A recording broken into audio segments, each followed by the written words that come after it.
Oh, it's good to be back. Am I back? Yeah, I think so. Good. Okay.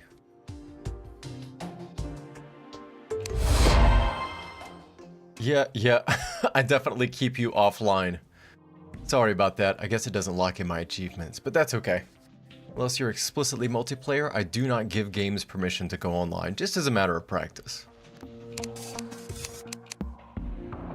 Holy arrow. What is this? See? Oh, for the, blowgun. Okay.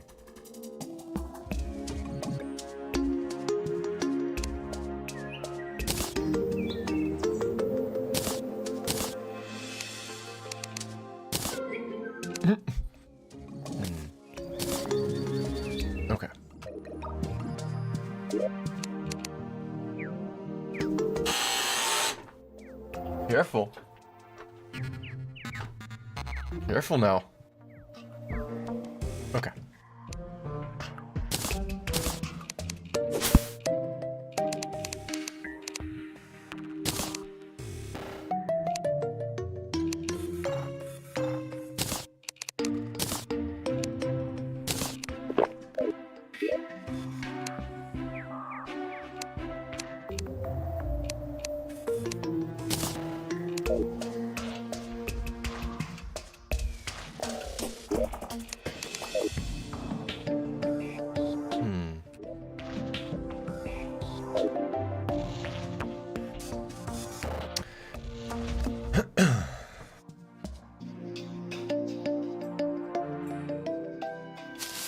Oh.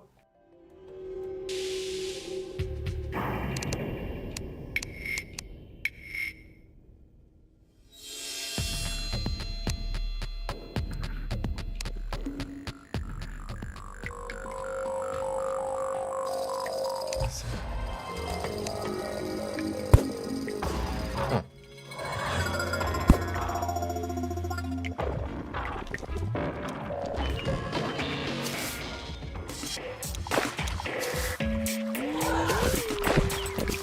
Oh yeah, this is that sounds bad.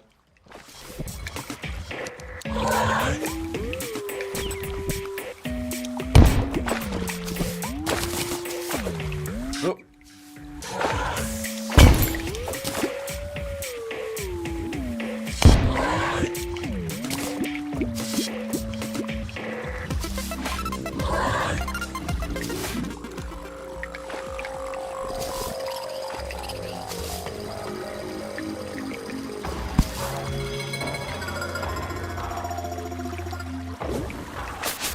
Of course. I just fucking do that. There you go. Throw it in the opposite direction I need it to go.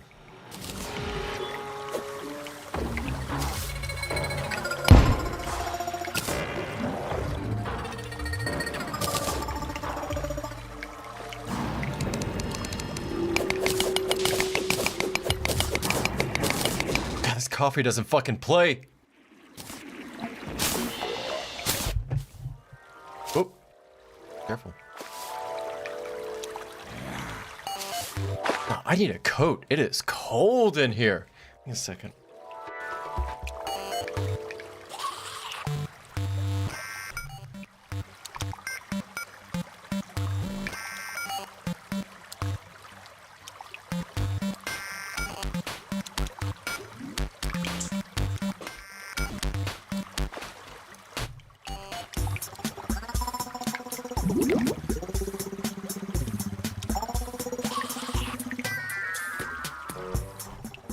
Oh my god, don't drown. Don't drown.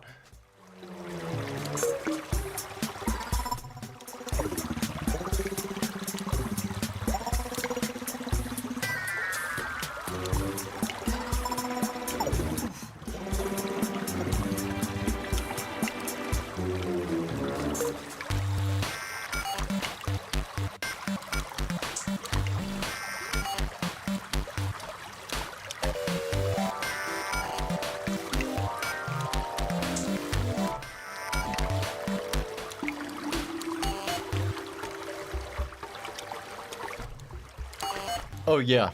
Oh, we're cooking now. Uh-huh. Uh-huh. There we go.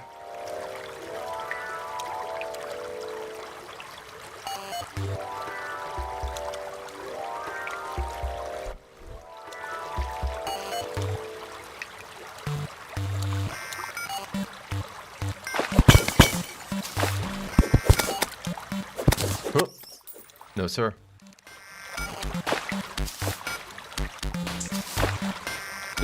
Actually, can I pop this out? I think I can. Excellent.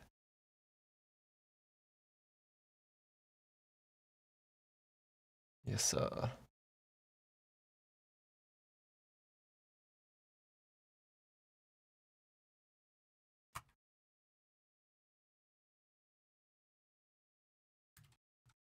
little yay update. Boom. Good to go.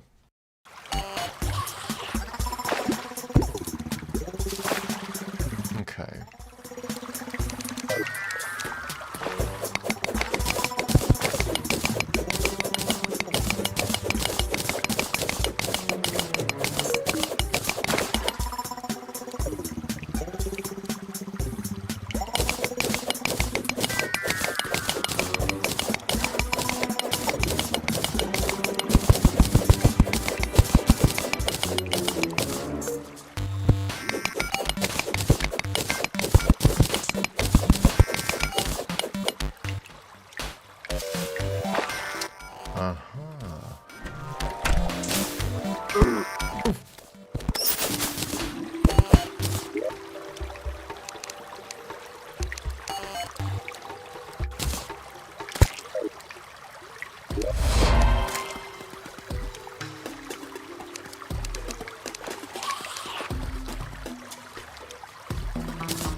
Why are you in a wedding dress? Get in your top hat and grass bezoar. What the fuck is a bezoar? I've never even heard of that. I must educate myself. One moment. I must look up what this is. Solid indigestible mass of material. No, that's an AI overview. I'm not reading that. Give me another source. A mass often found in trapped gastrointestinal systems. I see. Sort of like a hairball, but of indiscriminate consumed material. Got it. Cool. Cool. Well, what do I... Grants immunity to poison. Interesting. And it gives me a crit chance. Gross, but I'll take it. Oh, that looks bad. Oh, that's it. Oh, I just fucking drained this whole thing, didn't I? Oh, shit! Get the fuck out of here, dude!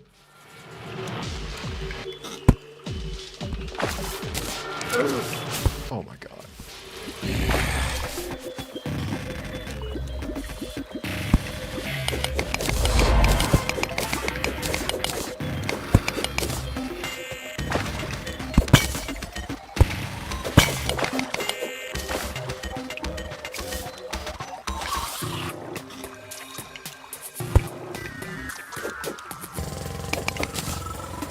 Marble.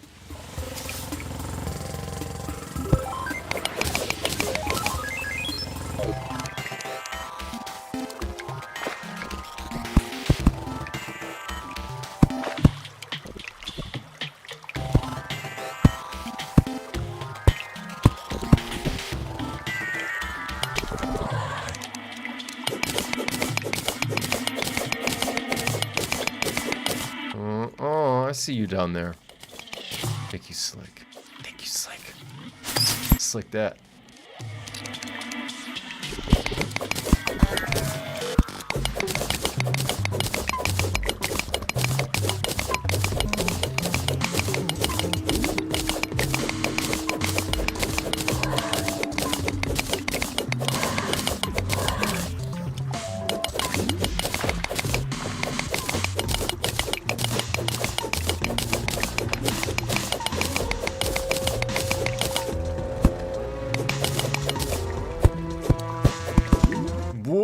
Whoa, son, what was that?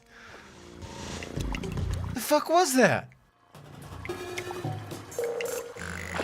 Somebody down there. Almost caught me slipping. Not today. Not today. Unfortunately for you, my reflexes are slightly faster than that of the average YouTube commenter.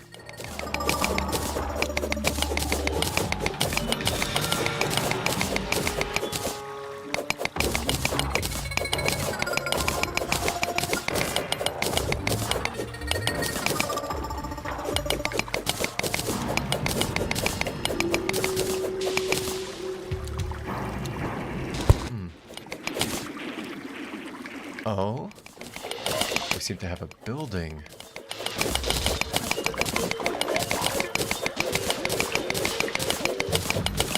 Indeed. What is this? That's a... What the fuck is that? Oh no, that's pretty sketchy. Going this way.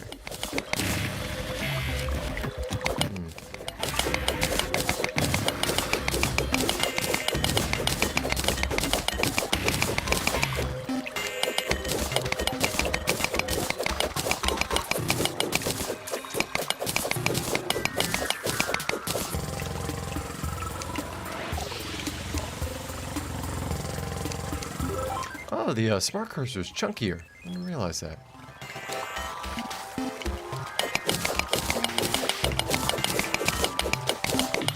Okay. Oh, shit. Shit. Hold on. Hold on. Don't. Whoa, it's chaos up there. Hold on. Oh. Okay. That's what I thought. Oh, it's a loom. Okay.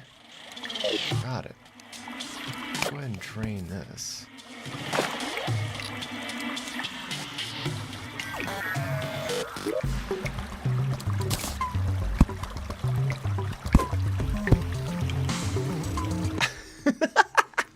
This fucking portrait!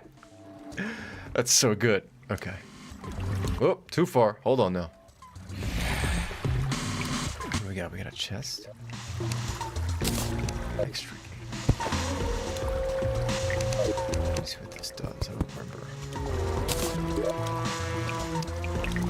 Let me place also a material and wireable, placing some items into the extractinator. Turns them into something more useful. Motherfucker! I was reading. You were the 100th cave bat. I hope it was worth it. What goddamn button? There it is. Placing some items into the extractinator turns them into something more useful. Processes items from adjacent chests when signaled. Okay. Let's see. What if I put a crystal into it? Nope. Is that not how that works? Okay.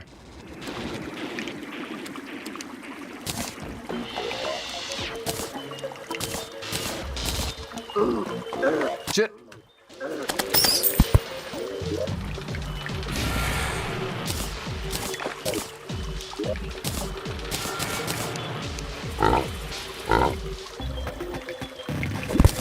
Yeah, I don't know how that works. I don't care. Who cares? But I know how chandeliers work.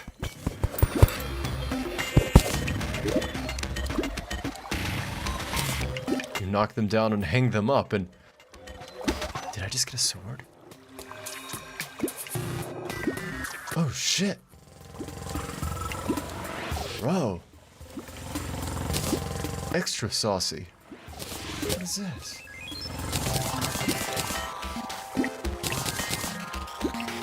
Huh.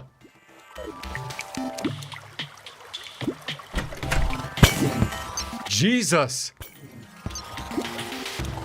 That's pretty slick.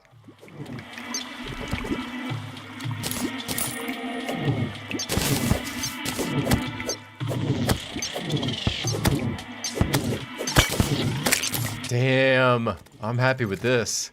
This is worth a trip to the Marble Dungeon. Or whatever this place is.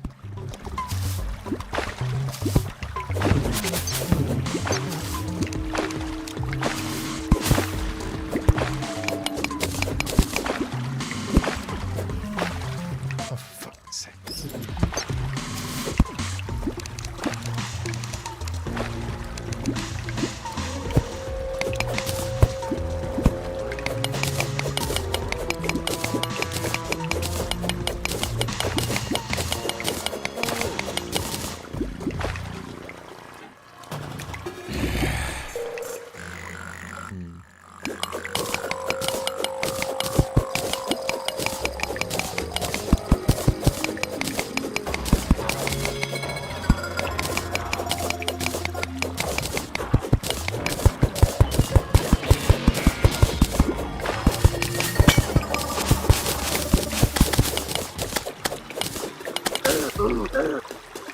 What? Oh god! Careful.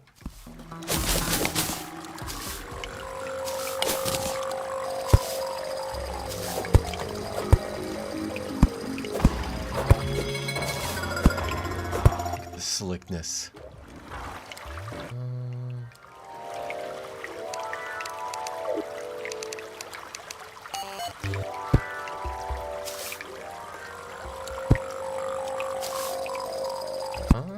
Okay.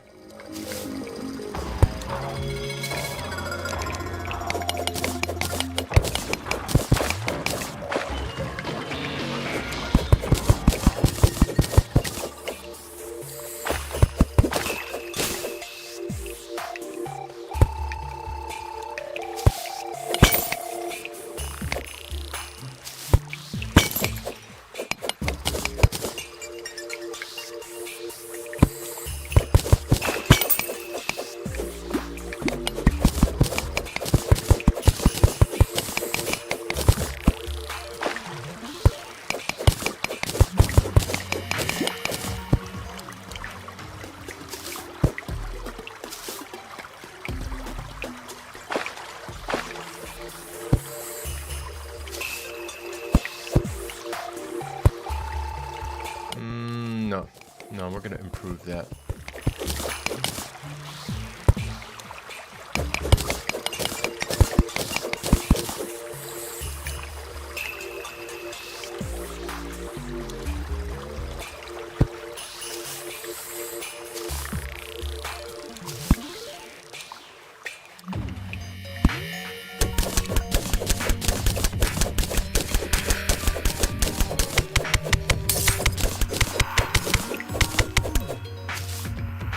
Careful. Careful now. Oh, Jesus Christ. I'm gonna freeze to death. I'm not built for the cold. I have this flaming mace to keep me company. Oh, I see. Is it based on your trajectory? Got it. Once again, cool, insightful Terraria design on full display. The more I play this, the more I appreciate it. It truly is a programmer's game. All these little touches like that are very well thought out. Hold up.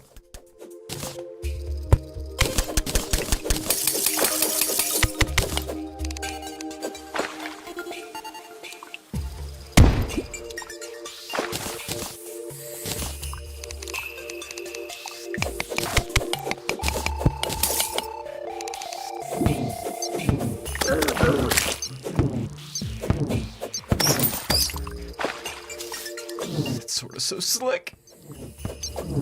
Damn. Damn.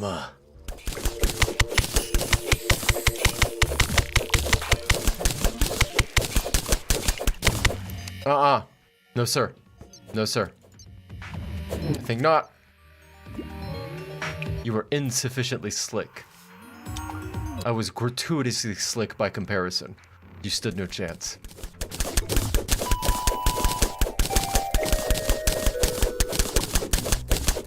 You stood no chance. I don't even know why you bothered. For a programmer's game, you were sure programmed like to be stupid. You were programmed as a fool to ever think you could conquer me. I have a sword that provides both ranged offense and sparkly light. solves multitudes of problems in one swell foop. How many chances do you stand? 0. The only things that have stood a chance against me in this game so far are giant hornets and giant trapped boulders that I release by stepping on a pressure switch and then instantly die. Those do actually quite well against me. All other things, though, very poorly. Very poorly. Get back.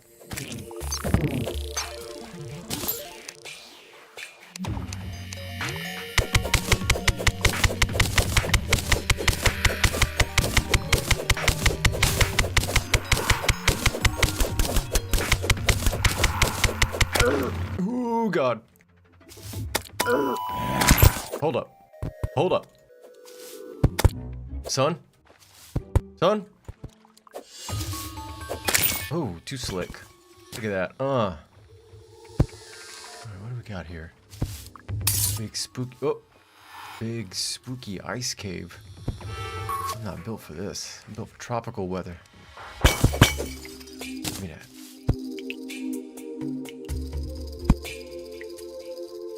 More? Sure do. Okay.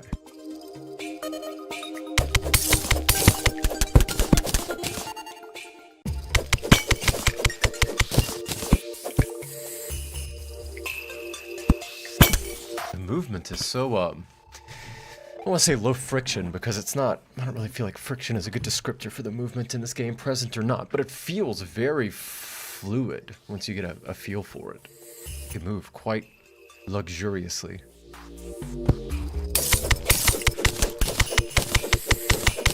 I've tried playing it with a controller and it feels good, but I just can't beat WASD with a mouse, man. There's a degree of input precision there that I just can't replicate with a controller. Even on games like this. Well, I don't know. Most pixel art games I prefer a good old-fashioned controller of some sort, but Terraria, with the wide array of things you can do with the environment and the specific places in which you can do it, mouse input is my preferred method.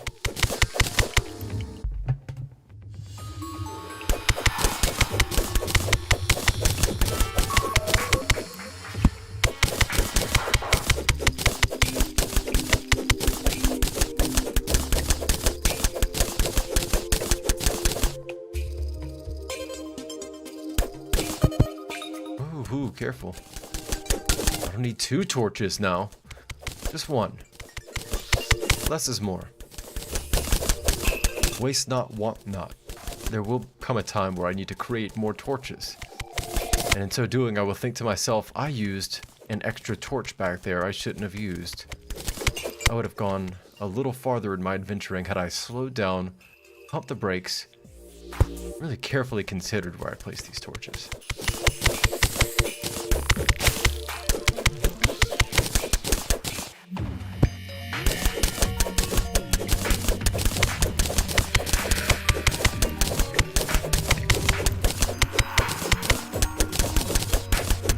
If anyone watches this stream now or later in the future, just a public service announcement. I don't know if any of you know this, but a very large percentage of YouTube commenters, just generally across the entire ecosystem, are profoundly stupid.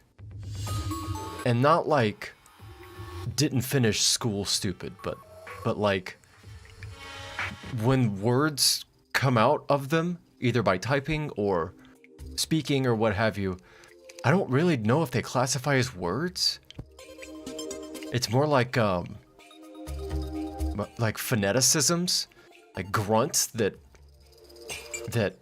attempt to communicate some concept or emotion, but they don't really, and it's not a shared language, it's just some internal monologue that manifests as a grunt or grunt adjacent utterance. It's pretty incredible. I'd always heard don't read the comments, YouTube comments are the worst of the worst, and I really didn't see that for a long time, but I guess I just wasn't paying attention, because boy, now that I'm looking and that I'm uploading stuff, let me tell you, they aren't lying. It's pretty shocking. I would like to think that there's just a high degree of probability that a lot of those people are bots, because I shudder to think most people are actually that capable of being that stupid. But I was hearing those claims long before language models were a thing, so I think they are just that stupid. Wild. What do we got? Oh, hold on now.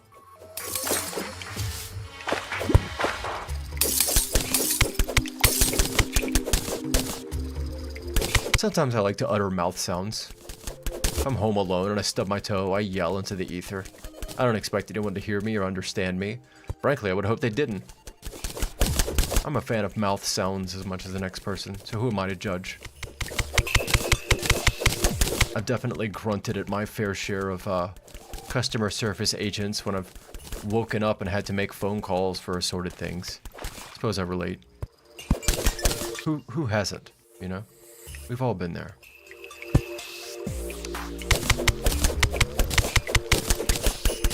Some of our human conditions shine darker and brighter than others.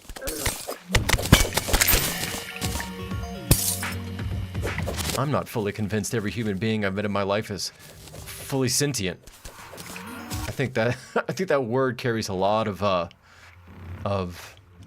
not baggage, but generous interpretation that differs from person to person. And I'm not sure if I would use it to classify every living person just by virtue of them being alive.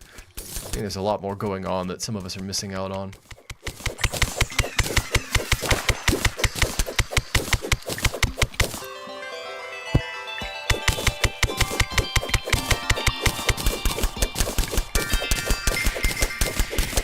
But that's okay, you know?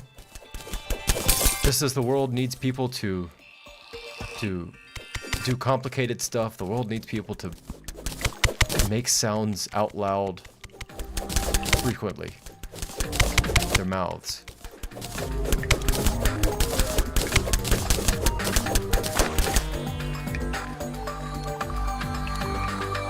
You alright there? Can't figure out where to go?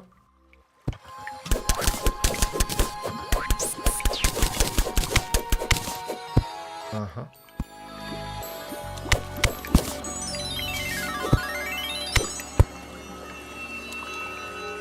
Oh, we're getting near the surface. We gotta keep going now.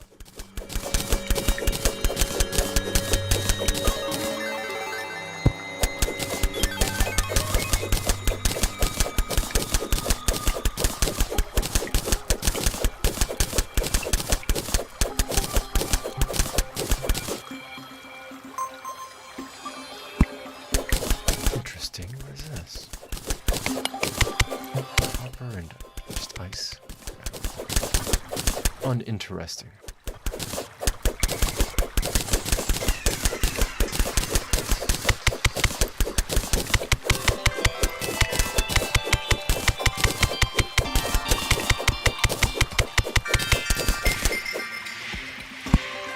Ooh, I see it. Well, that's just gonna knock out.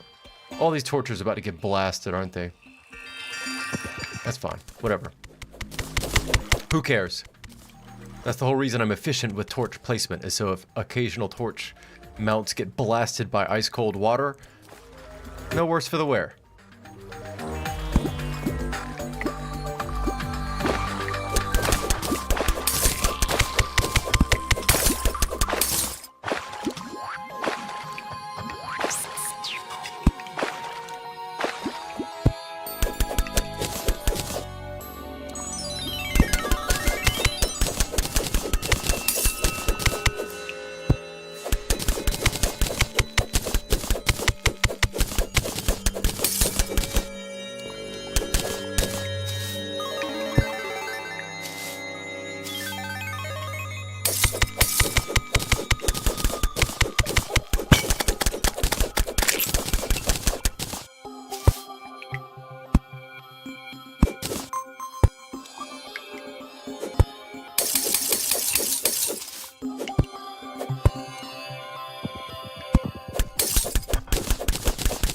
Cooking now, baby.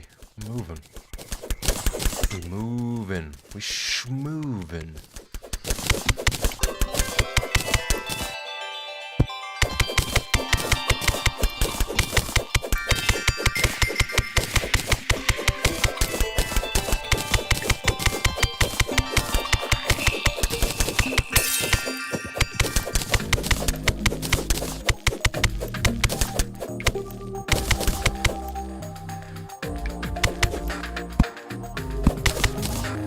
Why would the smart cursor do that?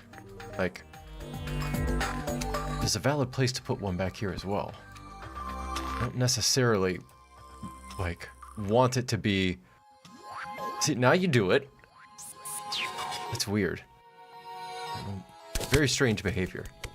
The smart cursor functionality is very opaque with this game. I really like to look at the programming behind it and see how they structure it. I imagine it's kind of a little rat's nest clutch of 20 lines of if-then-else type shit. Because that seems like there's no easy heuristic through which you could dictate this sort of functionality.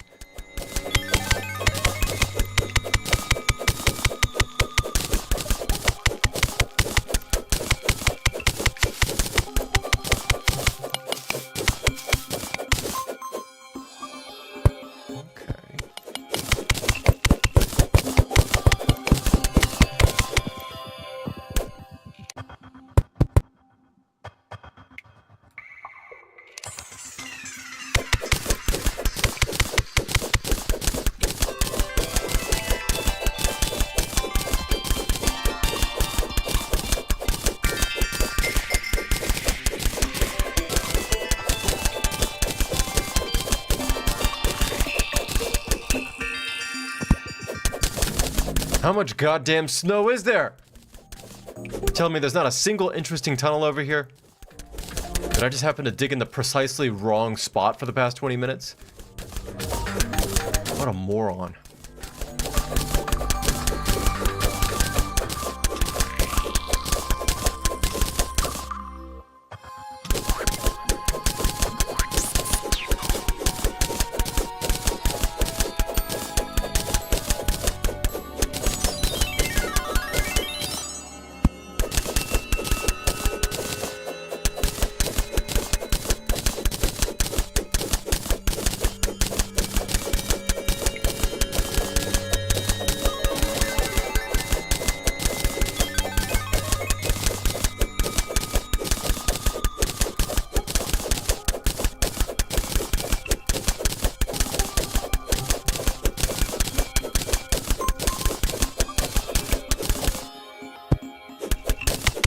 Just a little bit more uninteresting digging, and then I will have completed the uninteresting dig. And then I will go back downwards, having achieved nothing.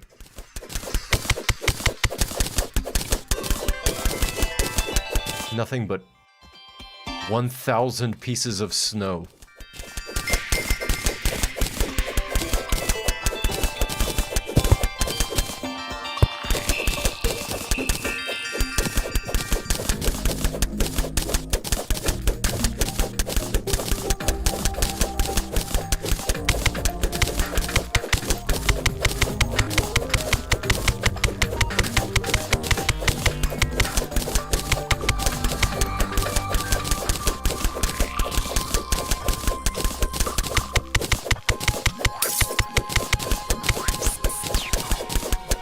Uh-huh, there it is. Get back. Not bad. All for naught. Doesn't go anywhere. Not anywhere important. Who cares? Eat bomb. Huh. Huh. Huh.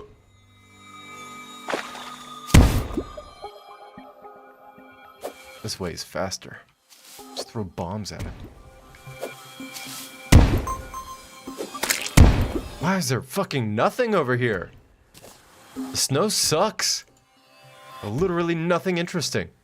Not an alcove, not a treasure chest, not a pre-constructed area, nothing. I'm no fan of cold weather, and this just cements my belief even further. There is nothing redeeming about the ice and the cold and the semi-frozen waters.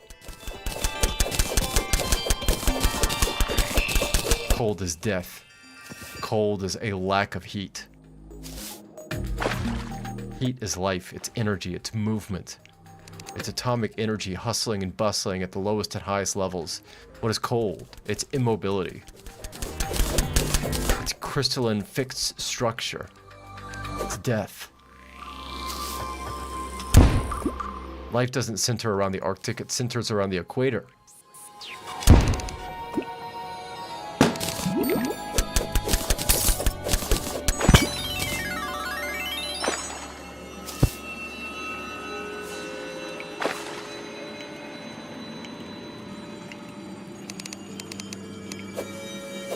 Eat bomb.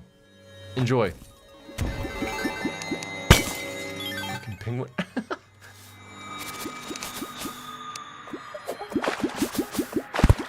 Oh, Jesus Christ. Would be nice if the flaming mace would melt some of this snow. Seems like it wouldn't be that bad.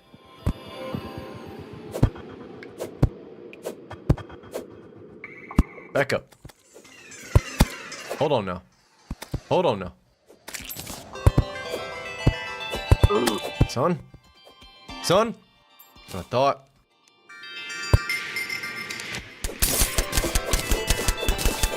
Yeah, we're gonna let that come through. Oh yeah. Oh yeah.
Whoop.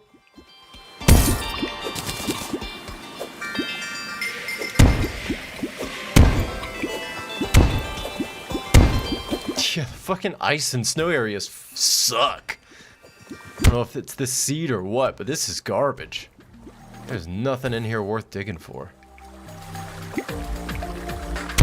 At this point, I'm just doing it out of spite. I'm thinking, surely I'm wrong. Surely there's something interesting in here. But the past half hour would declare no. In fact, there's nothing interesting over here. And I would be better off never coming to this side of the game map again. Look at this. Nothing.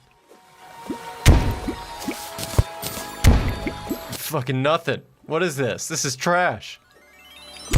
Come on, randomized PRNG generated map seed. What are you doing? What is this hellscape? Look at this. Just gonna go straight to magma, huh? Okay.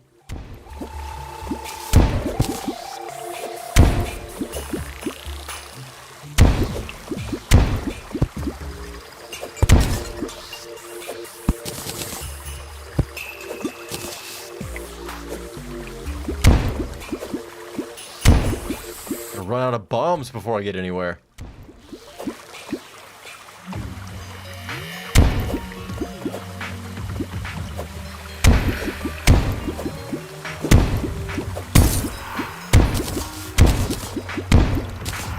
Fucking finally! What do we have? Nothing. Not down here, anyway. What do we have up there? A pot? Very cool. Very cool. Another pot? Even cool. That's twice as cool.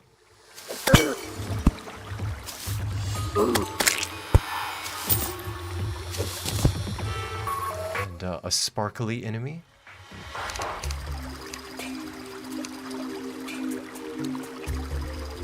You know what? Oh.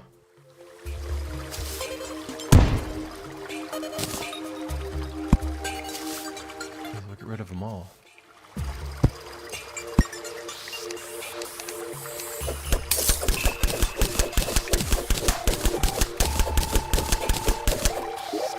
That's ridiculous.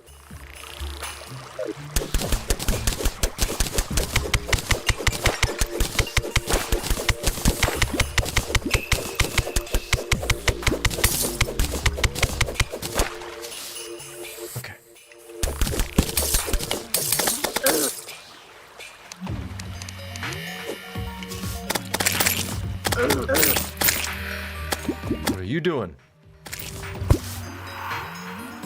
Snow block. Gel.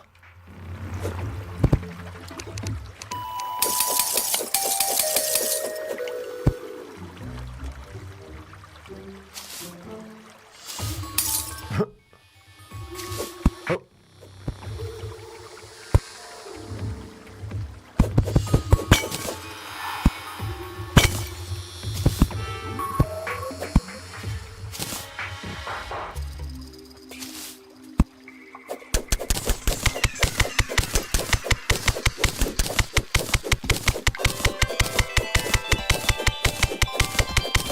I see something.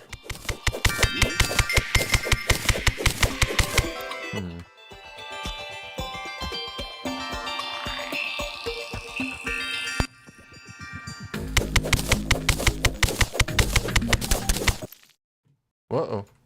Hold on now, Terraria. There we go.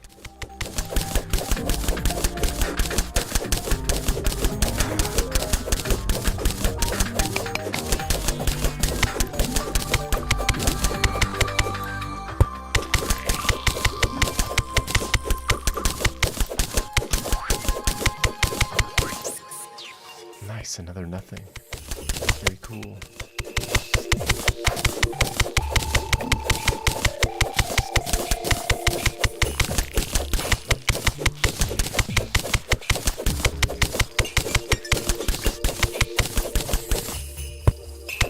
Let me throw away these 2,000 snow blocks.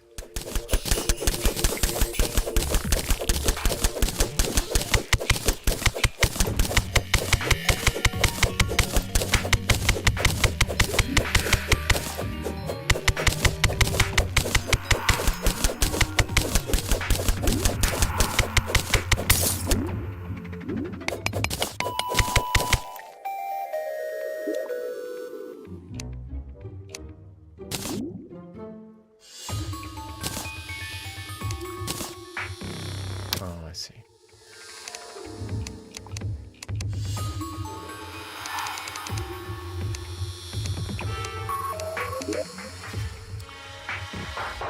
Dirt bomb.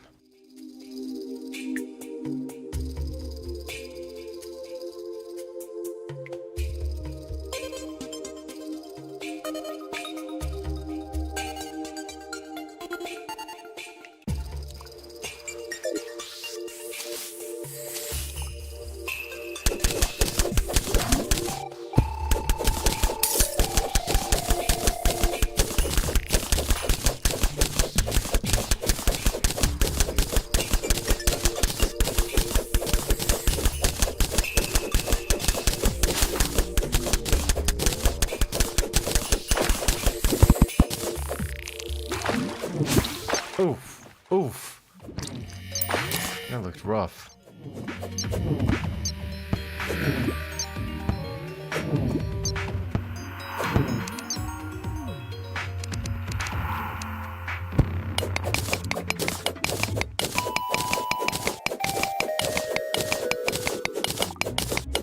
Oh, I'm getting to the dungeon from where a giant 16-bit skull flew out of the darkness and killed me. And as quickly as it arrived, it vanished. No context for what that thing is, what its deal was. But I suspect I will find out again momentarily. Let's see.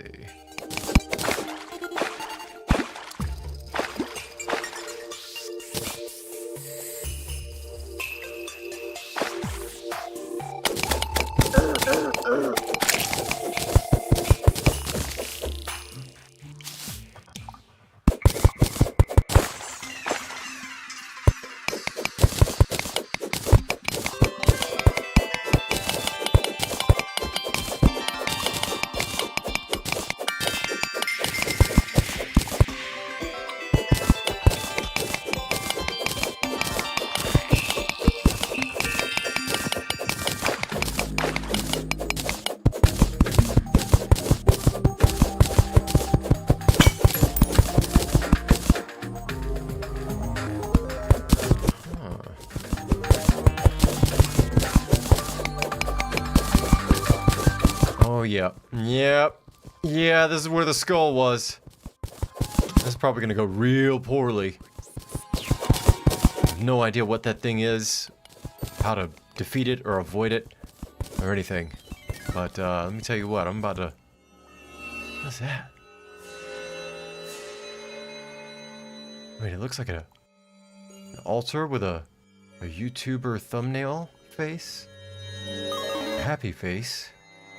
And another YouTuber thumbnail face. Huh. A book that floats above it. With a dangling bookmark.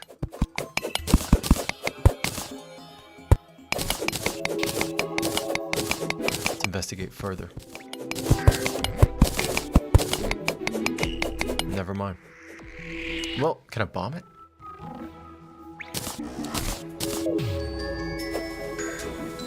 Yeah, just roll back towards me. That's cool.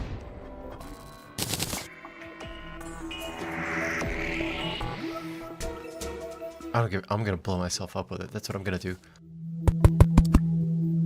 You ain't going nowhere now, bomb. That didn't work. Okay. Well, that was a colossal waste of time. Snow part of this map sucks, and unless forced, I will never come back here.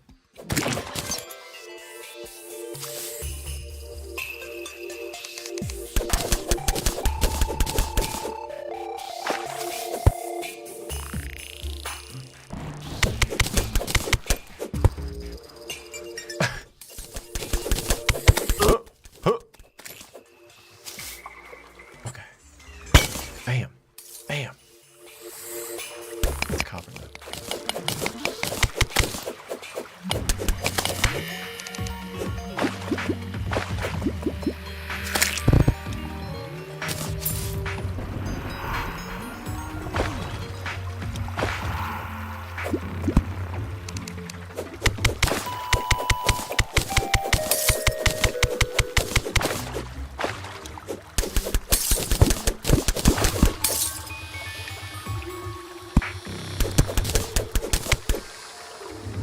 Why am I still in the snow area? I don't want to be here. This place blows.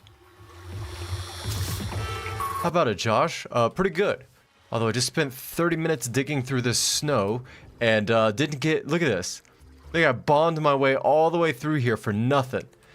Usually in Terraria's defense, it's pretty good about giving you compelling little spots to... What the fuck was that?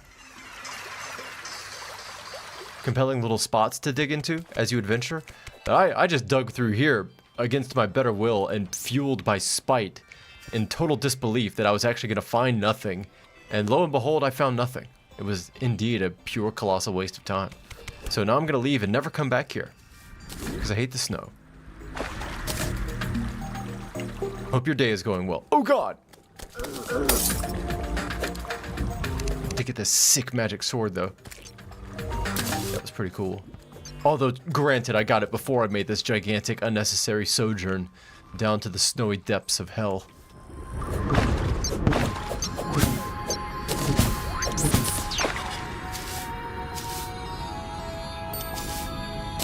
Okay.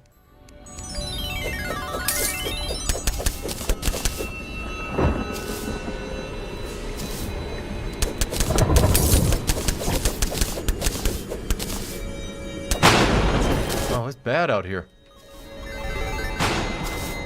Oh. Oh, nope, nope.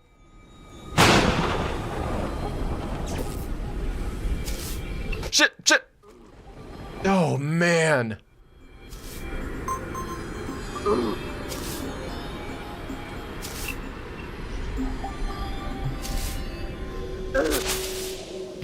Yeah, we're cooking. Get back to the real fun place.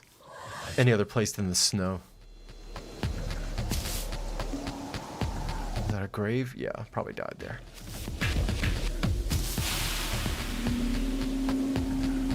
Oof.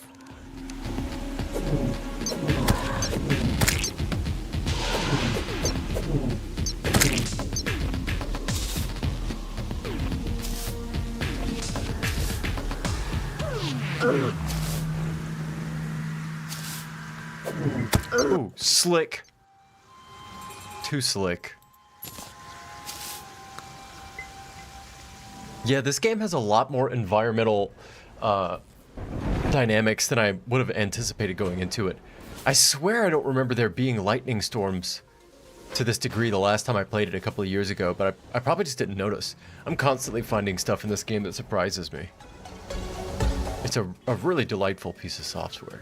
The more I play it, like, I know it's good, and I understand why it's the 7th best-selling game of all time, which still blows me away. But I get it, because it's really good.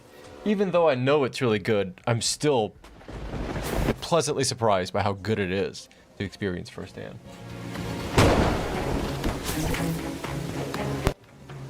Okay, let's see here. Dump, sort. What is...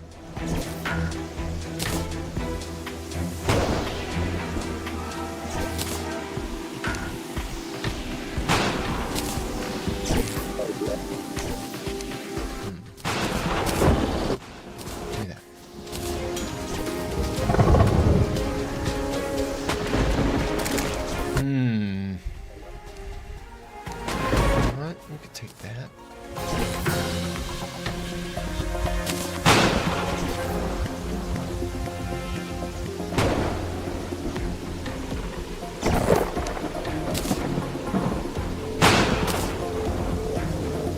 Okay, I think we're good. And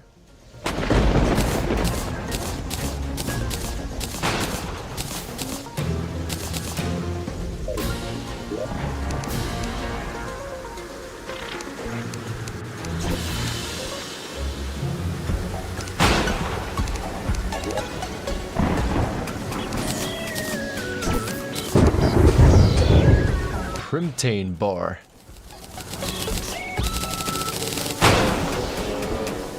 No idea what to make with that.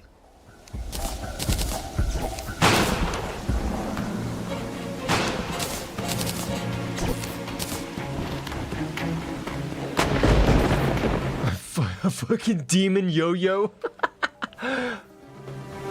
Let's see.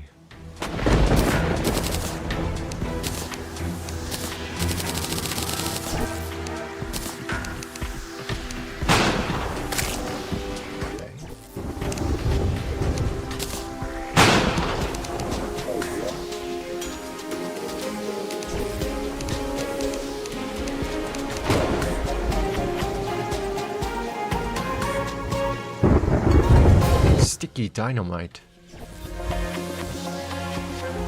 Scarab bomb. Narrow explosion. Aimed away from your position.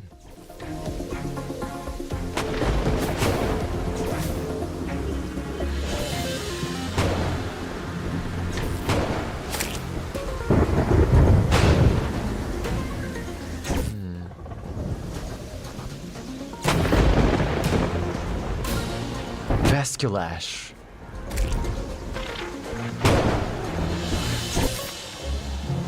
Is it a whip, I guess? Flesh catcher. A demon fishing pole. Fuck yeah, this game slaps, dude. For 1 sec, I'm gonna grab some water.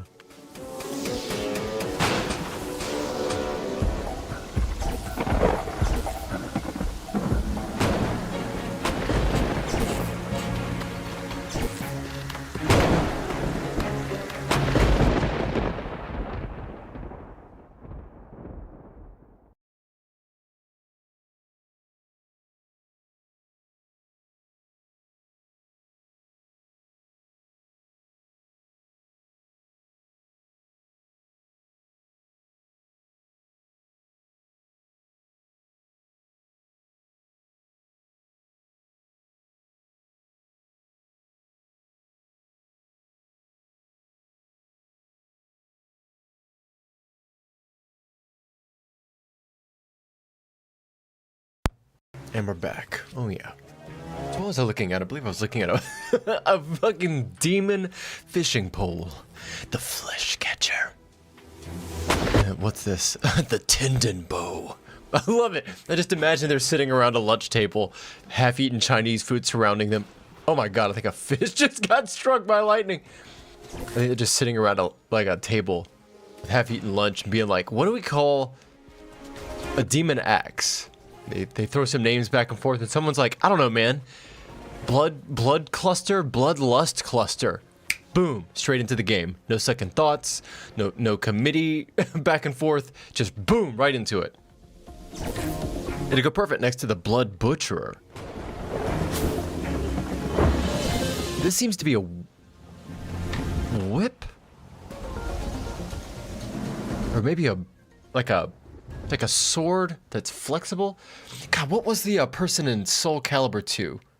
There was a character in Soul Calibur 2 that had a sword that was made of chains, and it would tighten up and loosen up depending on the attack that you used. I must know. I have to look this up now.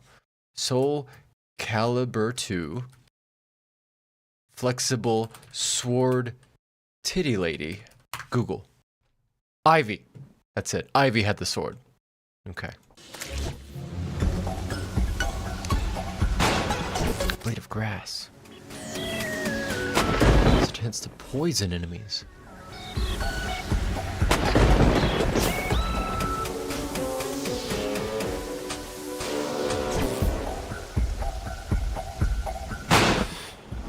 Well, this whip sucks, but I can make it without using my rare Crimtane ores and bars. So let's make this and see what it does.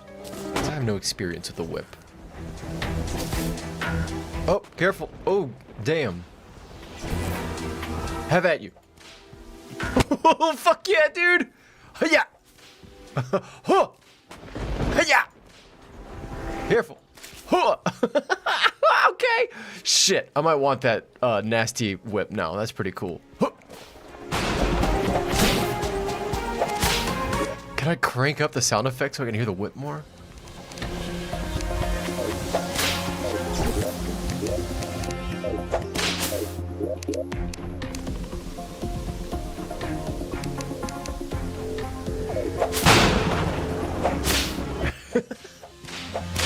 That's sick. Okay, all right. I gotta get a hold of myself. Jesus Christ. Losing my mind over here. The joys of small 16-bit weapon upgrades. There's a part of my brain, I can't explain this. It must be holdovers from childhood. But there's a part of my brain that gets a new weapon in a side-scrolling 16-bit game, and my neurons just go fucking bananas. I have this working theory. I don't know. I don't have a good framework for it. I've yet to solidify this theory, and I don't even have a good name for it as a concept. But as a temporary placeholder, I call it the level 2 characteristic, right? And the thinking goes, like, if you start a game of Final Fantasy IV, or any other, like Secret of Mana, or Secret of Evermore, some other Super Nintendo game, where the upgrades are a function of you just going to a new town and getting a new weapon or a new set of armor. Usually you buy it from a shop, sometimes you find it. But my thinking goes, how exciting is that second tier of armor and weaponry to you as the player? And does it excite you? And further, is it exciting enough that that second tier in and of itself reflects the entire excitement you have that takes you from the beginning to the end of the game? Like, when I replay Final Fantasy IV from time to time, I get that new set of weapons and armor. I forget what it is in Final Fantasy. I think it's like the Load Sword. But when I get that, I feel the adventure of the rest of the game being represented within that first set of upgrades. I get the essence and the flavor of the progression system right there. And I suspect that a good game, at least in my sense of what's good, if that second tier is good, then they know how to build enjoyable systems, and the rest of it's probably going to be pretty good, barring some developmental catastrophe, right? Terraria is very much like that. The first sets of things that I get when I start a new save in Terraria are really exciting. And the excitement never stops. You just keep getting interesting iterations of this stuff. Anyway, just a passing thought. Okay. Yeah, I'm gonna go straight for the the nasty whip. Where is it? Yeah, it's basically ooh shinies with crows. And then the crows go and break into coin machines. We had crows in my area that figured out how to dig into the coin return slots of car washes, and were robbing the fucking the car washes for money. People thought that they were getting not mugged, but like people that managed it thought that criminals were coming at night and breaking into these places, and they had to set up cameras, and they saw that crows came at night and during dusk and would just go in there and stick their beaks in the coin slot and take the money. It's fucking awesome. What do you even do? What do you do about that? I mean, surely there's mechanical solutions to that problem. But I would just sit there in awe if I was that business owner. Okay, yeah, let me get this. And then I need more bombs.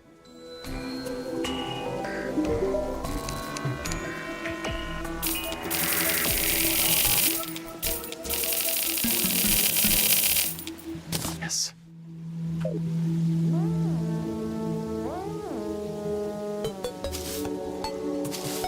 Omni lad, Barry, both of you, good to see you again. It's nice that you join me every once in a while for these things.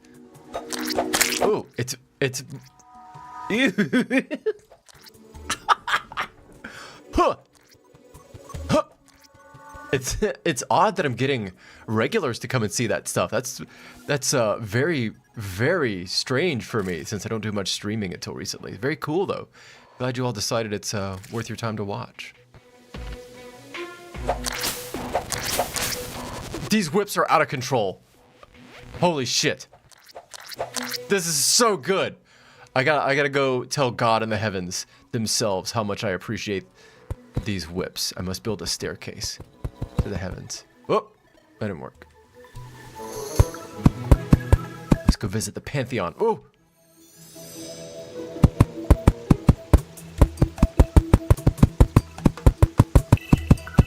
Oh, I got it now. I'm slick with it. Look at this. Oh!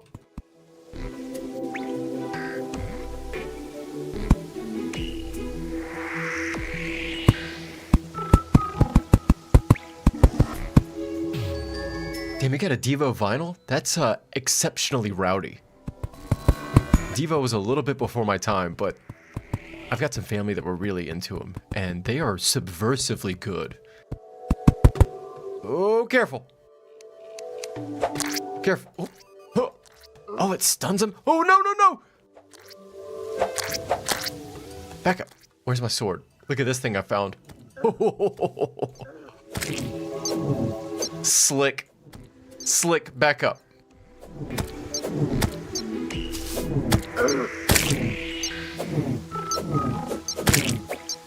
Ooh, back up. By the way, I don't know if any of you all know this. You probably do, but in case you don't, the YouTube comments section of my videos and others, every once in a while, lays bare the exhibition of some of the most profound levels of stupidity that I've ever seen in my life. I have heard that the YouTube comment sections are mostly train wrecks and dumpster fires, but I didn't really believe it. Or maybe I just watched stuff that didn't have that much goofy people.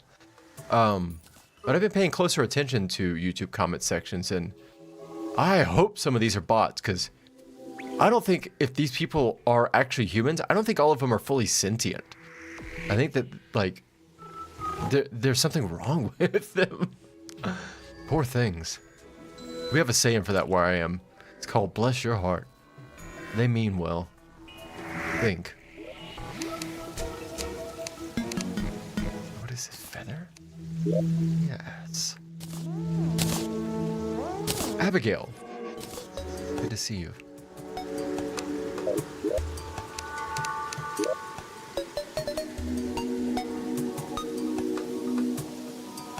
You know, training a flock of crows?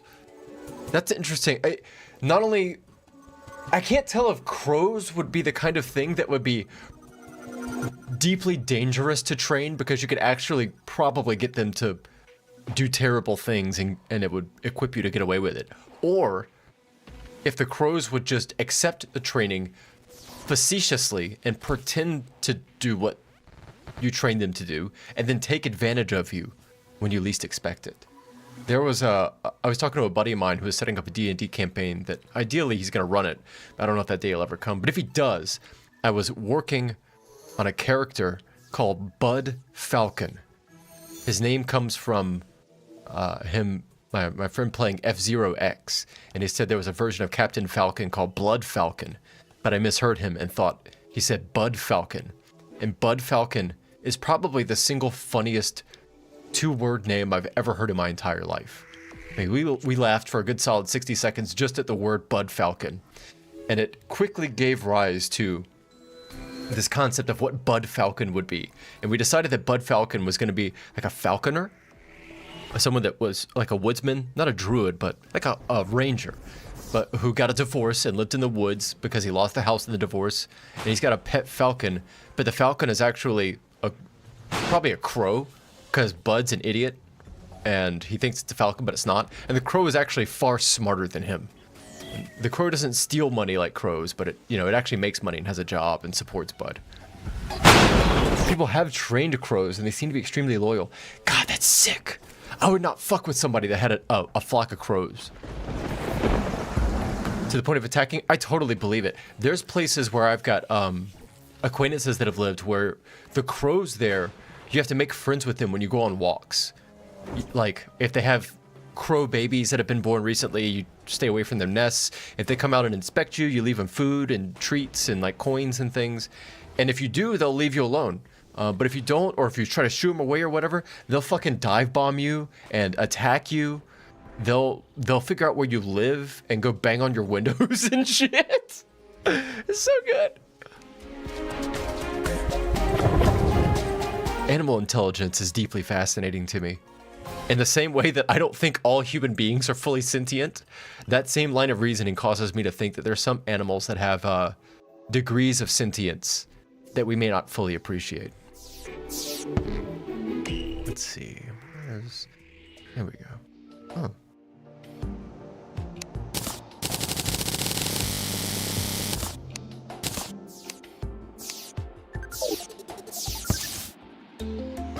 Crows aren't real.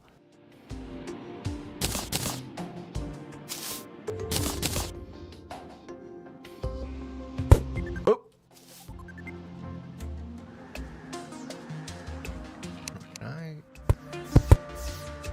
Oh yeah, look at that. Oh.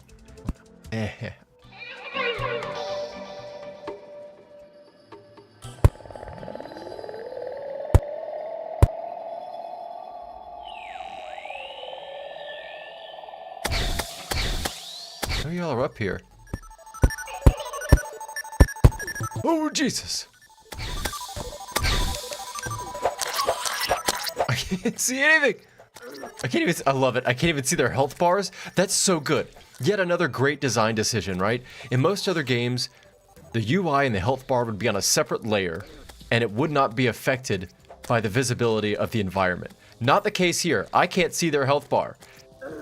Relogic made sure to hide that from you when you get into a dark area. That's good design. Every time I get to an interesting part of this game, I see better and better design. I'm gonna die here. I gotta go.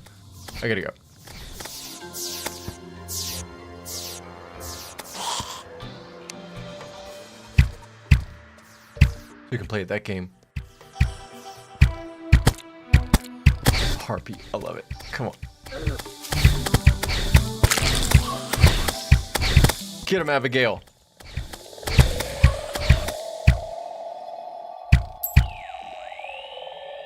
I almost fucked up real bad there. Oh! Oh God!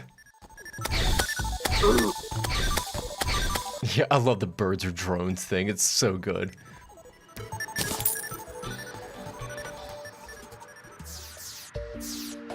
Memes fascinate me. They have for a long time.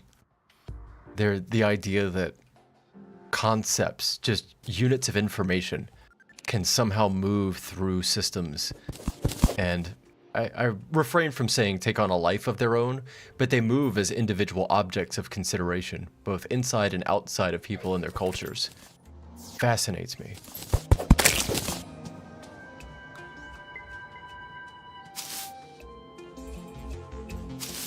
I think they're dangerous. Not in like a they need to be banned and regulated kind of way. But I think a lot of people see a meme and they think it's funny, and they don't really think much more about it. And someone like me is sitting on the sidelines having all these reservations about thinking about who made it, where that meme came from, why it's being originally promulgated, and what motivations might an individual have to make a claim such as whatever the meme is saying. I almost view them as weapons these days if they're in the wrong hands, or if they're developed by people that use them with ill intent. And I'm sure that's not a shocking take for a lot of people, but there's others that wholly disagree with me and don't understand what I'm saying when I bring that up. It also kind of fascinates me how people nowadays are using memes as a means of communication. Like, the amount of original thoughts people share, at least online, seems to be reducing. And it's turned into, instead of an I thought this thing, it's a I had this emotional experience. Let me show you a meme that reflects that experience internally. And that's good for social cueing. It's good for showing somebody you're on the same page as them, but you're not actually sharing any information. And that's different, right? But it's slowly supplanting some people's ability to communicate online. And I think, frankly, it benefits people that don't have a very complicated internal dialogue or monologue with themselves. They benefit from the reduced complexity of communication. Did you just fall off the fucking... You sure did.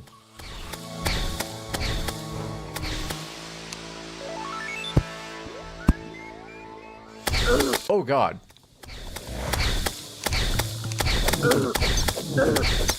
Oh, my God. I'm way up here.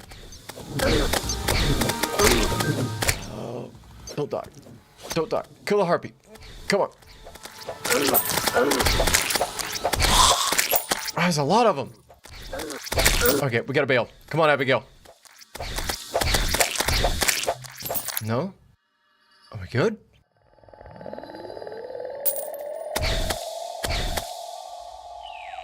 I'm gonna do the same shit with brain rot.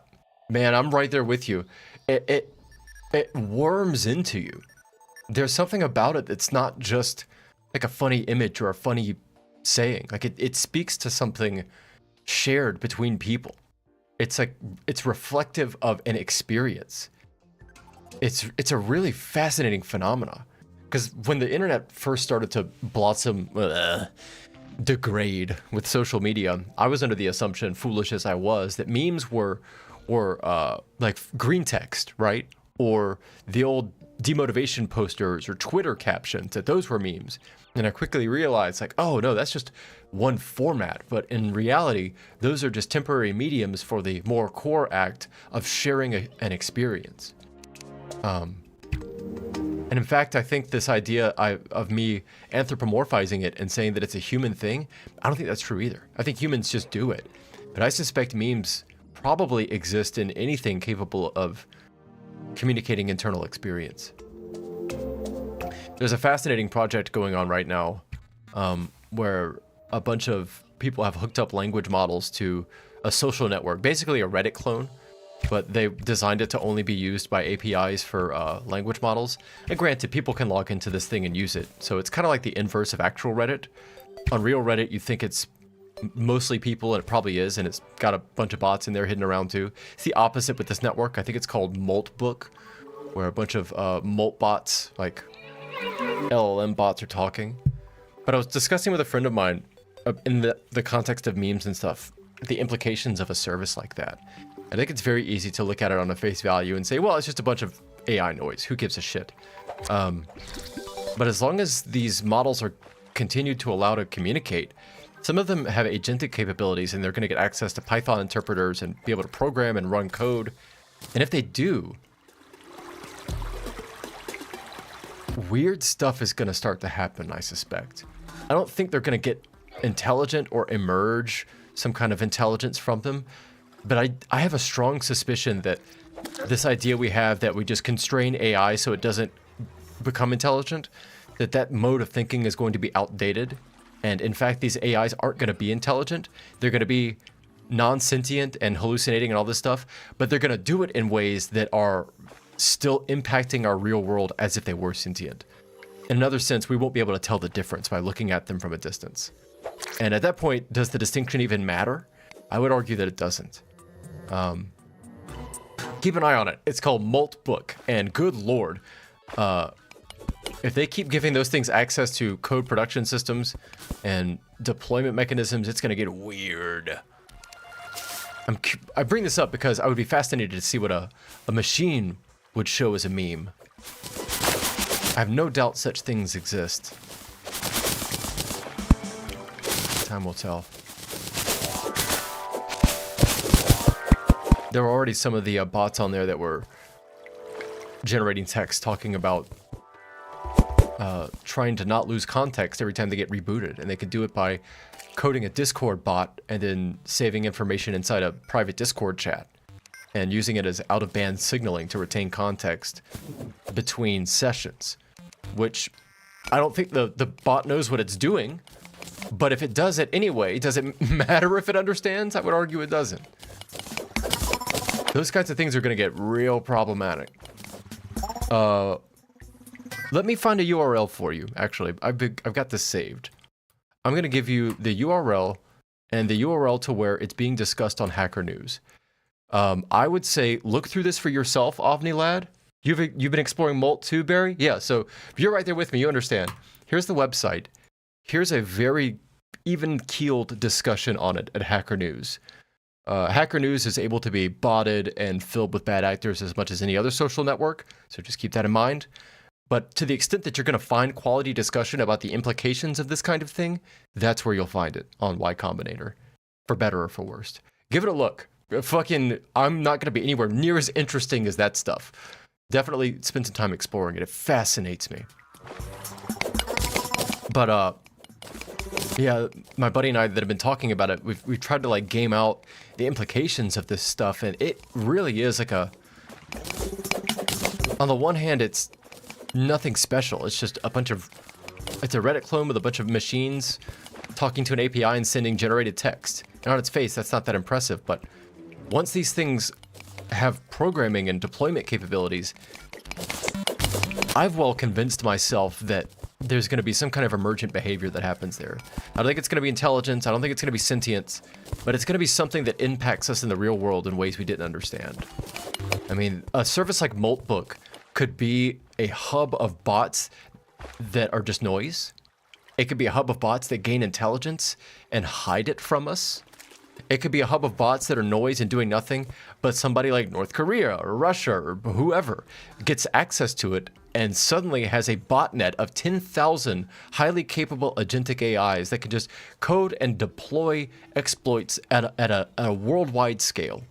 These are all different classes of problems, but that sort of platform equips them all to exist now. And that was not a problem we had last week, but we got it now. Fascinating, something to keep an eye on.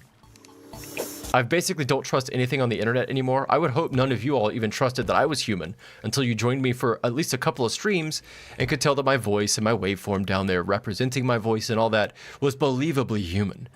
But like, information hygiene dictates that you really can't trust anything at first pass anymore. I don't. I hope none of you do. It's hard to get accustomed to. It's a really, really different information landscape. I think about the goofy YouTube commenters and I ask myself, like, surely some of these are bots, right? And almost 100% guaranteed they are.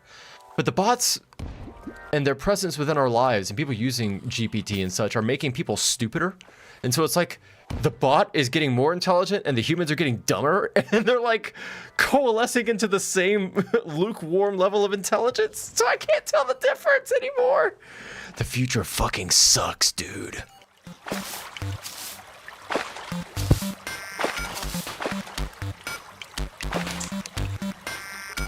Oh yeah, the pork roast? Man, that shit was good. It was big too. It's gonna take me a few days to get through it. I've heard of lots of AI channels popping up on YouTube, but I'm so aggressive with allegedly an ad blocker, because of course I would never use an ad blocker YouTube. That's against the terms of service. But allegedly, were one to use an ad blocker, they wouldn't see any of that stuff. And so I've not noticed any AI stuff, but occasionally I come across somebody mentioning that it's all over YouTube now, which is just heartbreaking that Google's allowed that to happen to this platform. Kind of seems unavoidable in a way. It's cheaper for machines to generate text than humans.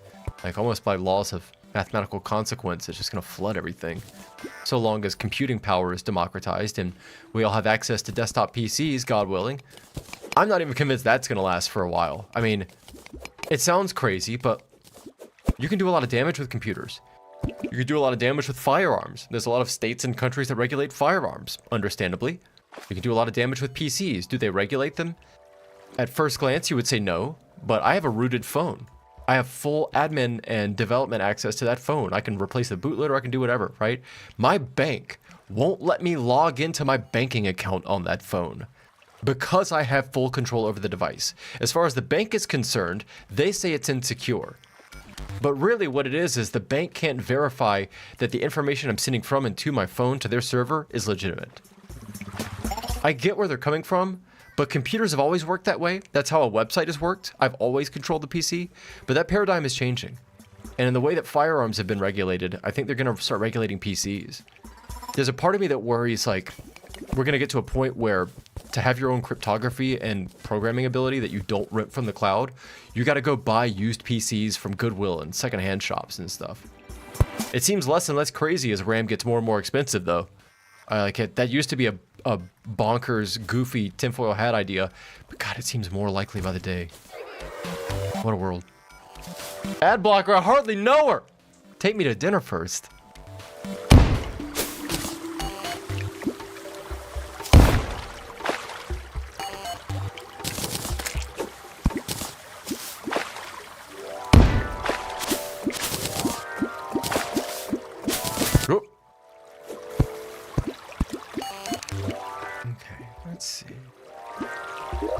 Map looking.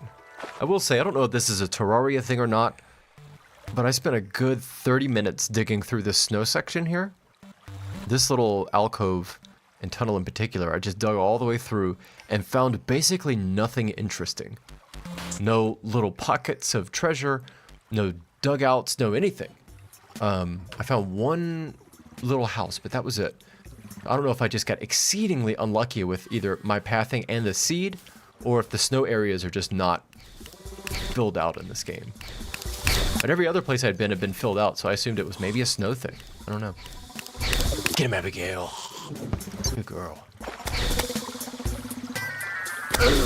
Oh, you went the pie hole route? I love pie hole. Great stuff. I actually swapped out the DNS server on my machine on the software level, which is pretty easy to do in Linux, but I don't have many other devices on my network. But when I did have somebody stay in here, we have multiple machines running, Pi-hole was definitely the move. Strong move. You've got excellent taste, Barry B. I don't think you need me to tell you that, but just so you hear it from another human being, you have good taste.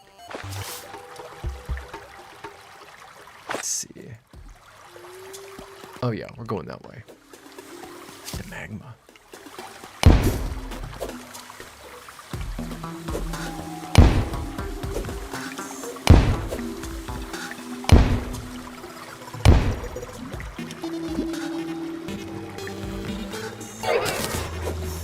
What do we got down here?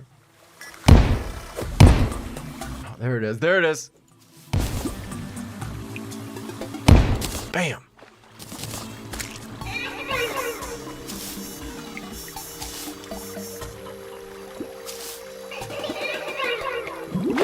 Ooh.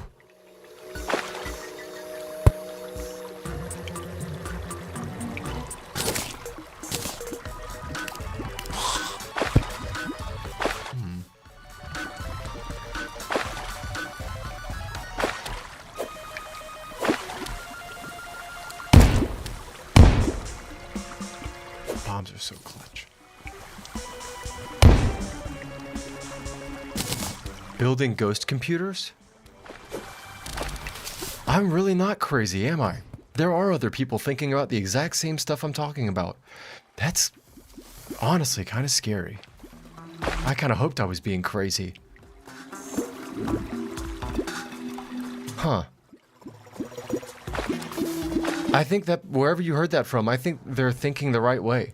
I think that's the way things are going. We're going to have computational horsepower, and it's going to have to be off the grid.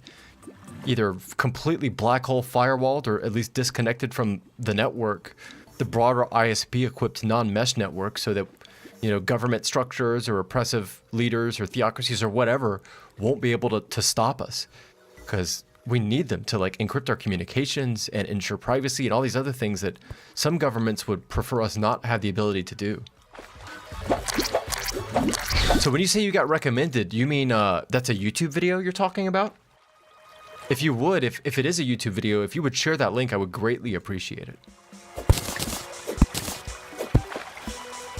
Oh, okay, then yeah, I couldn't see it. If you want to take the URL part of the video, like after the question mark, the little ID, and just share it there, I can save it and stick it in and rebuild the URL myself. Maybe that just an idea I had, that might work.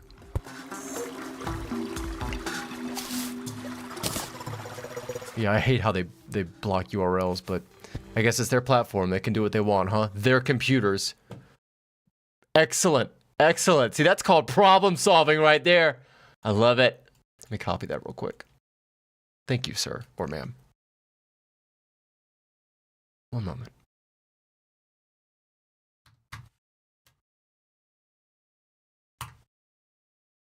So good. Perfect. Yeah, block that URL, YouTube. Good luck. Hell yeah.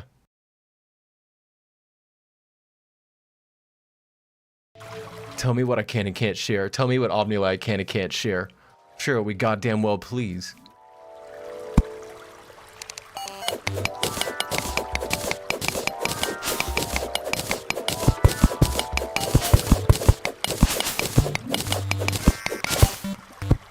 Yeah, that's looking pretty spooky. Oh. Building ghost computers, that's bonkers. That's like real life coming back to tell me that I'm not as crazy as I thought. There's not a whole lot of people in meat space I share these ideas with because I'm like the computer guy in the friends and family circle, so I really don't have a lot of places to bounce them off of. Oh god, no, no, no, no.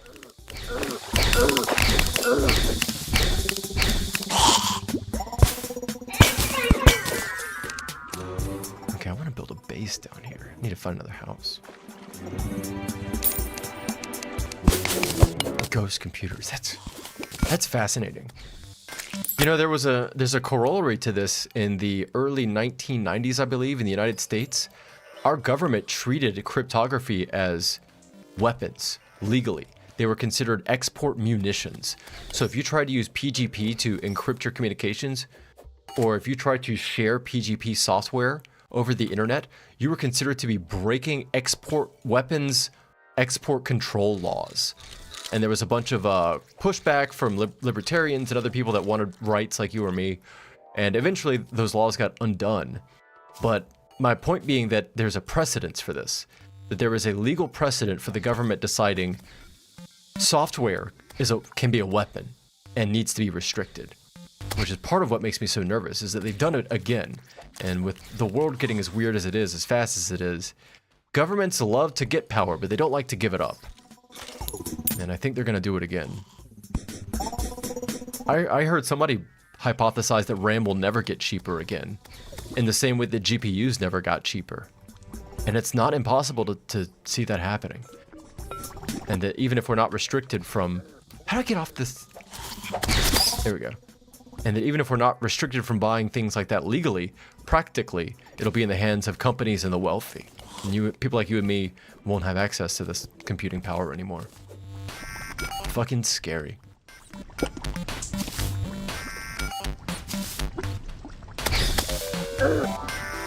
Oh, you do not need to apologize for typing less or more at all, Barry B.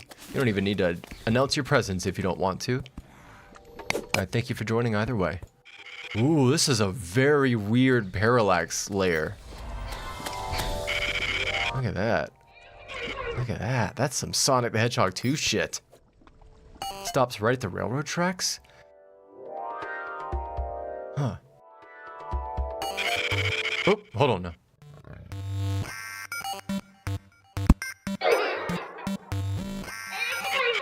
Yeah, if you can believe it or not, I work manual labor, and I actually do not do anything technology related for work. I probably could, and honestly should, but just never got into it. I don't know how to get off of... There we go. All hobby stuff for me. I think it's one of those things where people say if you do what you love, you'll never work a day in your life. But, oh my god, what is that? But I didn't ever want to hate computers. And I know that if you do work things you love, you eventually get to hating it. So I just never worked in the space. Please don't kill me. Please don't kill me. Oh, fuck! Where? It's a demon! Get him, Abigail. Oh,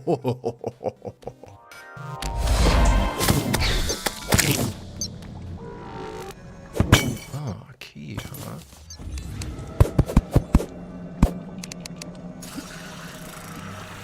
R. Minecart amount. Perfect, thank you. You give me like the perfect juice level of tips. You don't blow out all the secrets. You witness my slow learning process, and when you see that there's like a particular piece of information that will help me, you just kind of sprinkle it on there, like sprinkles on a cupcake. That is like the perfect quality of viewer right there. Appreciate that greatly. Just little sprinkles.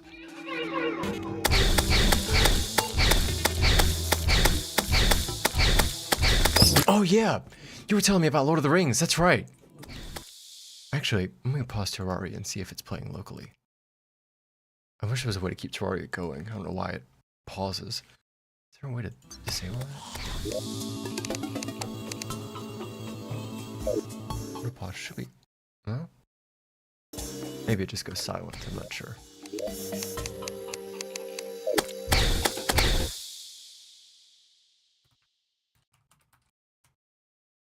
Let's see. Cinemas, movie times.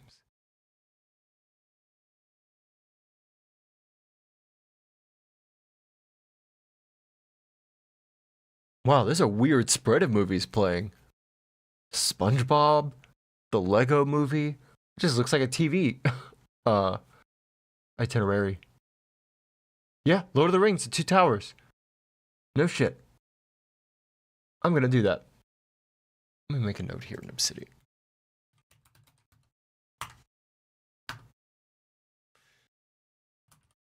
The Rings. Thank you for the reminder. 2002. And save that Ghost Computers. Yeah, save that. Perfect. Perfect.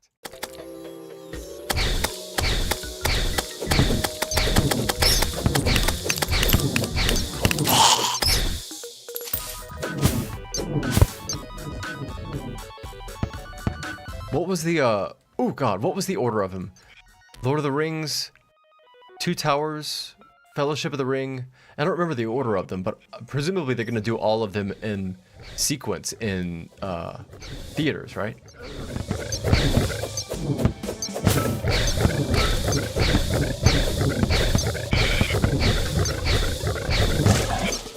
To not pause and tab, open it in multiplayer with yourself, otherwise... Oh, do a little multiplayer map with just you? That's a creative solution. I wonder why they designed it to tab, to pause on tabbing out. That's interesting. Appreciate the heads up though. That's a slick solution. Okay. R. Bam! Slick.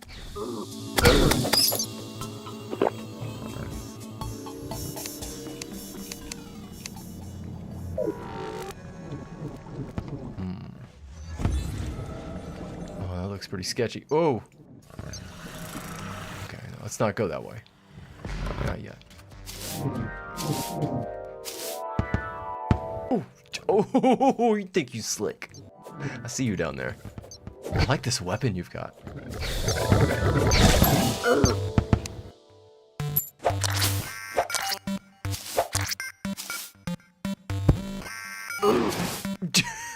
I walked right into that. Fuck.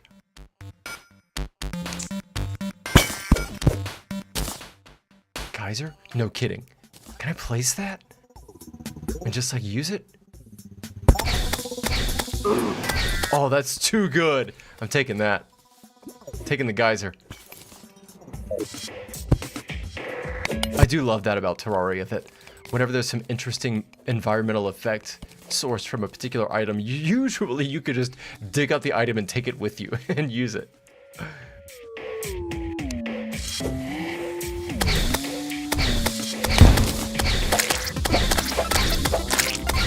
Fellowship, 2 towers, Return of the King. I'm going to go online and borrow Fellowship then. You think I should watch it first? If I remember correctly, you were saying that chronologically is the proper way to go about it, right?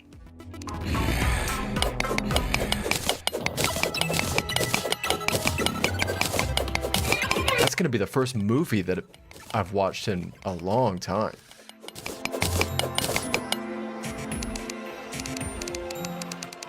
Oh, unfortunately, I don't have a number pad on this keyboard. This is one of those weirdo reduced size mechanical keyboards without a number pad. Surely I can rekey that though, right?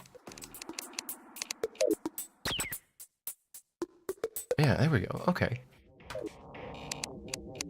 Perfect. Nice.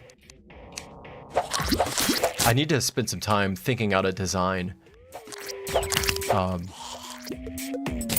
Ooh. Because I can tell you could probably build three loadouts as a function of where exactly you want them deployed. Like maybe I want my loadout for a given environmental area. Maybe I want it for a given task. Like, am I digging? Am I swimming? Am I flying or whatever? So I feel like I need to figure out how I want my loadouts to help me and then design them around that. I didn't see Fellowship at my local theater. No, it was just the 2 towers. And they only have one timing, one showing during the day. So I presumed it was either the beginning or the tail end of it. Which is why I was like, oh, you know, maybe they're not showing the other one anymore. The way you're saying that makes it sound like they're running them as a trifecta deal, though. So maybe my theater is just being a little goofy.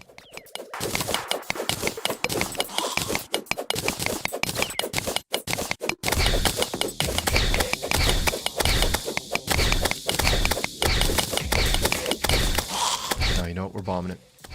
Oh, no, that's lava.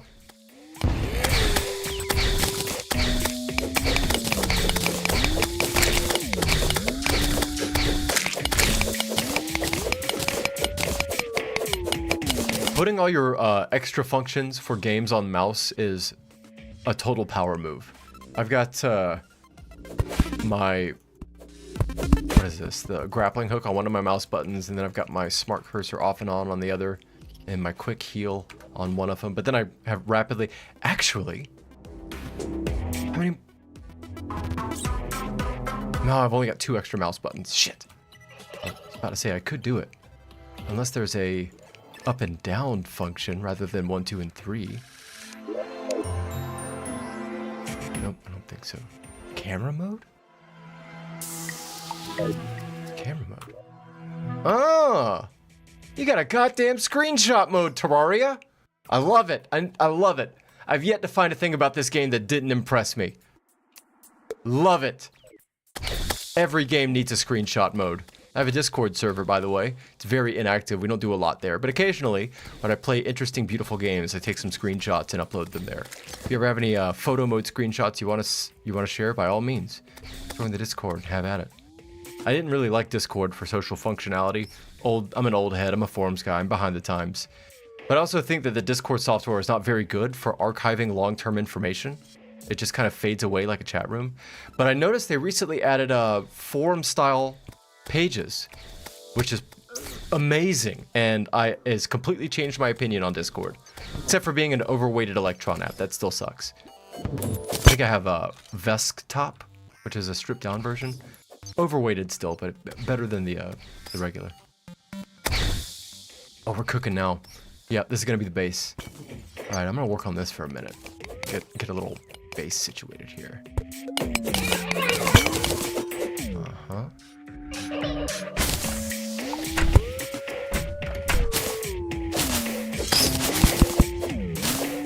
Cobwebs out of here. It's a big boy house.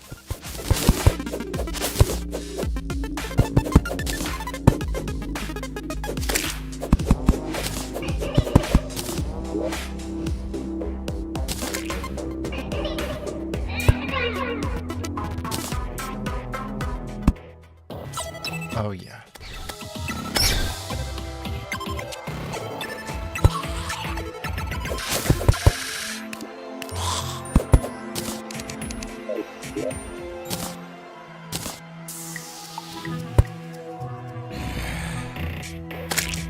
Let's see. Yeah, I'll get you that Discord link. Absolutely. One moment.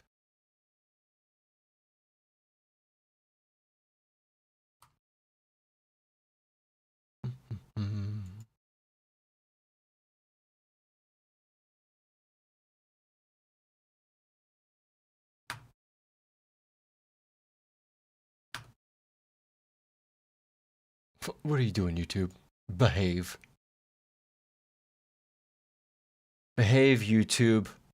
I've noticed that the alleged ad blocker that I definitely do not run because that would be against terms of service also tends to block out some of the dialogue boxes that pop up when you subscribe, unsubscribe. They're just invisible.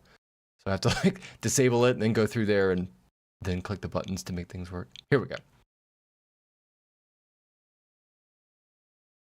If they run ads on this shit, I hope you all run ad blockers on it and hide all of them and don't give me or YouTube any money with ads. That's the pro move. Block them shits. There we go. Ads are a scourge. What do we have? Trash.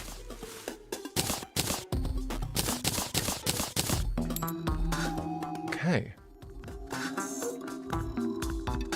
do remember a little slick move when you find a place like this is to grab some of this wood and use that to make a bench. I don't remember how much wood it takes.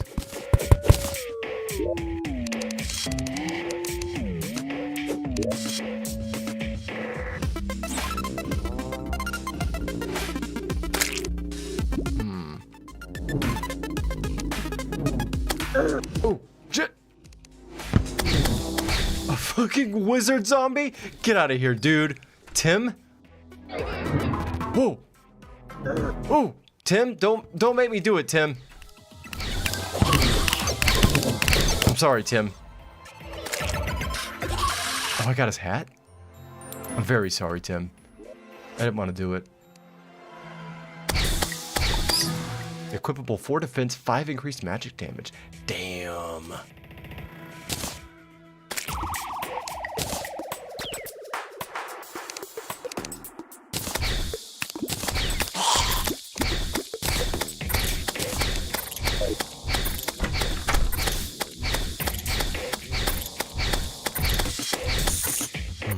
Yeah, I saw that you had jumped into it, Barry. Actually, I noticed that the other day. I actually had no plans to start one, but I was playing some ESO and a couple of people started asking me. I was like, all right, sure. I don't know why I can't make a... God damn it, Tim! Are you mad about the hat? That's understandable. Get him, Abigail! Get out of here, Tim! Oh, you son of a bitch, you're back.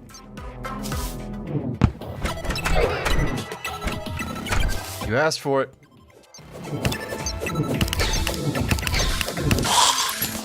Give me another hat. Okay. Double hat.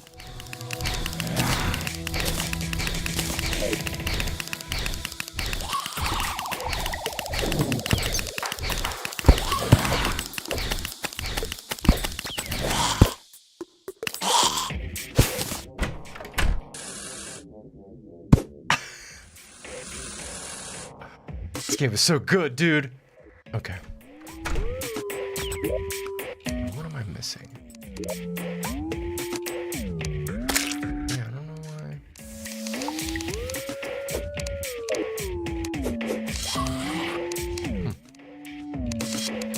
why. Must need something I don't have. That's fine.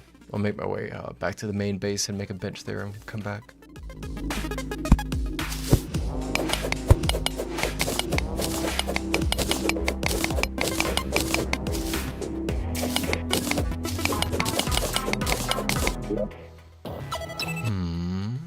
Let's go that way.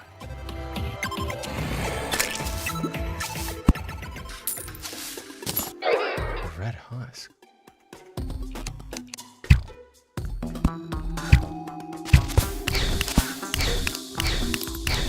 Where's yes.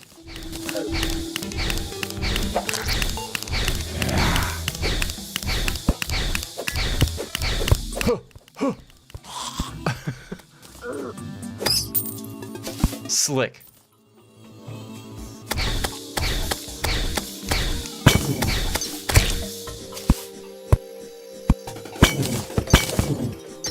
Oh, the colors of this sword, it's so good.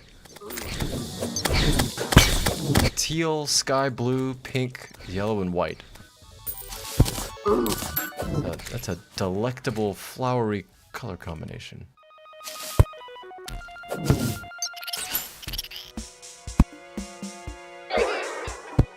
Oh, Jesus Christ.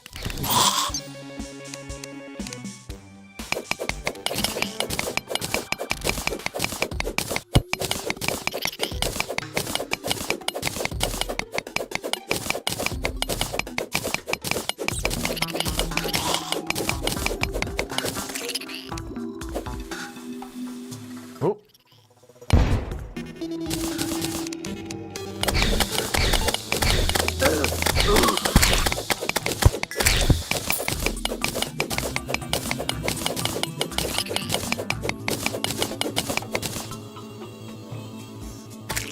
Looks pretty gross down there.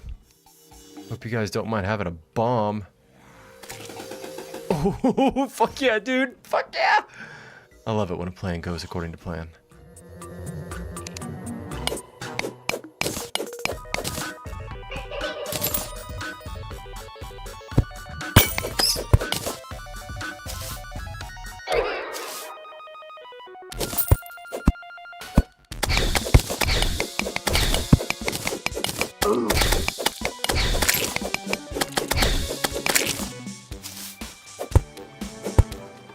Slick. Too slick. Actually, let's do that.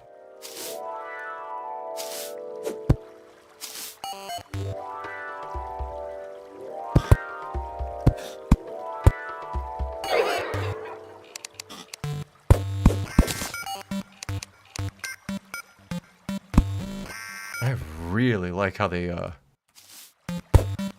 design that smart cursor for the bridges. Like it depends on your exact positioning of the cursor within that square, right? Like that's very sensitive. That's very nice. Shit!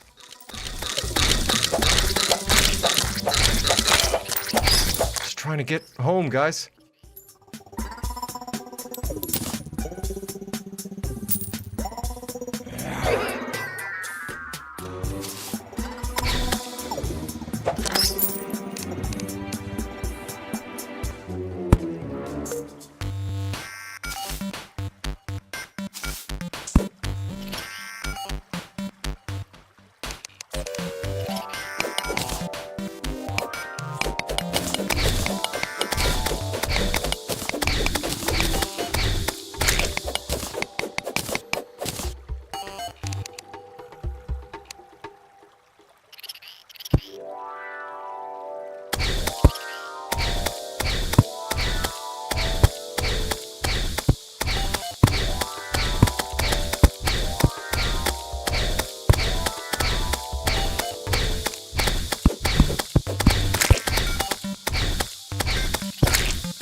Oh my god, these bats are fucking ruthless!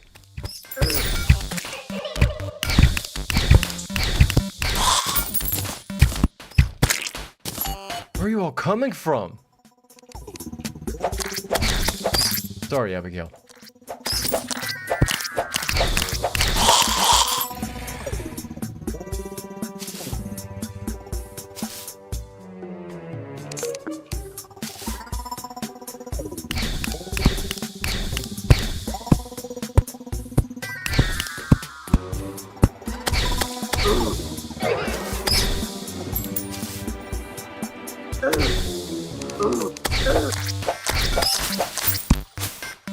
Oh my god, are you fucking kidding me? Crushed by the boulder. We get that shrine from the if you get that from the shrine mine structure, there's a small chance you got one of the most OP early game swords in the game. It's the formal drop, but the rare alternate is insane. Really? Huh. Interesting. I got it. Maybe I can show you where I got it.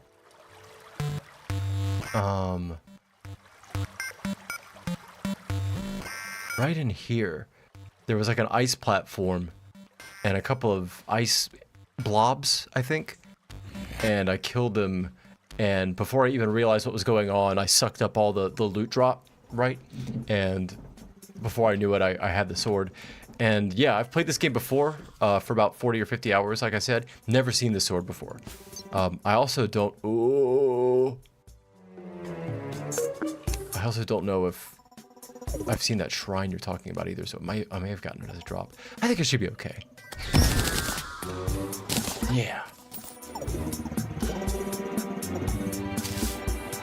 It's busted. I like it a lot, I'll tell you that much. Looks like a sword in the stone. Huh. I may have broken it out then without realizing it, because I did bomb them, so if it was able to be broken with a bomb, it's definitely possible. And it was on top of an ice platform when I got it, which stood out a little bit.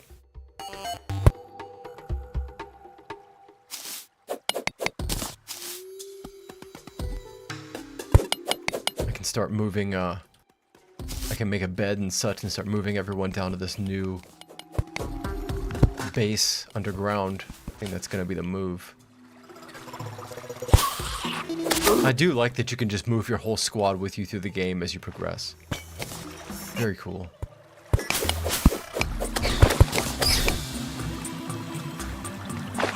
Ooh.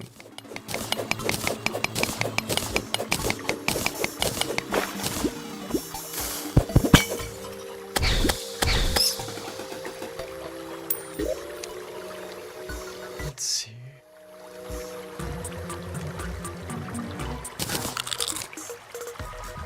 Oh, did I not bring the money pig? I guess not.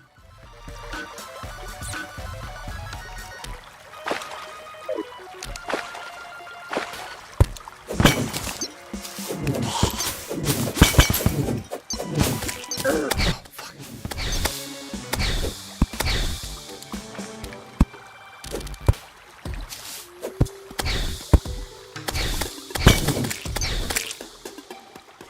Okay. We're getting somewhere. No, that's right. I'll come back for you.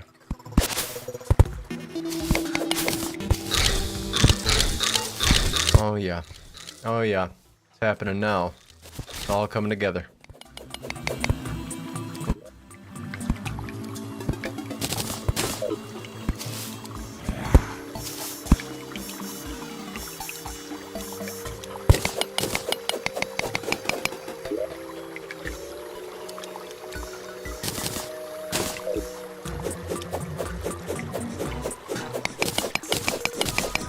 Having the NPCs spread out definitely feels like a flavor win. I think that's how I did it last time too. I had the main base up top that I built out, and I left behind Trent just because I love giving Trent shit. And I brought a couple of other people with me. I remember there was a druid maybe, or a druid-like individual. I haven't seen her yet though. I don't know where she is. Around here somewhere. Maybe it was the zoologist, but I don't think so. I think it was somebody else. I can't remember.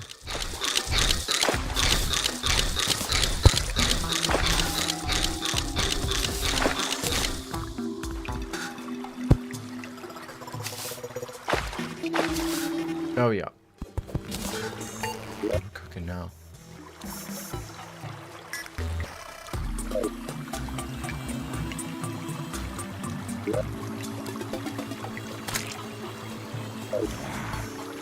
There's a really interesting sense of physical location memory that I get when playing this game. I notice I get it the same way when I play racing games too. I start to have recurring memories that come up when I pass the same turns in a racing game over and over. I'm sure there's a term, or a psychological term for that phenomenon, but I notice that it happens in this game too. I get the same sort of passing by memories, for lack of a better term, that come up every time I pass these places.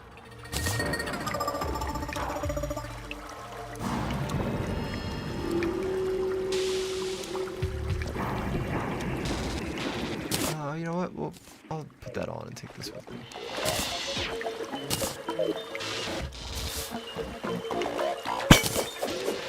Oh, so there's actual mechanical incentive to have them in specific areas. Well, good design, man. God. There are very few parts of this game that were not cleverly thought out. I don't think I've seen a single thing yet that suggests it was just haphazardly cobbled together. I think, unless I'm mistaken, I used a bomb to get into one of these areas and bust open a heart, and it gave me a special item. Might be mistaken, but I think I remember that.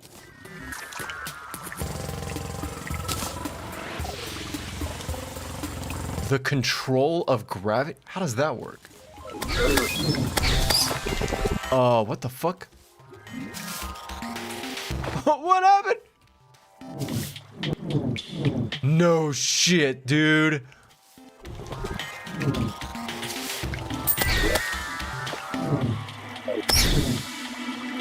That's too cool. You just press up and it swaps the... This game is such a joy. The Dryad, yeah. Let's dig our way through here.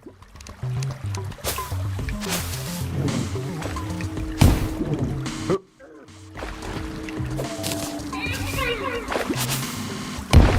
Careful, Abigail. Don't get yourself hurt, no. No, that's not... not exactly going the way I want it. That's fine.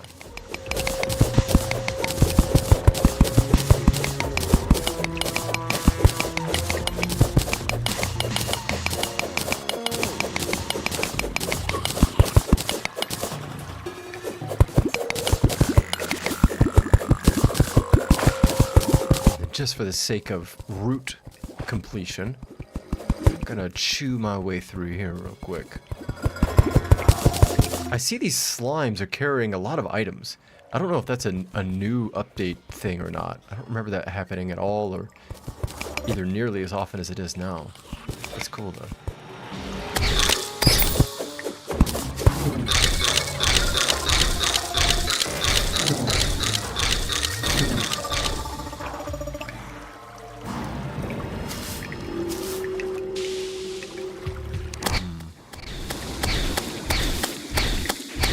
Control gravity, that means I can get to this thing pretty easily. Oh shit, okay, hold on. Oh my god. I guess the gravity only applies to me, doesn't it? Shit. Okay, noted.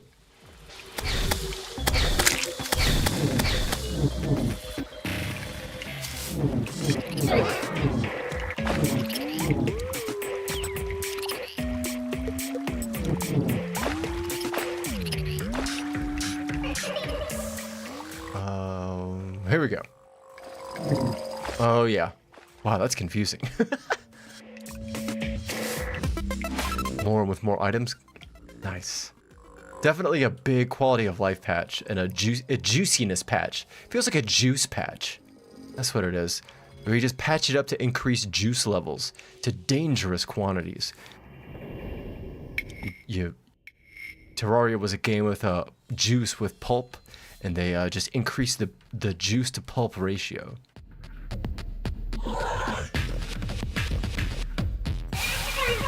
Bombs in gel. I think I saw that earlier. It was sticky bombs. If I remember correctly, it said be careful, maybe difficult to throw, and I got nervous and didn't want to make it. I was all but guaranteed to blow myself up, I felt like. But I'll definitely make some and give it a shot. Let's go ahead and do some selling. I want the geyser.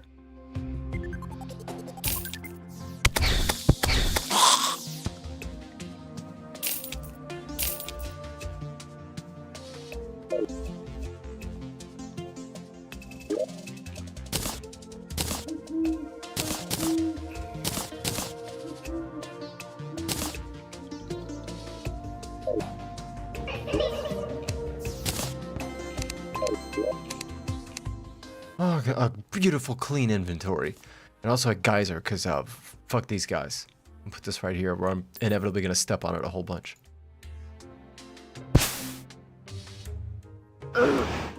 Fuck yeah, dude. Have you seen... I'm very sorry. I have not seen The Sopranos. I know. It's crazy. I know. I'm not a big movie watcher. I'm not even a big TV watcher. And as a result, I have missed out on some of the most definitive prestige television that came to define our times. I've not seen The Sopranos. I've never seen The Wire, if you can believe that. I've seen... What was the last TV show I watched? Dexter? Like 20 years ago? And I just never really watched TV again after that. I didn't... TV is not my medium of choice.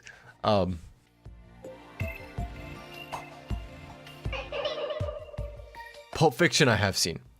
Pulp Fiction is good as fuck. I like Pulp Fiction. Tarantino loves him some N-word, let me tell you. He's a big fan. But so is Sam Jackson. And it makes the movie work. What are you gonna do? Is there an owl? Get out of here. Did you laugh at that, Abigail? That's awful. Okay, let's see what I can make. Oops. Workbench. There's gonna be a build out run for this new base down there. I think is gonna be the move. So that means I need. Let me get some beds. Workbench. A couple of chests.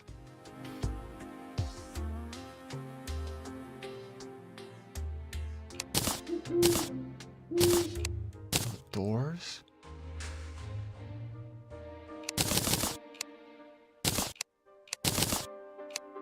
I could chop some trees. Oh, hush, Abigail.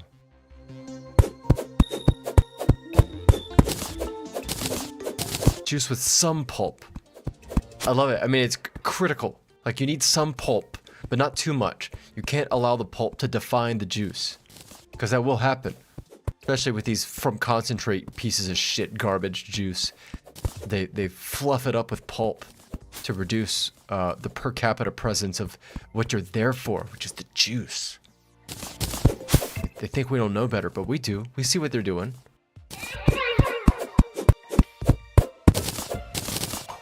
I've tried to get into pulp in my drinks, but I can. There's like a. I have a percentage quantity of pulp I feel like is my preferred ratio, and then once it gets beyond that, I certainly don't mind it, but my preferentiality begins to degrade. I would say 5, maybe 10% pulp in my juices.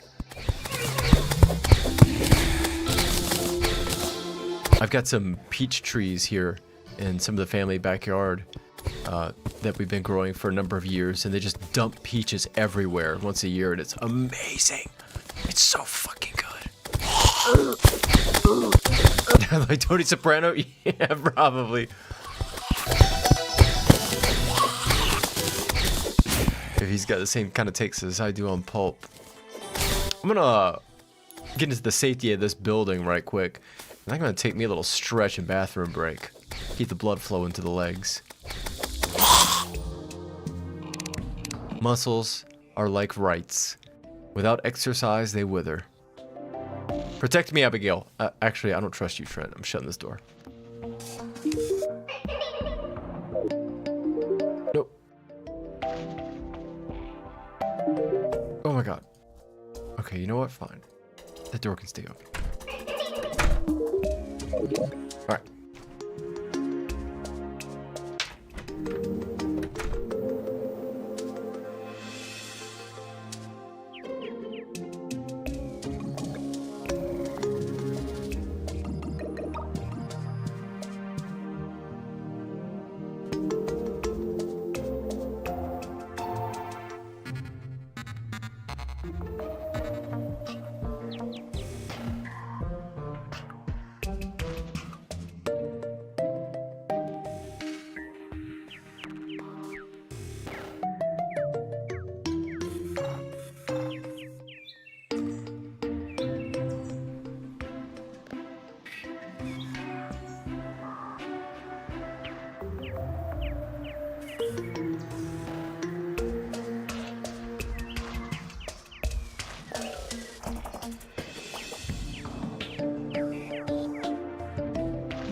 I did not notice until right now.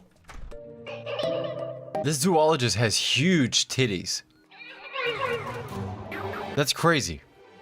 I mean, that's not crazy, but yet another interesting thing that crossed somebody's table during the design phase. They're like, you know what? Let's make her arm go right behind them. And let's also, like, push them out 1 extra pixel. And that's all you need to communicate to the player that she has enormous breasts. Delightful. Love it. 10 out of 10. Because of course it's the Fox girl, right? Like that's how games work now. Whenever there's a furry character that's a female, you just gotta put huge titties on them because it's always better. Excellent. No complaints, no notes. Bazongas? Fuck, that's a good word. Bazong. I love it. Such a good word.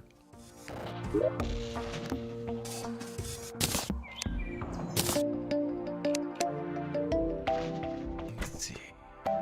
Okay. I'm gonna get a few more trees just to be safe. Yeah. Oh, fuck! I fucking knew it, dude! Within 10 minutes, I forgot I put it there. Damn! I'm nothing if not predictable. I'm sure anyone that's been watching for a few days has noticed that you can start talking to me or give me something interesting to think about, and I'll immediately lose track of my surroundings. I can hardly play the game and talk at the same time. Use more wood.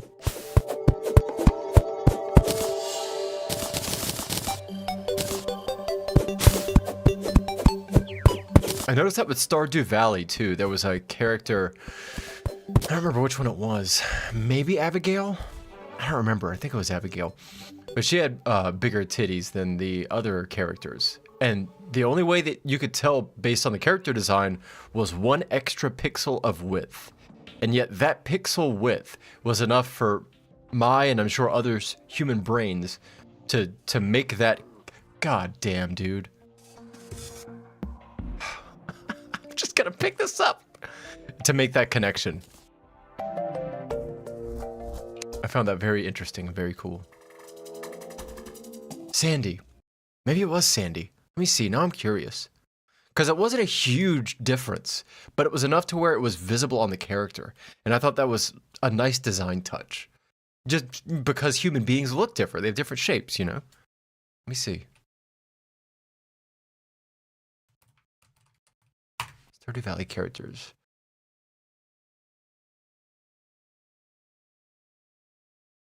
Where's the,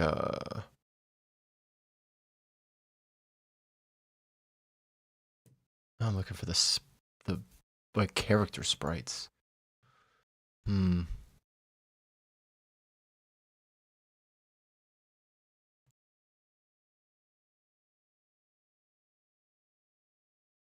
Here we go.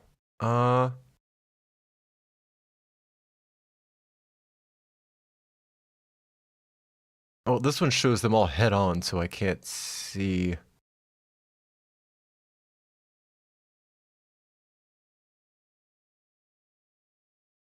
Leah, maybe? Maybe not. There's so much fan art for Stardew Valley that if you just Google Stardew Valley characters, it's real hard to tell if any of these are actually in the game or not. The girl from the desert. See, now I can't remember who it was. I thought it was Abigail, but now I'm second guessing that. I think I'm misremembering. Because Abigail does, like, she's got Bazonga energy, but doesn't visibly present as a Bazonga character. I think I'm misremembering. Wow, yeah, if you just Google Stardew Valley characters, it's just all fanfic AO3 shit. I can't tell. I'm gonna have to replay it and see one day. Well, Bazonga is gonna definitely enter my lexicon for the next couple of months, let me tell you. Thank you for that. I love how onomatopoeic words for breasts are too. Like titty, there's 2 consonants there. Just like there's 2 on a person's chest. Like it's a sonic and visual representation in word form of how the object itself in real life. Very interesting. Boobs, same way. Oh, it looks like the thing that you're describing. Very cool. I'm fascinated by language, and things like that really, really interest me. Honkers. There was a comedian whose wife I listened to, and she called them milky slappers. So funny.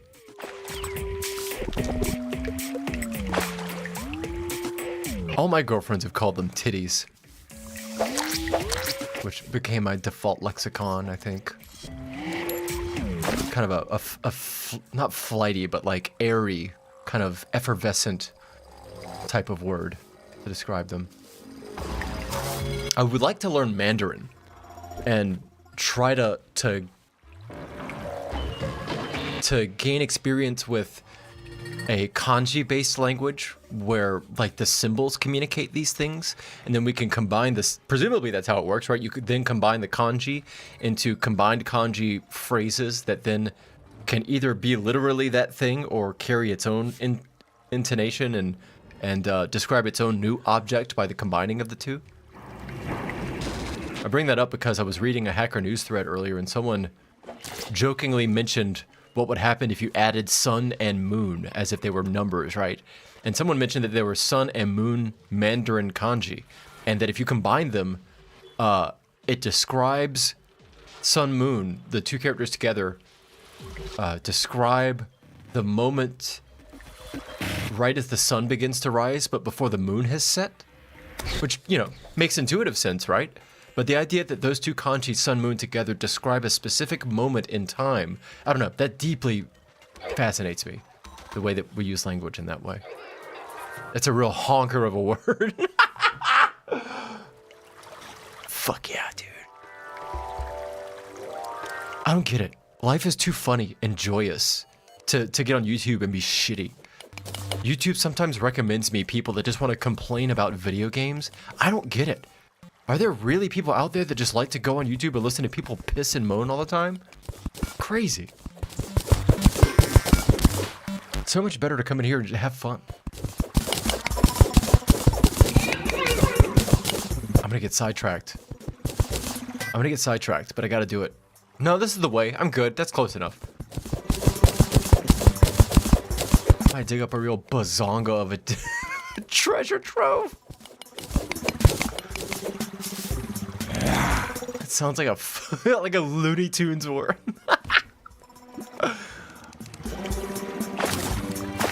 I also like German a lot too for that same reason. They seem to do the same thing that Mandarin does, in that they just combine pre-existing object symbolism and ram it together into the same word phonetically, and it...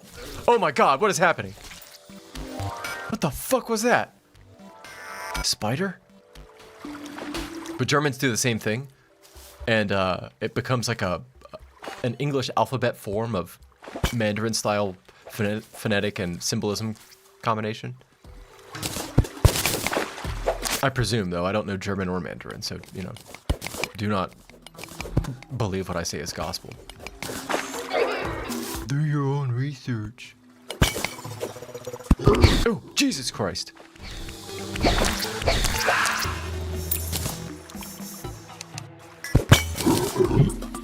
I hear you.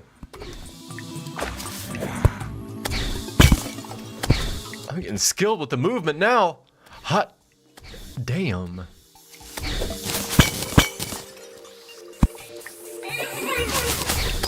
Abigail, good to see you.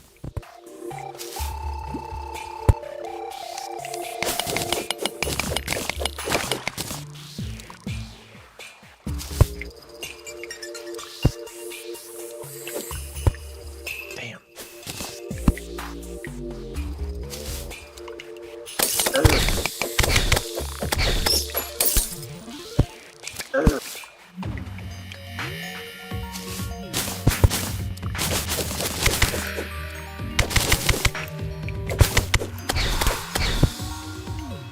A wooga.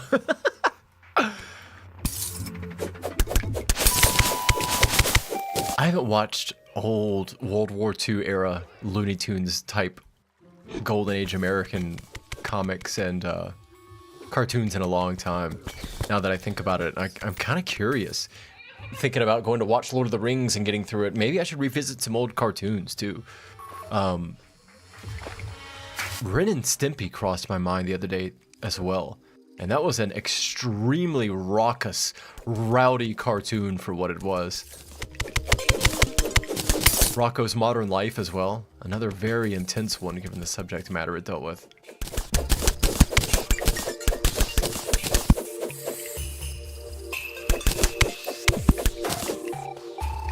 Cartoons are an incredible expression medium.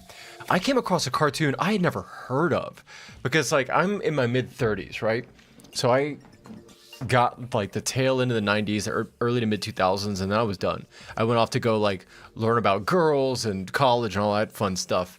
And so it just kind of fell out of favor. But it seems like Cartoon Network if any of y'all have that where you are, or whatever syndicated networks run this kind of stuff, there were a renaissance, I don't want to say renaissance, but a rebirth of cartoons as an expressive medium right around the time I stopped watching. Chowder, what are some other ones? Adventure Time is incredible. All the basics, right? And there was one that seems to be related to that cadre of cartoonists that slipped past me until about a year ago, which was Bee and Puppy Cat.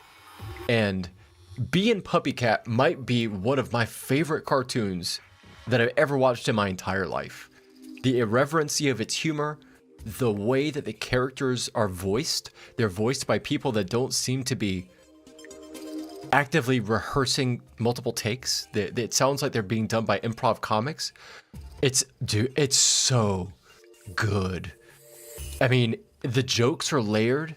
I know a little bit of programming, I'm sure you picked up, and so there was a girl in the show that programs, and I paused the show to like look at the code that was on her screen, and the code was like Simpsons quality depth of someone programming a routine to see if a number was the number 4 or not, and they were doing shit like trying to not algebraically because you can't, I guess, but using pi as a source of digits, and then taking the trailing digits of the transcendental pi, partitioning them into left-right groups, like a bifurcated partition. There's probably a computer programming term I don't know for it. And then trying to run a second subroutine called fourness, and then check the fourness of either of those, and then shave down how many 4s were in each, which I guess if you're familiar with transcendental numbers, there's probably an equal amount of 4s in either, given whatever your epsilon of depth that you're searching, right? Just complicated shit that you need to either have computer or mathematics experience to understand how funny it was. And then it's just slapstick humor on top of it. It's so good. The soundtrack is amazing too. It's all on YouTube actually. Bee and Puppy Cat in Space. I think there's 2 different seasons of it. Flapjack, that's the one I was thinking of. And Regular Show, also fantastic. If you've never seen Adventure Time, highly recommended. And in fact, not that you need me to tell you that, I'm sure you already know, everyone says it's great. One of the animators for Adventure Time, the girl that made Cake and Jen, or like the gender swapped Jen and Jake and Finn, Cake and the girl that worked on the show and did that for the first time was the one that did Bee and Puppy Cat. All of which is to say that like she cut her teeth on real quality comics. Good stuff. So good. I need to not step on this again. Okay.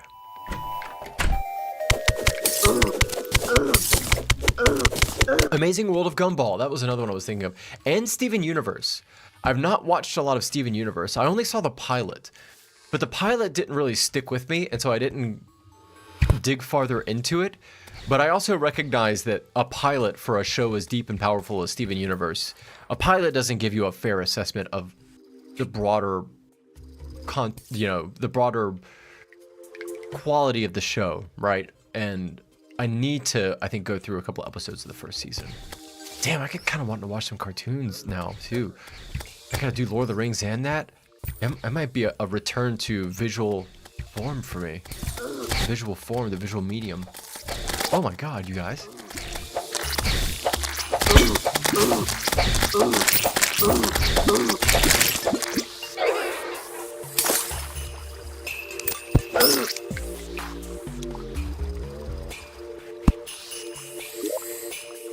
I need to go down.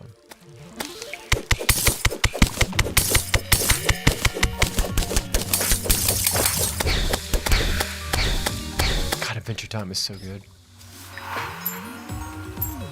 If you like that, if either of y'all like that kind of stuff, definitely check out Bee and Puppy Cat. Cannot recommend it enough.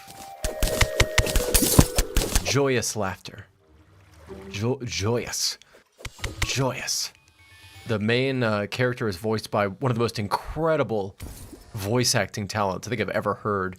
And it's not that like she's got strong voice control that makes her so good or anything like that. It's that the delivery feels human in a way I'd never heard in a cartoon before. It still surprises me to this day when I think about it. I rewatch it from time to time.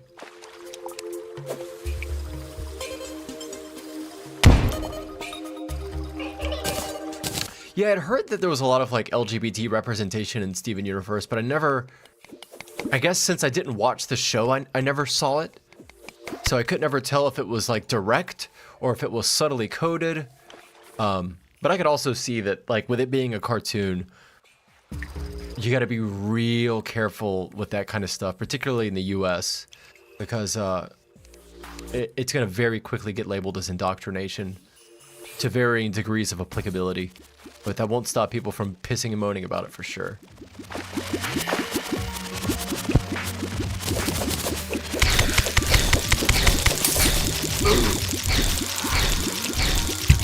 Oh, what in the fuck is happening?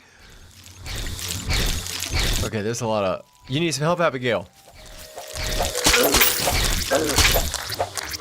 There you go. There you go. Yes, ma'am. Okay.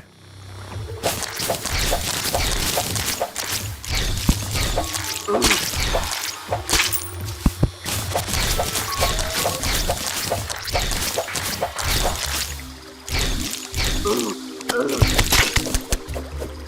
was that?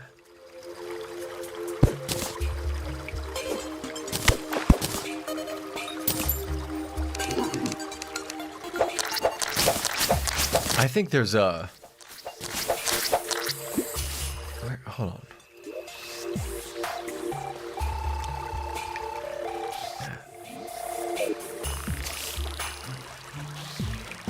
Yeah, I thought there was some... Yeah, what? Well, hello. Don't go exploring with scissors, they said. You won't get trapped in a spider's web, they said. Oh, do you need a place to live, ma'am? Sorry, hon, I can't style here without a place to set up my station. Well, don't worry, I got you covered. But until then, would you like some peaches? A hair dye? That's sick as fuck, dude. Grapefruit? No, you can't have the geyser. Sorry, ma'am. Do your thing?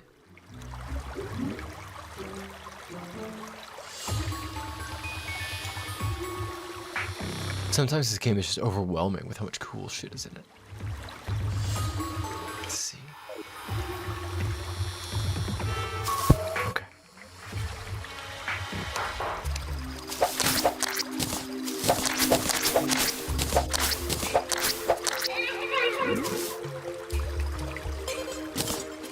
There's a bazonga-ass spider down there. Be careful.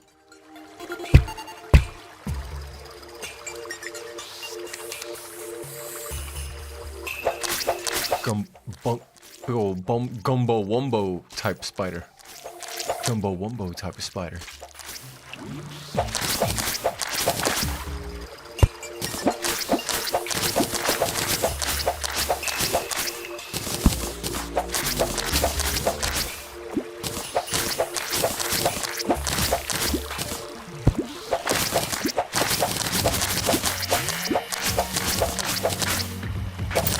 Would you say Steven Universe got better as it went on, or did it kind of taper off in quality like so many cartoons do? Because I'm curious about getting into it and trying to give it a fair shake since I missed it. But I know a lot of cartoons, at least the ones that I've experienced with, have like a best era, and they kind of trail after a while as they lose focus. Adventure Time was one of the ones that didn't seem to do that.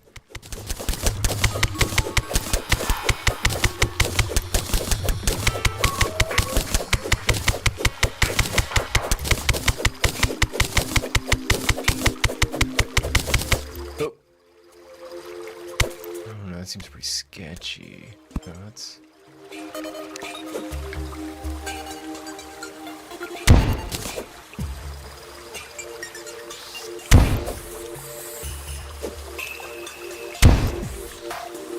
Bam!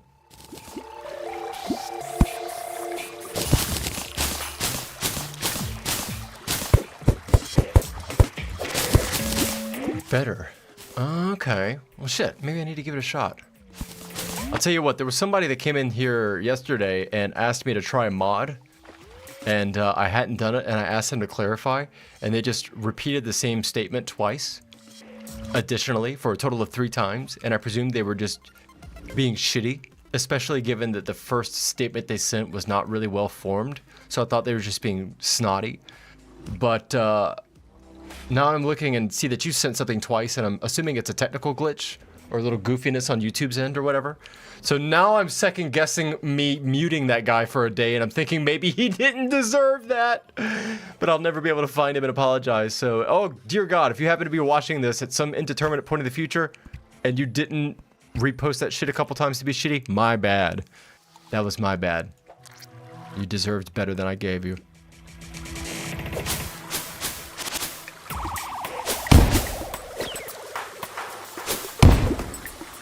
Oh, yeah. Yep. Get in there. Oh, fuck.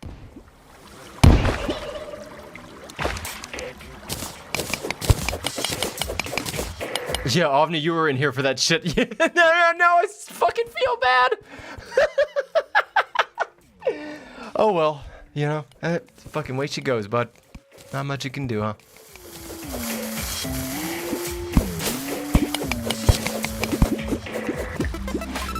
I was saying that you may not have been in here yesterday, but there was somebody that offered a mod that I should try. And I was like, oh, I haven't tried it. Can you give me some more information on it? And they resent the same thing they said 2 more times. And I was like, oh, this is just somebody doing some weirdo meme shit. I'm not fucking, I have a very short fuse when it comes with YouTube, like snotty meme culture. And I just immediately like hellbanned this person for a 24-hour period. I was like, I don't want to hear that shit. Don't come up on my stream and start yelling shit at me that I don't want to hear. Especially if you're not willing to clarify your statement. I don't want to hear that. But then I see you sent something twice, which tells me there's likely a technical reason that comments or chat messages get sent multiple times. And now I'm second guessing that person was being shitty, and then they may have just been asking a genuine question, and I just fucking banned the shit out of them anyway. And yeah, if that person happens to be listening, my sincerest apologies. In my fastidious effort to protect my own personal information hygiene, I may have accidentally caused a casualty of the information war. A little bit of friendly fire there, my bad. Trash that. Yeah.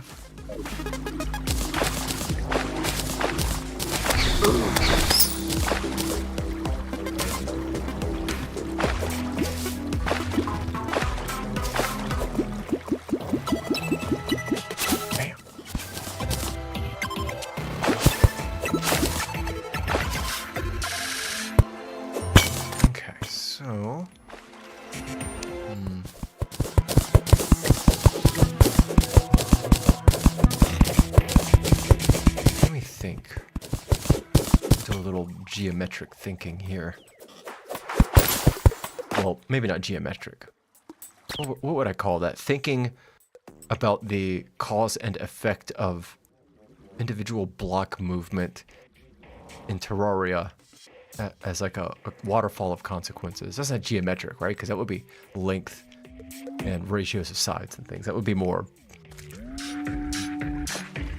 I mean, I guess cause and effect. Let me game out the chess moves. So I want to go down, but I don't want that to get in the way when the water hits it because it's gonna freeze it. What if I just throw a bomb in there? Oh, that might be catastrophic. We're gonna do it anyway.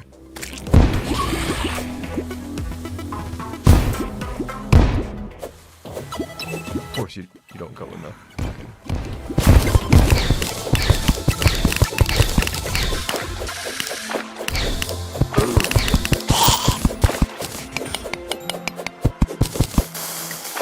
There it is.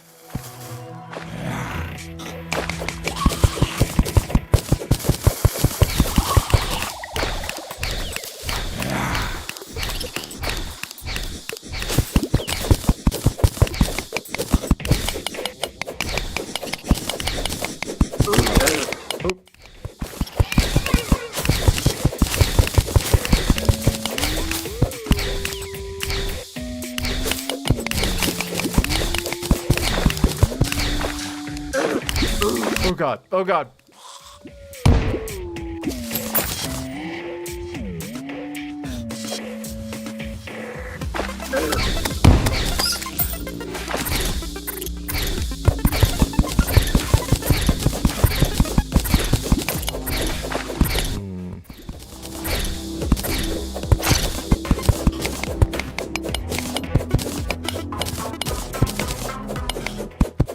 I'm gonna lava the shit out of this area.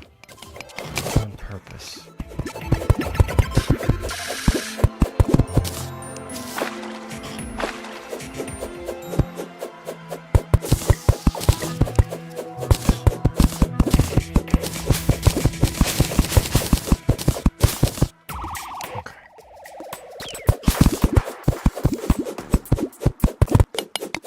Oh yeah.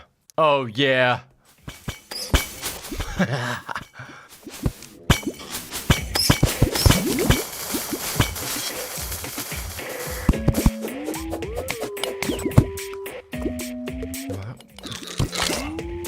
There it is.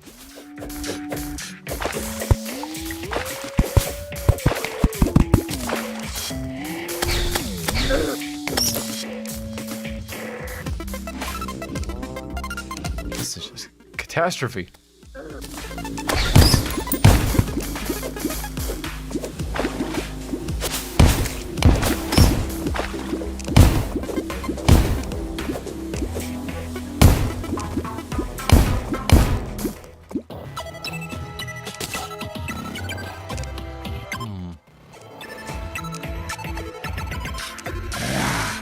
Oh.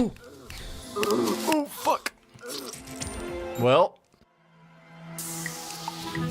Damn.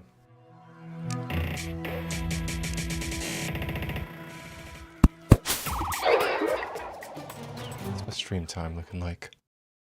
2.5 hours? I go for a little longer. Why not? Okay.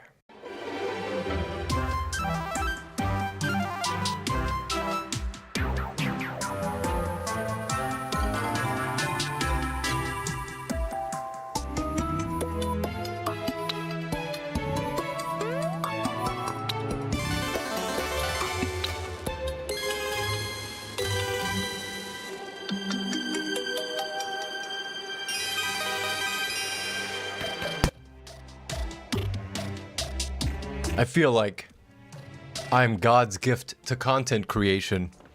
I'm not getting anywhere near enough viewers. I need to start complaining about Terraria and saying that this new patch is trash and that they took a good game and they ruined it and that it's awful and that you should refund it and play Arc Raiders instead. And I'll become rich by people's Patreon money. Like, comment, and subscribe. At the $5 tier, I will piss and moan even more.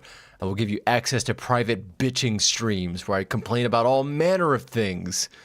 For the $10 tier, I will do the same thing, probably. I have to imagine that's what they do. They just piss and moan even more. AI generated thumbnails? Yeah, I'll fucking AI generate a face that's just like in shock. And then in the background, I'll just have cars ramming into each other and exploding and crying babies and shit. I was thinking about that the other day. Like 10 years ago, if you used the internet and you didn't use an ad blocker, there was a particular ad network that would run really gratuitous, grotesque, borderline pornographic, and visually disturbing ads, and I forget the name of it. It wasn't Ookla, O-O-K-L-A, because I think that's a speed test bandwidth company, but it was something with 2 O's in it. I distinctly remember, and it would be like a 4 or an 8 panel set of images, and there would be like gross medical disorders and shit, all meant to give you a visceral reaction. And that's become like the YouTube thumbnail meta in a lot of regards. And I thought that was fascinating, that kind of desire to compel human attention never really went away, it just evolved to move to a new medium. Interested me quite a bit to think about. You're right, I do need to upload more videos. The problem, I think, is I'm facing something that I'm not really a creator or a creative person. Expressing myself either through music or sound or video or images or what have you. It's not something that comes naturally to me. You're witnessing me learning it as I go, right? And I've quickly discovered that I'm one of those people that has a perfectionism problem. And I feel like I don't want to upload a video proper until I have something worth saying. And so the problem becomes, well, what's worth saying? And when I had that problem, you see me not upload stuff for a month. I think part of it's because I don't think I have any ideas that are really that compelling, frankly. And the few times that I do have ideas that are compelling, I've noticed they don't really have a lot of self-expression. Go figure. They have data, information. Like if you look at my ESO video, I noticed, because I watch it from time to time, just to get a sense of what I produce, right? And I noticed that I'm not really talking about what I love or like about it as much as I wanted. I'm just talking about what the game is. And that's not good or bad, but I went into it with the thought of talking about my personal experience with it more. And when it was over, I found I just talked about the game more, which is interesting. I didn't expect that to happen. And it makes making new stuff a little bit more challenging because I'm frankly not really sure what to make videos about. I don't really know. It's hard to know what a person feels like is interesting to other people when they speak about it, you know? I've got a friend of mine that I talk to that doesn't do YouTube stuff. I invoke him all the time when I'm speaking to y'all. And he said that I should do Linux-oriented stuff, precisely because I know a decent amount about it, and I can speak authoritatively and also emotionally about it and what it means to me and what I can do with it and what you all could do with it. I could blend the data and information along with the personal component. And I think that's a great idea, but I've got to figure out how to do it, like what I want to say, you know? But you're right, I do need to upload videos. I should. I'm actually only very, very lightly serious that this channel is not popular. I couldn't honestly give a shit about how many subscribers the channel has. Oh, what is this? A gold cache? If anything, I'm actually shocked it's as popular as it is. I never expected to get 200 subscribers. That blows my mind. Summons deer clops? Wait. Hold on. What is deer clops? Oh, that sketches me out. It's not coming. So that's probably a boss, isn't it? Yep. Okay. We're gonna we're gonna wait for that one. Let me get back to this little base I was trying to build out.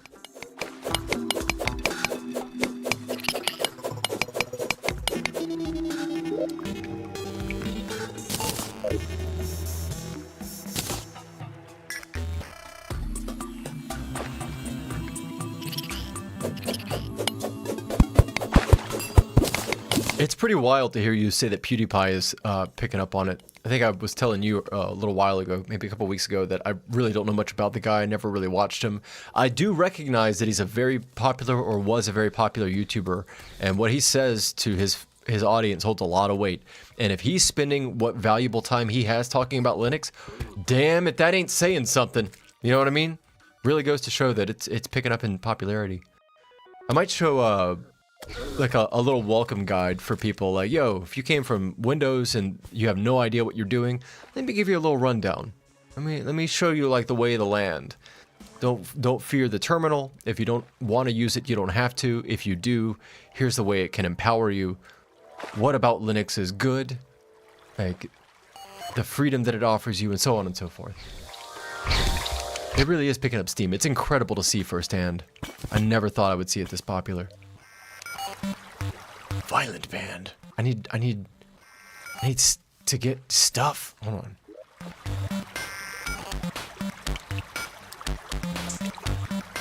Right here. Okay, I can do that. That's not bad. I'll be back.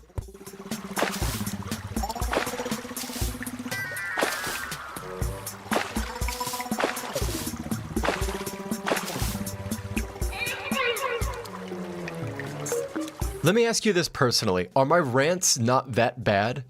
Because there's a not small part of me that does not want to become a negative YouTube person. Not because I'm afraid of it, but because I just generally don't like being a negative person. You can hear it in my laugh, right? I enjoy the sensation of being positive. But even I recognize that, like, when I, even jokingly or not, complain about stuff, there's some soul in there that I don't hear very often from a lot of other people that rant. I can rant and rave with the best of them, and I don't know if it's my particular vocabulary or what, but people seem to like it. So you might be right. I might just need to bite the bullet and find something significant and worth talking about and just rant for a little bit. Yeah, go off the cuff, you know.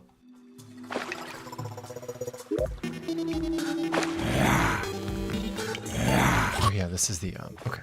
Am I here? This is a different one. Yes, different one.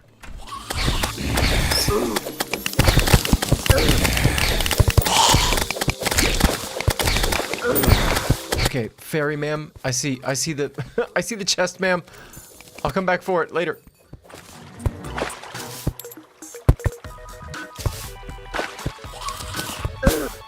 Jesus Christ.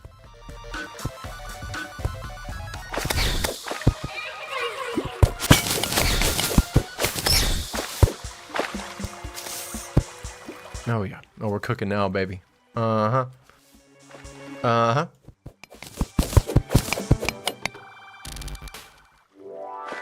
Appreciate the compliment on the voice. I don't know how much microphone audio you've tried to record of yourself and listen to yourself. It's weird. I mean, obviously it's weird to hear yourself, right? But it continues to be weird in the sense that I've been practicing recording audio and speaking into a microphone for a little while, and it's definitely not like normal talking. You have to enunciate a certain way and make sure you don't spit on the mic and get nasty saliva sounds, which I'm still not great at. But what I noticed is the more I did it, the less gross hearing your own voice sounds. And I think you're right. I think my voice is pretty good for microphone audio. It took me a few months to recognize that, but I think you're right. It should be recorded and used in a way that benefits everybody. Even if that means ranting about the Elder Scrolls. I hate this update. This update is trash. The Elder Scrolls Online is dying. Dude, oh my god. Go on that ESO video I made and just look at most of the comments are nice. But there are some people that just want to go there to complain. It blows me away. I don't know. Maybe that's just a part of the human condition I don't understand. That some people wake up and they're like, you know what? I need to complain today. And I'm going to go on this only ancillarily related video to this thing that has made me slightly unhappy. And I'm going to complain at that person. They like a thing. I don't like it. I'm going to complain at them. And it, even thinking about that brings me joy because of how funny and sad it is. Oh, it's so good. YouTube is a hell of a platform, man. There's some weirdos on this motherfucker. Some real grade A nut jobs. Alright, there it is. I got a house now. Fuck yes.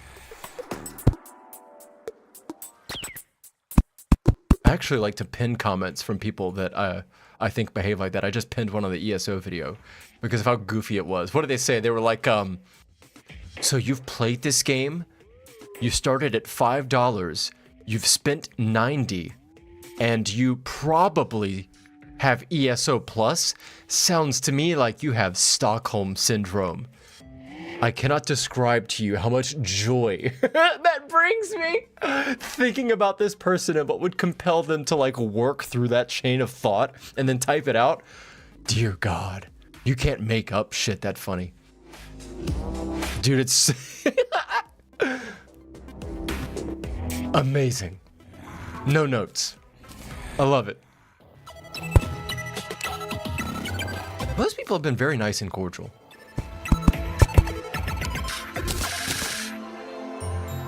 Yeah, that was the other one I did.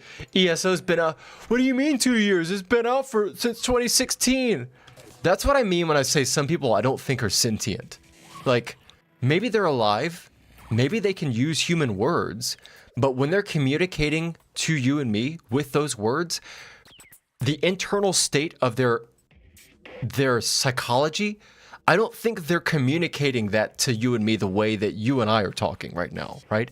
They make mouth sounds. They learned how to sound words out of their mouth, and they learned that those sounds make other people respond to them. But I think that's the extent of their understanding of communication. And when it comes to compartmentalization of ideas and exchanging them with other individuals to further progress our shared understanding of the world around us, I don't think they can do it. Not, I don't think they do it. I don't think they can do it. Like, I think if you tasked a person like that to defuse a bomb by cutting the red wire, it would explode 9 times out of 10. That's what I think. I also recognize that that line of belief very quickly gets into the territory of dehumanization, and I'm careful to not do that because I don't want to dehumanize my fellow man. But are they men? Are they real humans if they're not sentient? That's all I'm saying. Okay, let's see here. I need a bed. Beautiful.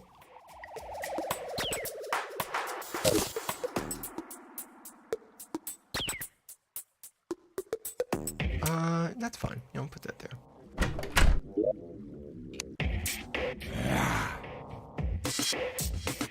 Do androids dream of electric sheep? God, if the android was fortunate enough to get plugged in, I don't think some of them even made it that far. Funny you mentioned that. I've been thinking about reading some more Dick, Philip K. Dick, in the context of all this AI stuff that's happening. I think we're going to have to ask ourselves some very uncomfortable questions. I think people like the, yes, those been out for since 2016. People like that probably share more in common with AI than people like you or me, in my opinion. That's awful to say, but I just don't have any evidence that suggests otherwise. The amount of people that I see, even when I go shopping, and I try to talk to them, and I look at their eyes, there's very little going on there. They're on autopilot. I don't necessarily blame them for that either, but that doesn't change the fact that there's not a lot going on. There we go.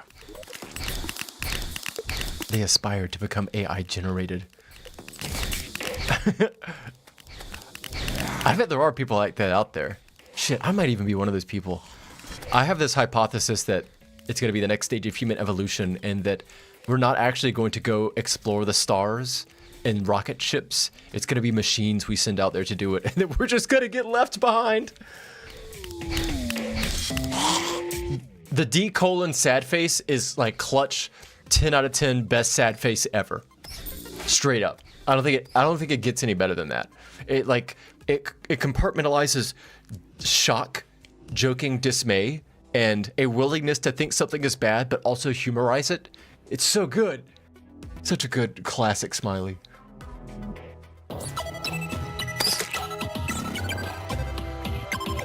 Yeah, it's double sending. That's weird.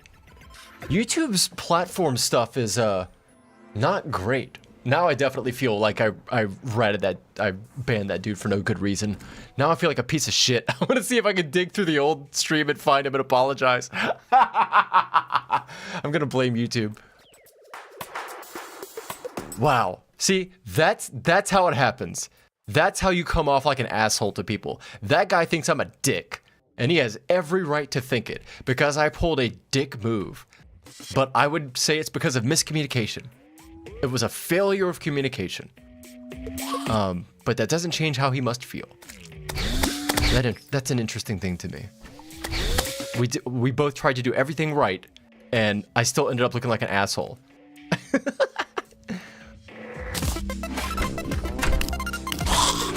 That's the kind of thing that I'm gonna think about in the shower for like years.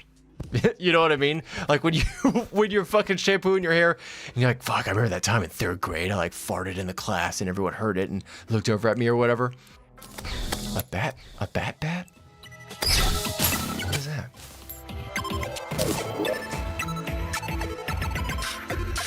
Jesus Christ.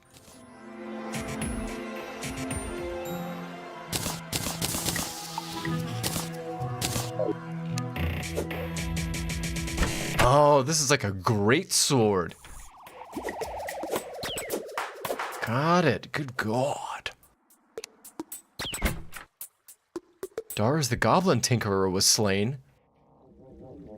Oh no.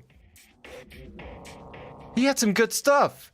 And also a life was lost, and I feel terrible about that. But he had really good items. Damn. Oh well. Easy come, easy go, eh?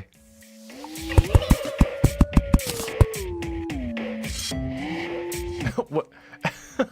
Now I'm thinking, like, what if all of, like, the negativity on YouTube is not actually people being negative? What if they think they're being nice and it's just miscommunication? I mean, of course it's not, but how funny would that be, right? They get off the computer and they think, well, I did a good thing today. I was really nice and expressed my opinion and everything was great. And fucking 7,000 people hate this person. Let's see. What platform? Yeah.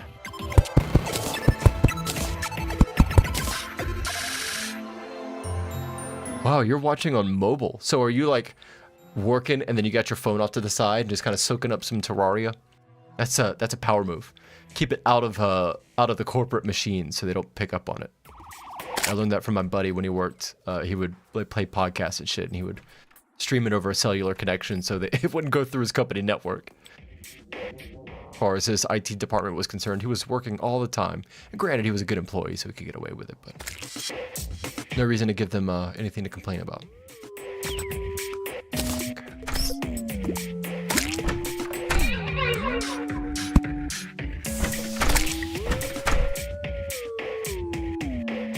I'm gonna put a geyser up here for protection. I don't think it's gonna hit anyone but me. That's okay.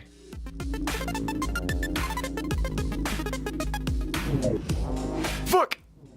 Oh, how's the Terraria going? X-Boy, great to see you again. It's going pretty good. Just got a giant bat greatsword, and fucking Tim is back. Tim? Oh! Hold on now. And I got this sick-ass whip. This sick-ass whip. Sometimes my southern twang come through just a little bit. Y'all might be able to pick up on it if you listen real close. I actually don't have too much of a southern accent. Maybe I do. I have some Europeans in the audience. You could perhaps hear the southern accent in my voice far more than I could, but a lot of people in the States tell me that it's not. And I think it's because I learned English through Final Fantasy as a child, from reading Super Nintendo instruction manuals and listening to PlayStation games. And so my accent came out real different than other people in the area, which at the time was a novel thing because the internet wasn't widespread. I feel bad for killing Tim. Tim seems like a nice guy. I take that back. He seems like an asshole. He shoots at me every time I see him. But the fact that he has a name suggests that maybe he could be a nice guy, and somehow I pissed him off. I'm not really sure. If he ever wants to, let bygones be bygones, Tim, I'm willing. You just gotta let me know, bud. Okay, I need some snow. I'm gonna do some snow building.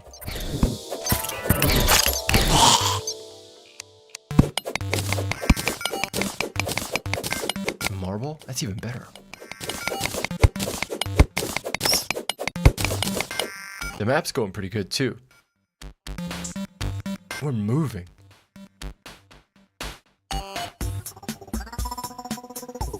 Yeah, that's more progress than I thought. I feel like once I get this second little base down here set up, get some people moved around and get situated, I'll be able to prepare. I'll be prepared to start building boss arenas. And I'm gonna go back and show that Queen Hornet what for. I got a couple of bazongas with her name on it.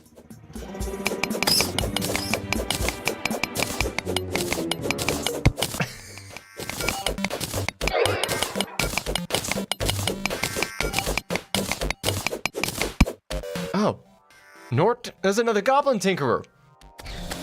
Thank God. I mean, it doesn't bring back Bob or Todd or whatever the other guy's name was, but you know, that's how it goes.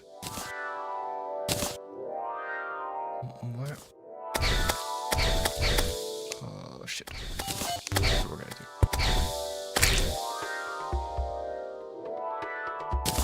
I need a press play.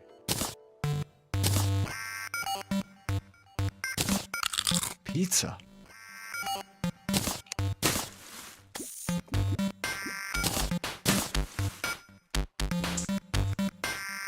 I put on my robe and wizard hat.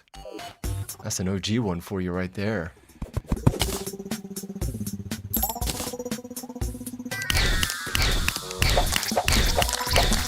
Bazongers.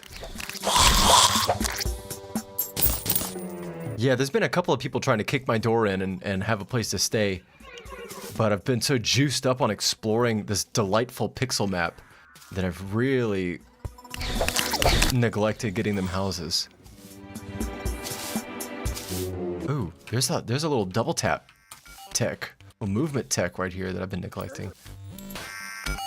Did you blind me? You sure did. I also got a sick whip. It doesn't have the crack sound that the other whip has. It's got a gooey, slurpy sound, but that's okay. I might become a Terraria mod developer just to mod the snap sound back in. This game can't be too hard to mod, I don't imagine. Actually, I don't know, it might. I don't know what... It doesn't look like it uses Lua or anything. It might be just straight up C++, which I do not know.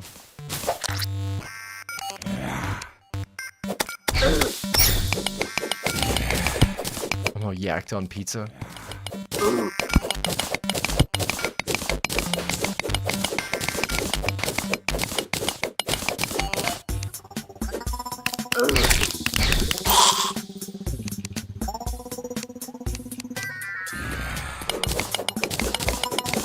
Basic C#. That's not too bad. C# is the one language I don't have a lot of experience with. And my first thought was that it was kind of like C++, but I think I'm mistaken. I don't think it is like C++. I think it's more like, not Python, I don't know. There's a more common language C# is like that you probably know the answer to this question. I don't know what it's like. But yeah, if it is like C# and it's a modern language, it probably wouldn't be too bad. Object-oriented, dynamic typing, pretty flexible, most likely. I would imagine C# is strict. Not that it would make a huge difference, but... Okay, let's see. We're going here.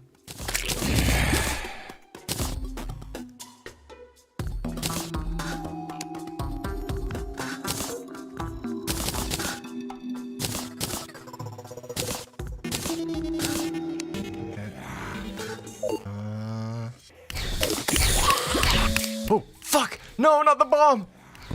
No! No! Just blew up my own house.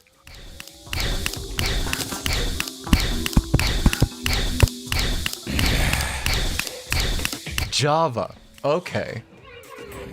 That makes sense. Well, unfortunately, I don't know much Java either. But, Now I'm curious. I gotta... I gotta have a second monitor open with a Firefox window I can fade over so people can see what I just Google every once in a while. Let's see. High purpose language. Static typing. That's not too bad. Strong type.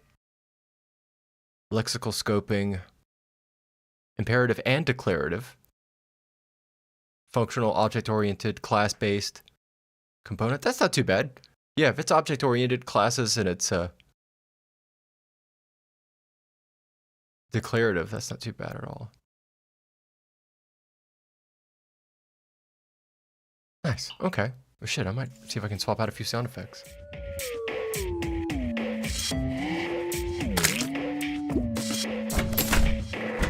Oh, is that... Does that happen to everyone in Terraria once you blow your own house up? That's great. I feel like I'm one of the crew now.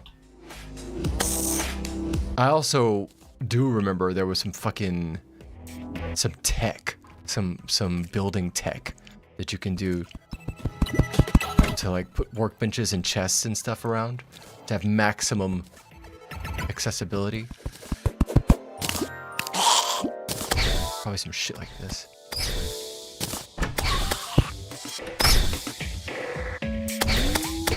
Maybe not. We'll figure it out. We'll figure it out. Bam.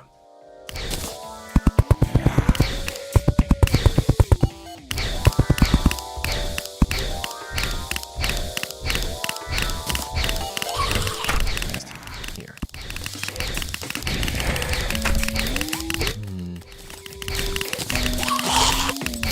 Get him, Abigail.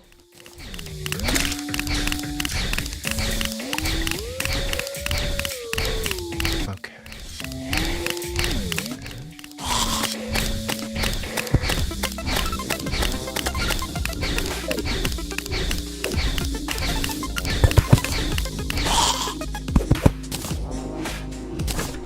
Oh, Jesus Christ. Oh, yoked on pizza. There's a chair next to the table. Oh yeah, right in here. Definitely. Yeah, I'm gonna make some of this backing walls because I felt like you had to put some walls back here as well, but I don't remember if that's true or not. I might be misremembering. I think I'm gonna do that like you're suggesting. Get everything fleshed out here, and then try to get the goblin. And there's a hairstylist somewhere who I've let rot in the marble caves. Maybe she'll be happy with this being home. Let's see. First off, let's make some room.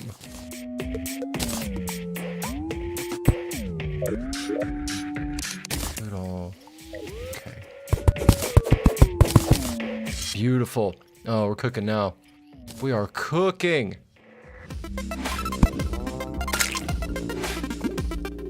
Then.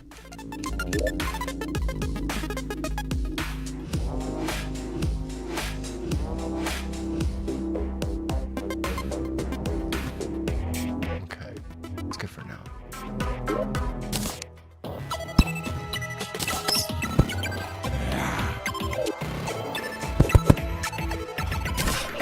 God damn it! God damn it! Holy shit! That was the worst possible case. Oh my god! Shit!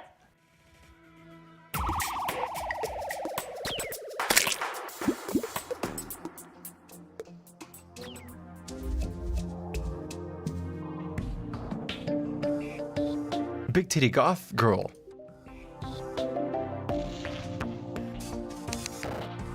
What do you have for sale? Weirdo film student stuff? Yeah, I bet. I'm good. Go ruin God of War. Ragnarok. How about that? The real the real gamers are out here building Terraria houses. Okay, we're gonna go ruin God of War Ragnarok. I actually don't dislike that game at all. Not my flavor though. Very good game. Okay, well, in that case, let me take some stuff.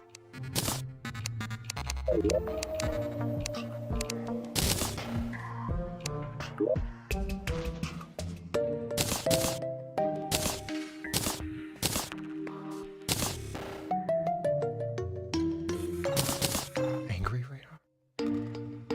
Of damage.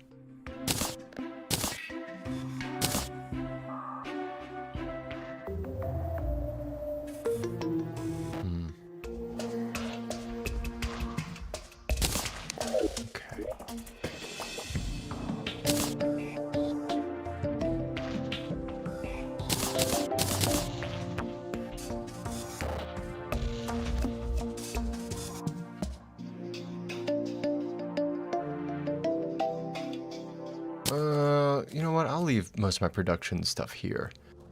Because if I start deconstructing this consolidated environment, I feel like I'm going to start picking apart the individual pieces of things I can construct, and it's just going to be more trouble than it's worth.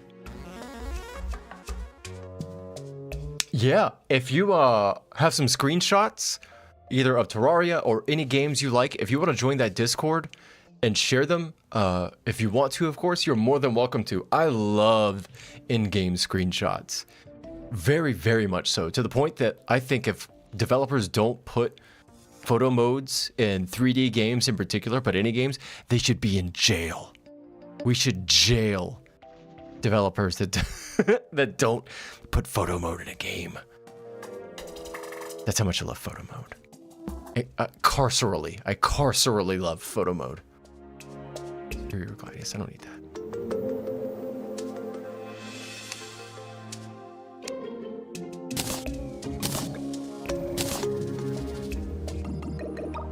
Perfect.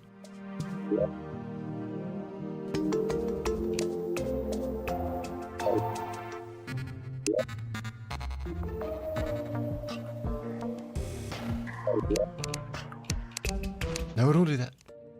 Also, nice design that I can accidentally click the wrong button, but without letting the mouse button go because I made an accident, pull it away, and then it doesn't do the action. That's good design. I need to be noting all the individual instances of high-quality game design I keep coming across in this game, because it's amazing. It's probably the most well-designed moment-to-moment gameplay of any game. Like, you know the phrase, like, have you lost the plot? Do you understand what it is you're supposed to be doing in this moment? Like, are you too lost in the sauce, or do you know what's going on right now? Are you with me, right?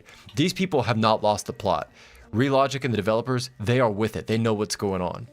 They always understand what about this game makes it fun. I say that as somebody that's nowhere near as experienced with it as any of you either, but I recognize it. It's very clear. Hello, sir. I will build you a house momentarily. I am on the way. I blew myself up and fell though. Oh yeah, there's a Discord. I may still have the... Yeah, here it is. Yeah, I put it in the channel description, and sometimes I put it in video descriptions. But I noticed that with the different formats that YouTube is presented on, mobile, desktop, and then different renderings of desktop for different browsers and screen sizes and stuff, the descriptions and such aren't always visible. And it makes me wish there was a way to attach a Discord more regularly to this stuff to make it easier for people that were interested in finding it. But there isn't, so I'm probably just gonna have to like make a default stream template and include it there as a first thing. I just hate the idea of polluting all of my stream descriptions with Discord, because I'm sure you've noticed I love putting random goofy non sequiturs and sentences and things in my descriptions and titles. It's very human, and I want to keep it as human as possible.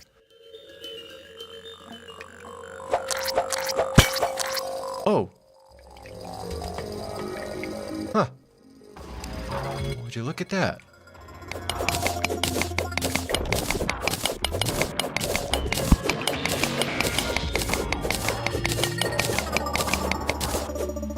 If anyone does have a tip, I would appreciate it if they know, is there an item that I can use to get through this crimson stuff? Or is that just an environmental section of the game that is either not passable without explosives or until like a later part of the game? I'm presuming that there's something I can get or use that'll help me traverse it more easily. And it's not a problem either, but I just wasn't sure. Seems like it's spreading though.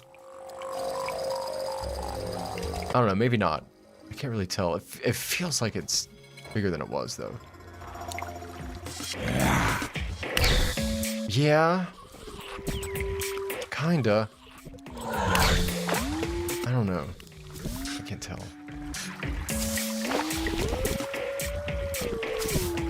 Eventually your pickaxe will be good enough? Awesome, thank you.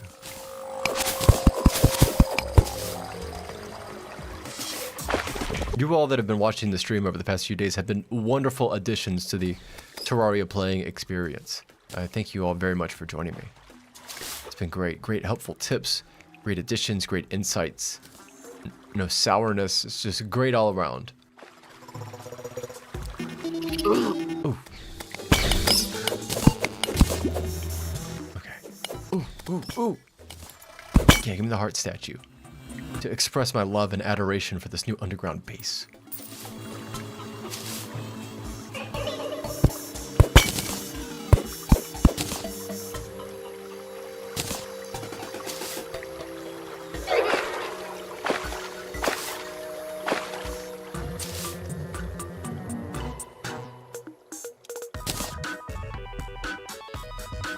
Oh, it's magma.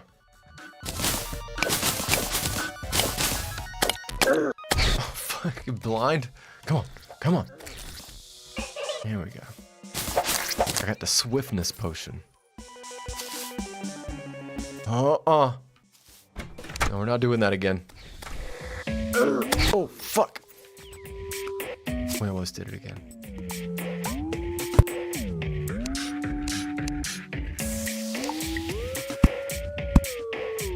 is that, oh, I guess it's a foreground asset. Okay.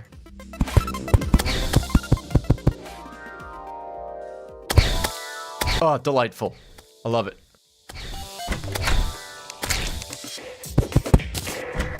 Okay, and then...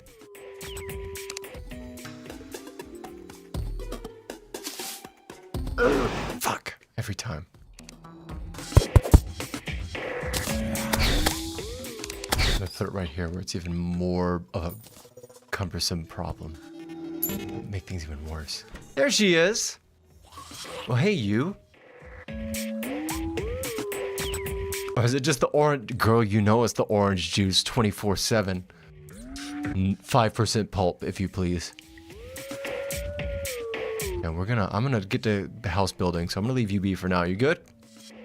Yeah, you're fine.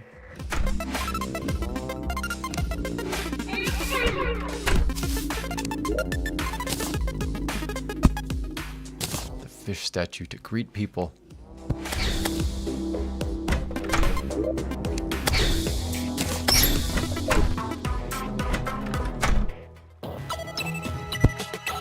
Oh, yeah.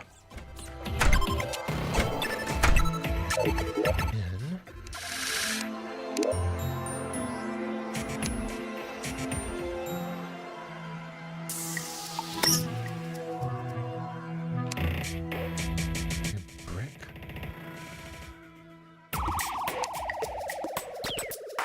And stone wall. There it is.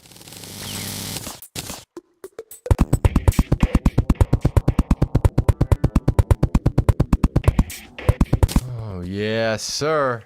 Oop. A little too far.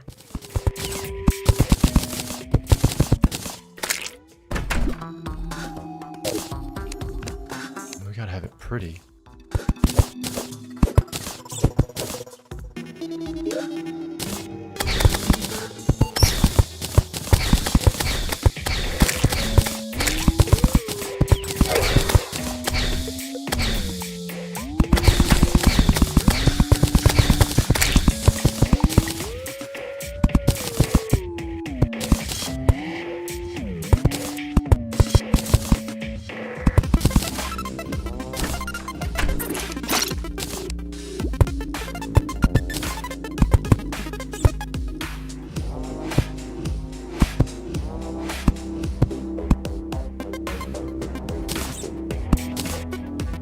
Oh, yeah. Beautiful.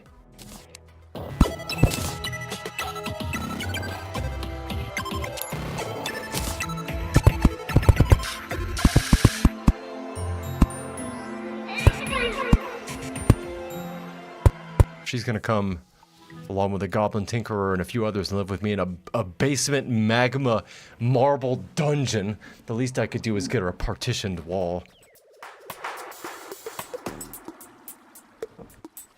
Did make a house in the ice biome. I thought it was pretty cool. Yeah, hell yeah, share it.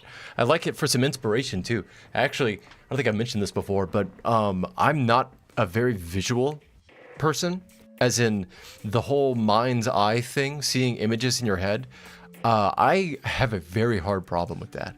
In fact, I like videos, and I actually do a lot of photography, and I like screenshot mode in games precisely because I can't picture images in my head very easily.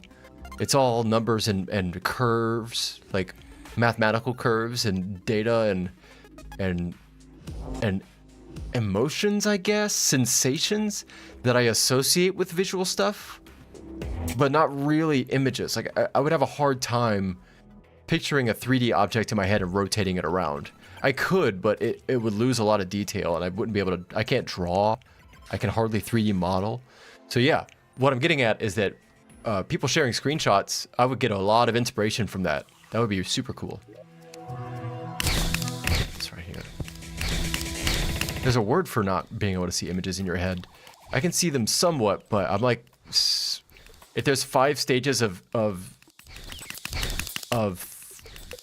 don't want to say third eye blindness because that's a band, but if there's like 5 stages of mental visual imagery, 5 being totally normal and 1 having none, I'm like a 4.5. It's just kind of degraded a little bit. Okay. think that's part of the reason my vocabulary is as rich as it is. It's kind of making up for the deficit, you know?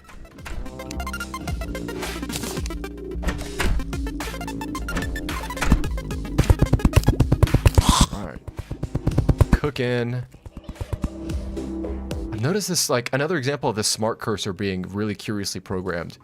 It's not, I've noticed it's not just placing these wall tiles nearby.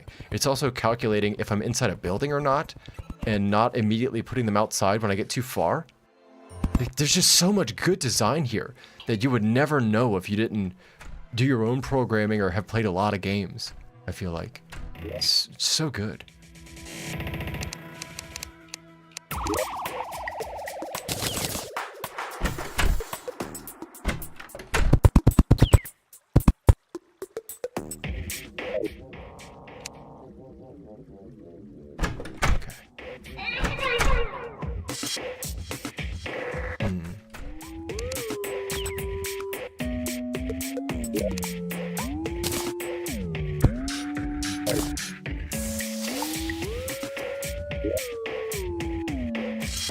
Thought I had another table. It's not.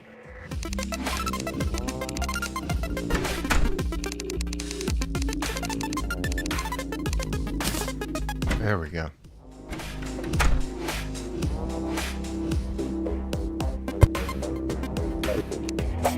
Oh. Spawn point set. Oh yeah. Oh, we're good now. Well, no, actually, here, I'll take I'll take the downstairs room. Oh, that's cute. 2 sides. Got it. Finally going home, brain feels like mush. Enjoy it. Soak in the downtime, relax, warm bath, good meal, good imbibements, substances of choice, if that's how you swing. Whatever it takes to get you into a comfortable place is the most important.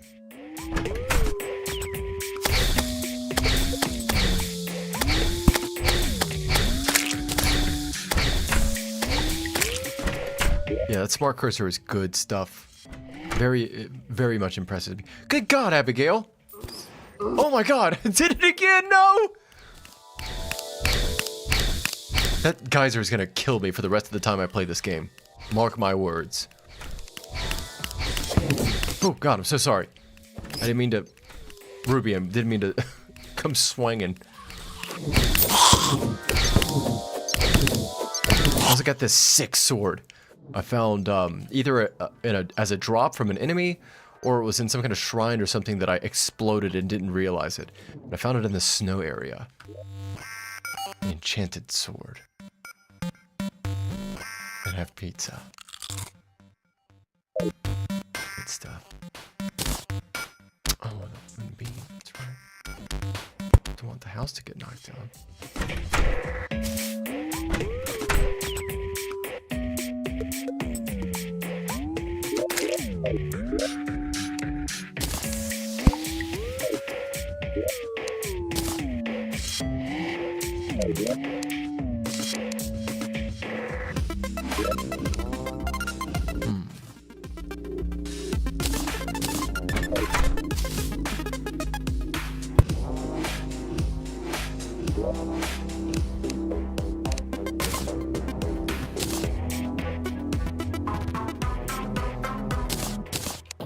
Okay, so these will be building materials, I think. Oh, the Dryad's here! What's up, girl? Good to see you, Kayla. Thank you for stopping by.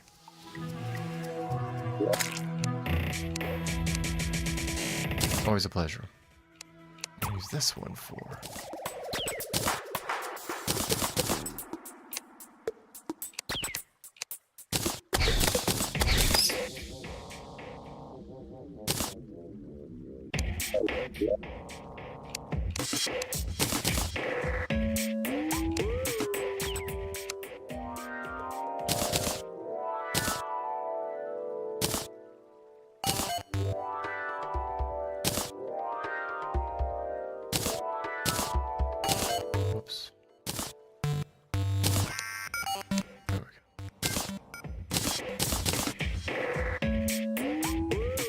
Oh yeah. Oh, we're cooking now.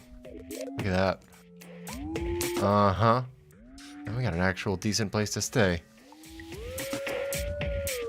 Bag of donuts and fresh leaves. Boy, let me tell you, when there's nobody else around, when it's me, myself, and I've got some downtime, I will sit and face an entire dozen box of donuts in one sitting. Just in front of a computer, browsing the web, sometimes just updating my Linux system. I'm not even joking. I will sit and eat 12 donuts in a row and update my computer and have an absolute hoot in the process. One of my favorite things to do. That's part of the reason I started streaming, because I just spend so much time having fun on the computer, and I enjoyed it so much that I kind of wanted to share it with other people, because I knew if I was having this much fun, surely other people would enjoy it. Somebody would. And that seems to be the case. Nope. Nope. Nope. There we go.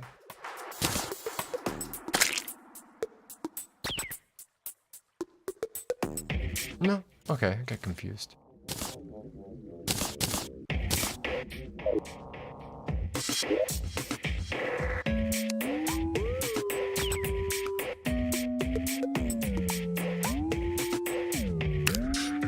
Yeah, I want to ask where you are. Private information, you can always divulge it if you so choose, but where I am, the weather has been very, very cold. We're in the midst of a winter storm that I presumed was to last approximately 1 week, and it's starting to stretch a little beyond that.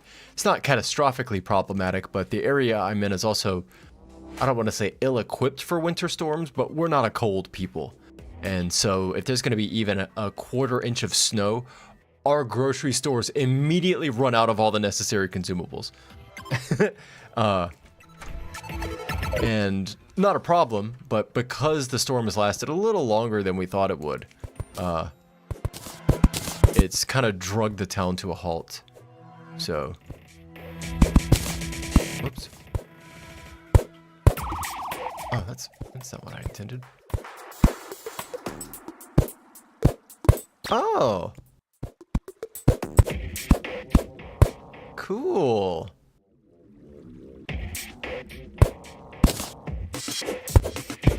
Okay. A little height adjustment there. Look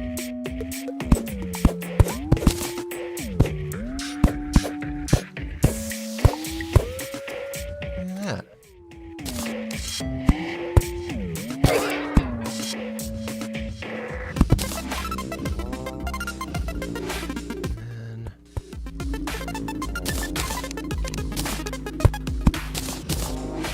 Perfect. Perfect.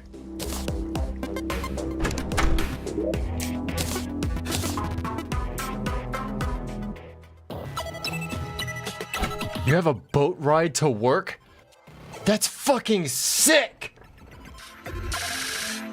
You must be in a very lakey or oceany area, I have to presume. Like ferries and stuff? God, that's so cool! There was a no-clip documentary that I watched on the creation of Dwarf Fortress, and that gentleman lived in the, I want to say, Tacoma or Seattle area, somewhere near Olympia. And the entire cultural existence, I guess, of that place, the residential areas, the commercial areas, and even to a small extent the industrial areas, what with Boeing being there and making giant aircraft that have to get shipped out and such, they're all just connected by ferries inside of lakes and waterways that come in and out of the ocean. So cool. Not a form of life that I have much experience with.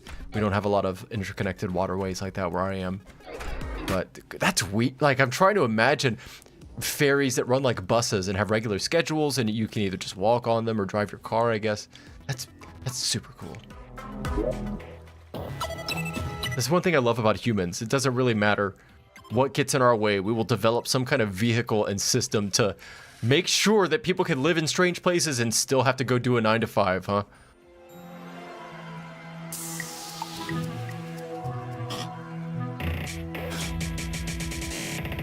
I like that you say wide riverboat, as if there's a riverboat and then a wide riverboat, and then for the real big journeys or the real heavy loads, you got the double wide riverboat. Let me see, where's, there you are.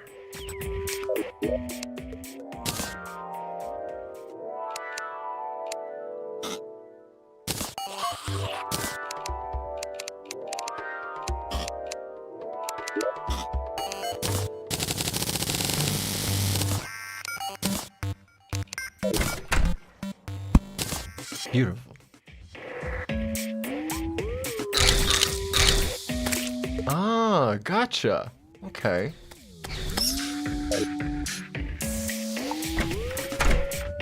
I spent a little bit of time in as a visitor in New Orleans. I had some family, well, some friends from down in New Orleans, and I was going through to just get a sense of the area. And when the Mississippi hits the ocean down there, it's crazy. It seems like a river that large, it doesn't any longer become a river hitting the ocean, but it just becomes this confluence of enormous hundreds of miles of marshy area that just kind of goes up and down with the tides, and it's impossible to tell where the river begins and the river ends and the ocean begins. I love marshy, swampy areas. There's something about it that speaks to me. Dark, boggy, implicitly mysterious. You never know if there's something like 20 foot in front of you in the marsh. You're sunk down deep, you know. Lots of history down there too.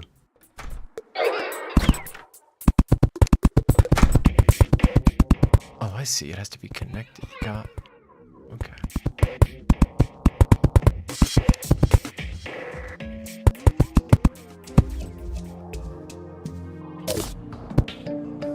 Hey, we're getting there.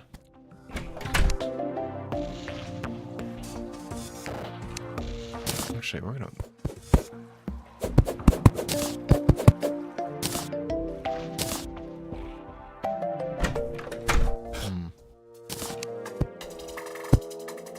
Put you inside the rocks.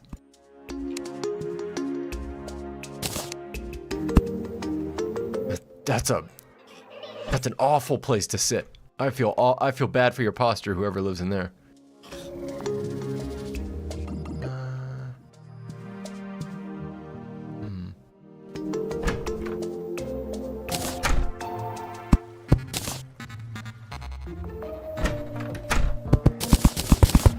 I'm not a stickler for making things even too, but for some reason, these walls not being even itch my brain. I don't know why. Kind of thing doesn't usually bother me, but it does here.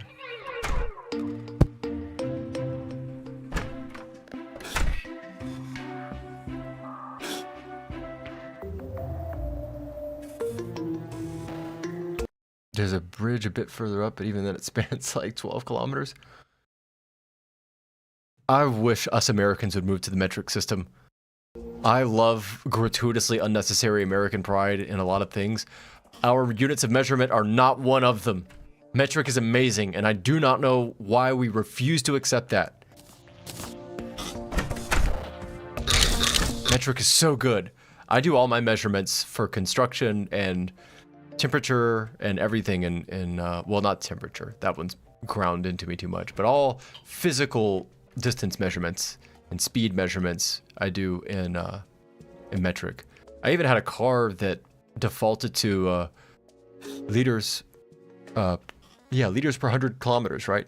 And that was my default way of measuring fuel economy for a couple of years.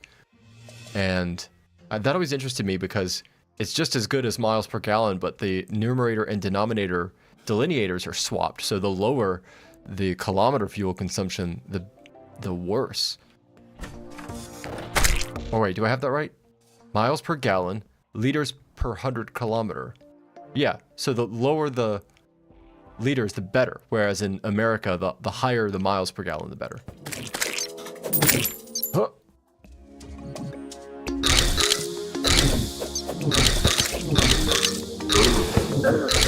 Oh my god, it got me again. I actually do not know what you're talking about, 5 tomatoes, but 5820, that's feet, right? For miles? Is that how it works? 5280, yeah. 5280 feet in miles? I don't get it either. It's stupid. I don't know why we insist on using it. And I can't even picture a mile in my head very easily. A kilometer is just short enough to where I can look towards the horizon and heuristically judge that distance and multiply it, scale it out in my head, and intuit distances. Even as an American, that's harder for me to do with miles. And that's like, I feel like that's tangibly making me stupider, so to speak. Like, I'm just a stupider person because I can't quickly do that in my head. And it's partially because we insist on this dumbass imperial measurement system.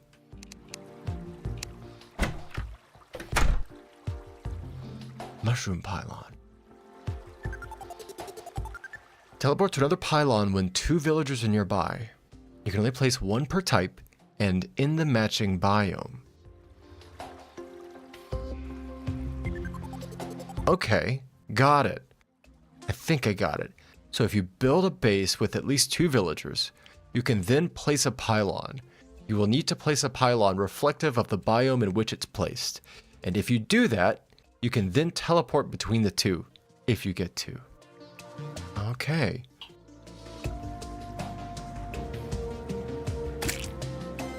Five tomatoes! Oh! Man, us Americans are fucking dumb. That's way better. 5 tomatoes? Why don't we have cool mnemonics like that? All I remember is, please excuse my dear Aunt Sally. Thank God the order of operations for algebra is the same across cultures. I think we even stole that from the Arabians, if I'm not mistaken. I'm a big fan of mathematics. Give us them numerals. I think the Arabic numeral system is one of the most incredible inventions that mankind has ever created. That's my hot take. Up there with the alphabet. Maybe right below the alphabet. Alphabet's on top, but just barely. Arabic numerals in the decimal system, just barely beneath it. Incredible inventions, those two.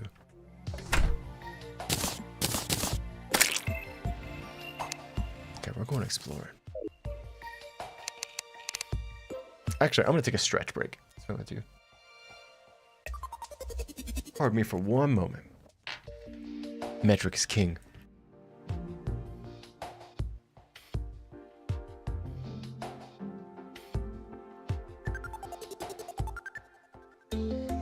Oh, and yeah, they did, somebody did mention that to me, by the way. Ex-boy, sorry, I didn't see that.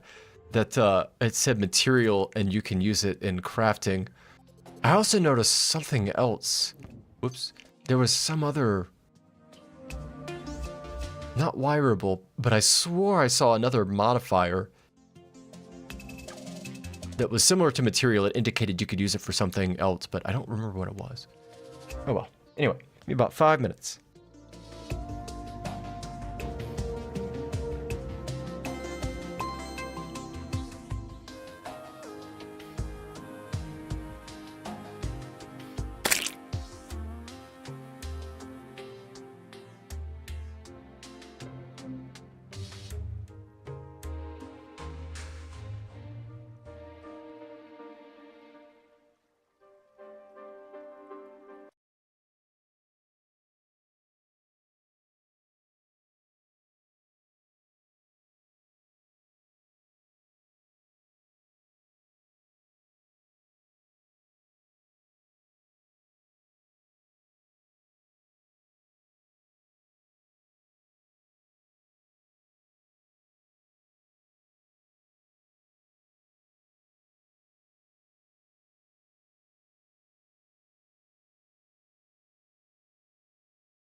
Had to check my email.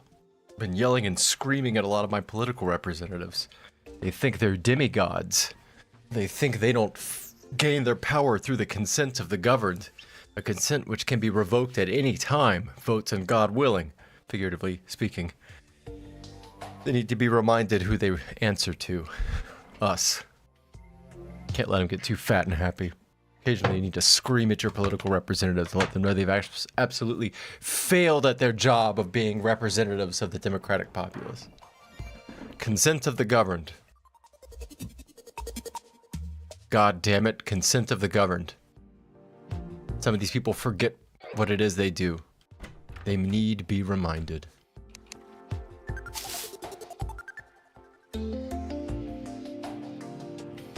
Okay, let's see. The thing that sucks, though, is at least years ago when you used to email your politicians, you'd never expect that your representatives would email you back. It was always some lowly, underpaid staffer that was trying to get their way into a policy wonking type of career. But nowadays, with language models, I'm not any longer convinced that anyone's ever going to read anything I send ever.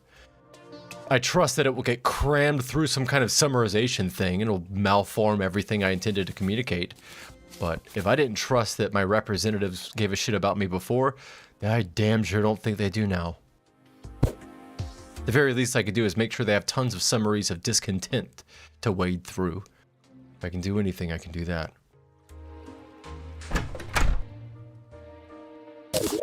Let's see here. You go in there. Explore time. Back up, bunny.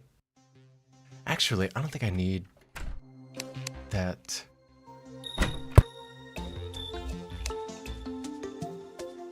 Flaming mace anymore. It's been good.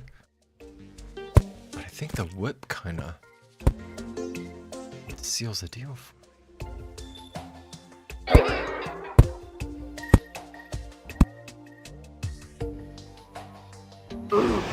Oh, shit. Okay. Don't laugh at me, Abigail. It was a boo-boo.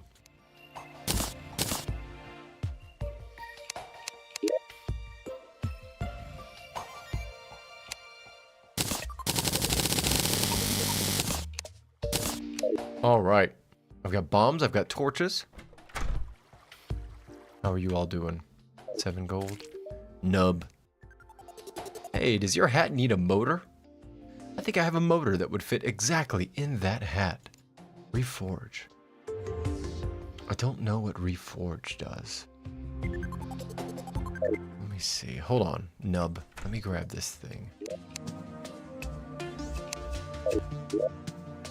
Oh no, I've already got it. Nub.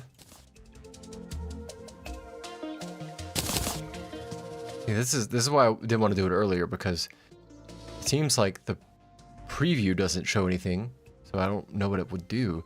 22, 10% slow average. 22 minus 10. 22, 10. Very slow average. Yeah, I don't know what that's gonna do. Let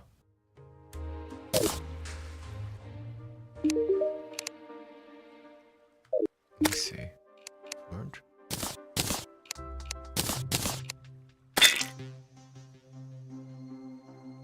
Okay. Just kind of re-rolled it. I see. Interesting. Okay. Well, you wasted my money, Nub, but I gained knowledge.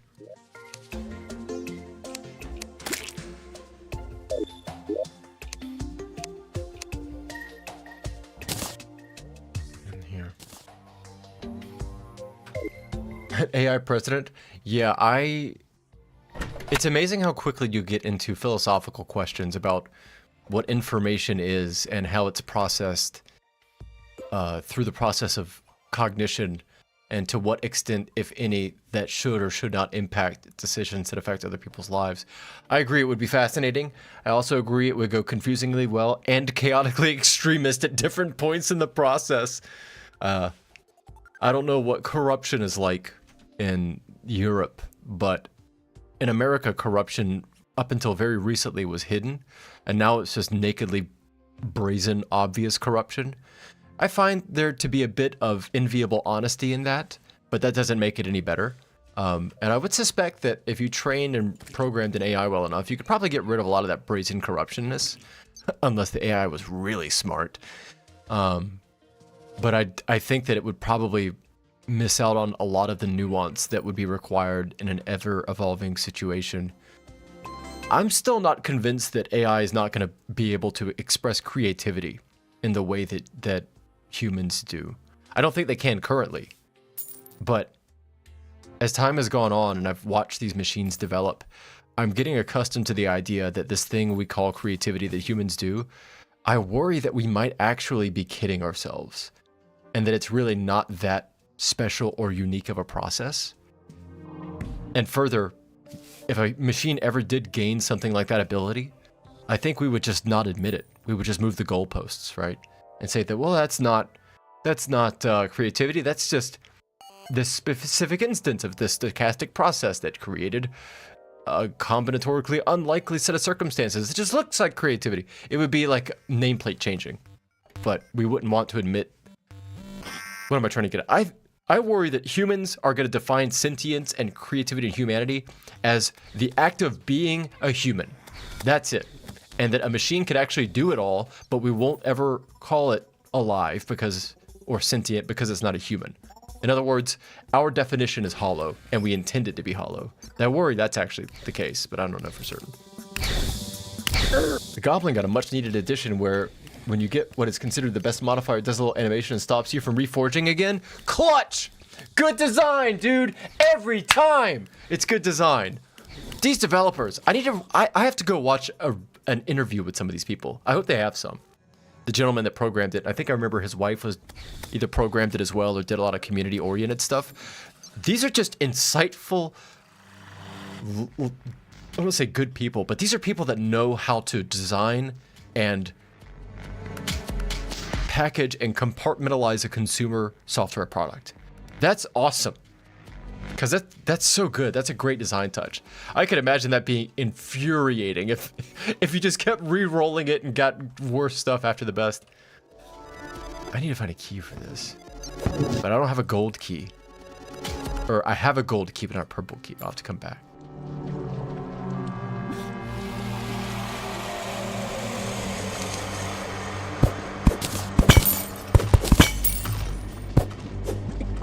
It's pretty spooky. What do you have? You have giant dick and balls? Is that a giant demon ball sack? It looks like it. That's pretty sick. Like horse balls just hanging off of you. I mean, that's pretty hellish demon stuff, right? Every time I see beautifully rendered images of Beelzebub, he's got like giant titties, which is awesome. It's awesome. Of course Satan would have huge titties. Giant Satan dong. Just all the organs. In every direction, all the time. Synax. I suppose that's his wife's name, if I'm to understand. Yeah, I'm gonna have to find someone. Redigit.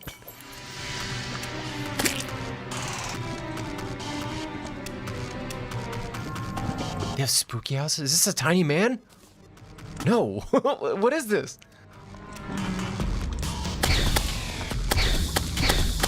Do not kill that demon over lava. Whatever you do, not over lava. That demon specifically. Noted. You sound very, very wizened in that claim. I will take your advice. Oh, Jesus Christ. Did you just go through the wall? You did, you son of a bitch. See, more interesting design. They didn't let the sprite character get jammed up, and so they gave him a slowly increasing trajectory through a solid collision surface. It's good design. These people, they know what they're doing. Okay, here's what we're gonna do.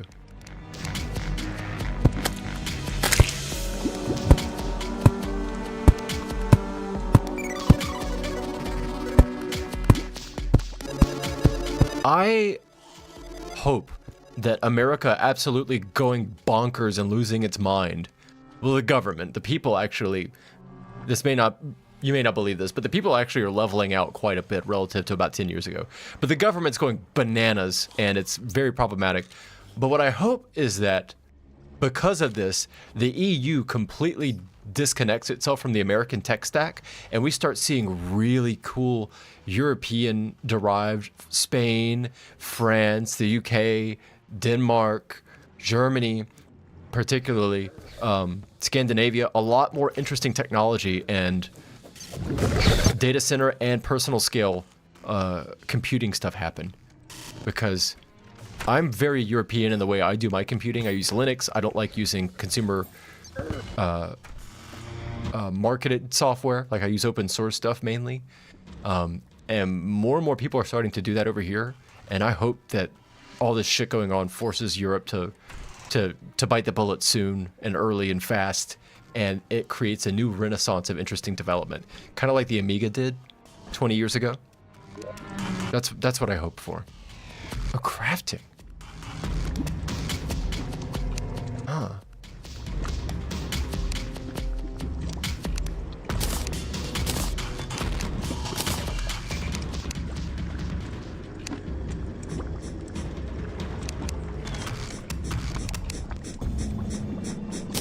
Wait. Oh, Jesus Christ! What is that? It's a fucking bone dragon. Oh my God.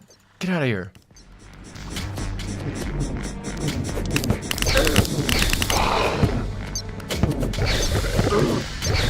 Out of the European Union, what would you...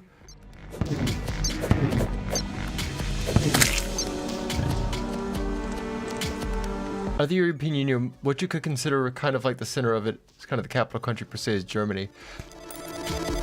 I couldn't quite parse that, I'm sorry. If you're saying that either Munich or Berlin or Germany as the country could be considered the capital of the EU if there was such a thing, I would totally believe that. If you're asking me what I would consider to be a capital, I'll be frank, I don't find it to be easy to make that kind of determination. As an American trying to understand the EU, it seems like something like a capital just doesn't really apply to the EU, that it seems to be more of a loose federation of economic and trade and movement, like Schengen zone type arrangements, but without the need for an ideological or structural capital in particular. But that's just my uninformed take. If you're saying it's Germany, I would believe you. Yeah, Germany's gonna end up fucking rearming. Hopefully they hurry the fuck up and get their shit together before Russia does. And watching Germany rearm and the rest of Europe be excited about it is the weirdest thing in the world. But I mean, desperate times, desperate measures, right? What are you gonna do? It seems like Europe has figured it out pretty quick. I do not like our president over here. But what I will say is, despite his faults, his awful behavior has been the only thing that seems to have scared a lot of the EU conglomerate countries into building up their defense spending, which had to happen sooner or later. I hope to God he doesn't break us out of NATO. I don't think that he is. But this Greenland shit has been freaking all of us here in the US out real bad. We had no context for that kind of behavior. This was not something that was even joked about a couple of years ago. We all got blindsided. So we're trying to figure it out too. I don't think he's gonna break us out of NATO. I don't hope, but I'll tell you what, if I was Europe, I would not count on the US coming to save you if some shit went down. But I think everyone understands that now, as awful as that is. It's just not a level of security that you can bank on, you know? Not that I need to tell you that. You are saying that it's the capital? Okay, interesting. Why is that? Is it like, that they have more administrative and public service personnel that services the functions of the EU? Or is it more de facto, as in, it just kind of naturally evolved to be that way? I mean, even the word Schengen zone is a German word, isn't it? Schengen area? Luxembourgish. Maybe not. I was wrong.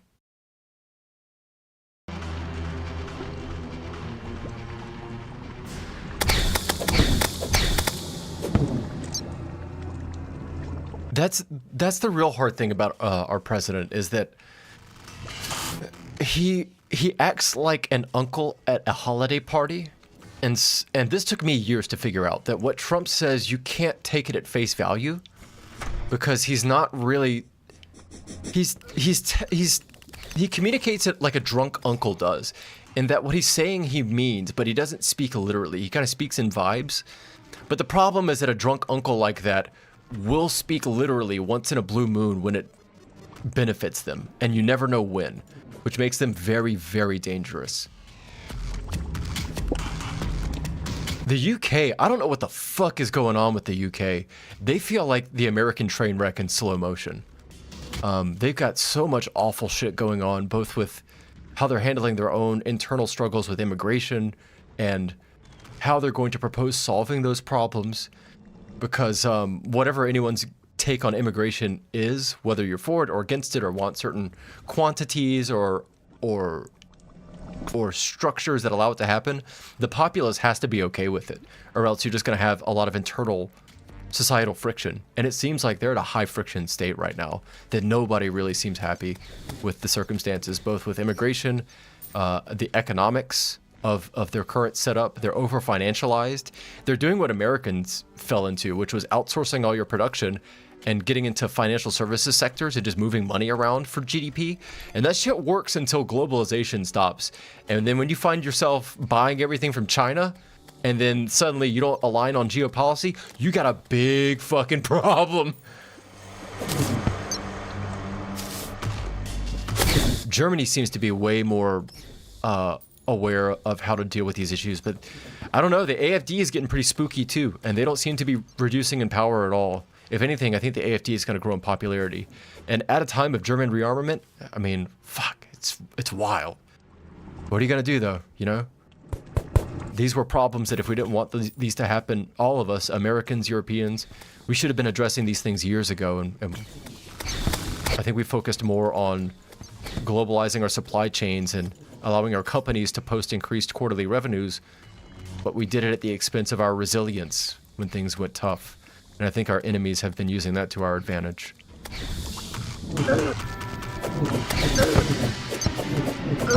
Oh, Jesus Christ, what is this?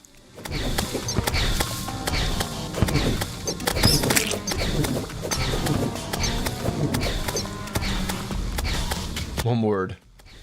Samusum. I actually don't know if that's an actual word or not, or just a dying man making a groaning death rattle sound, which would also be appropriate. America's a very curious place, for sure. Oh, God. Oh, is this not going to hurt me? Oh, okay. We're very different from state to state as a people, but there's a lot of cultural underpinnings here that, the more I learn about the rest of the world, the more I recognize that I do believe in a kind of American exceptionalism. And not that we're better than other places, but that we have something different about us. And the only place I regularly see it manifested is in our right to bear arms. Few other places seem to be okay with that kind of right. But not only are we okay with it, we virulently defend it. That alone, I think, makes us kind of weird. Exceptional in like the literal sense of the word. Like we're an exception, right? For better or for worse. I have to Google that word now.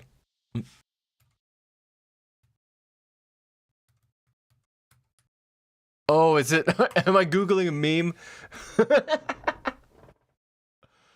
Biden blue screening? Dude, our fucking presidents are just people that blue screen in public constantly. It's awful.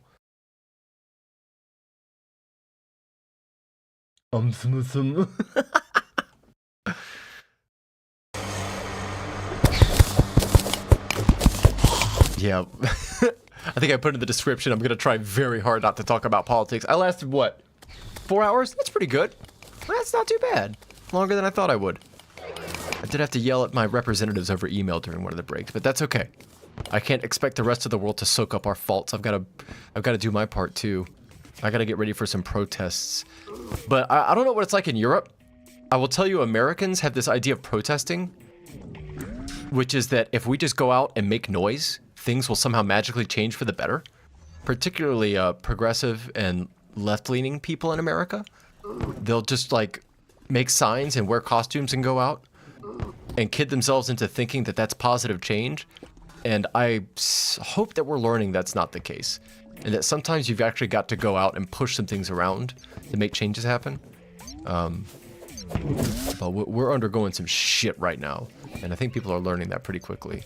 Okay, I gotta get the fuck out of here, you're gonna kill me.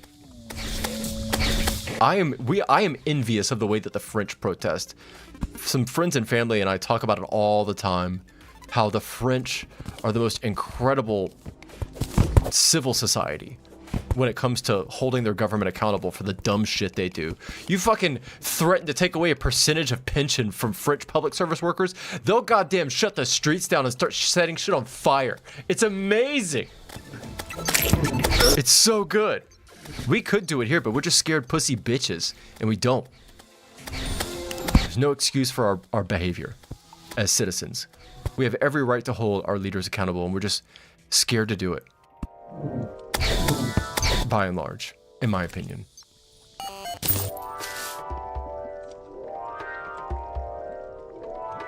I would say the whole of the European collective, as a group of different individuals and countries with different cultures, all of you, even as varied as you are better at protesting than us Americans are.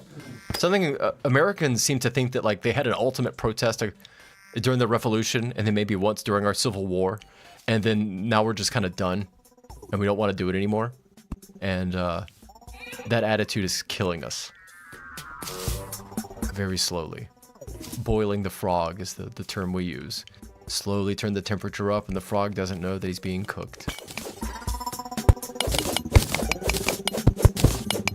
There's so much that I envy about.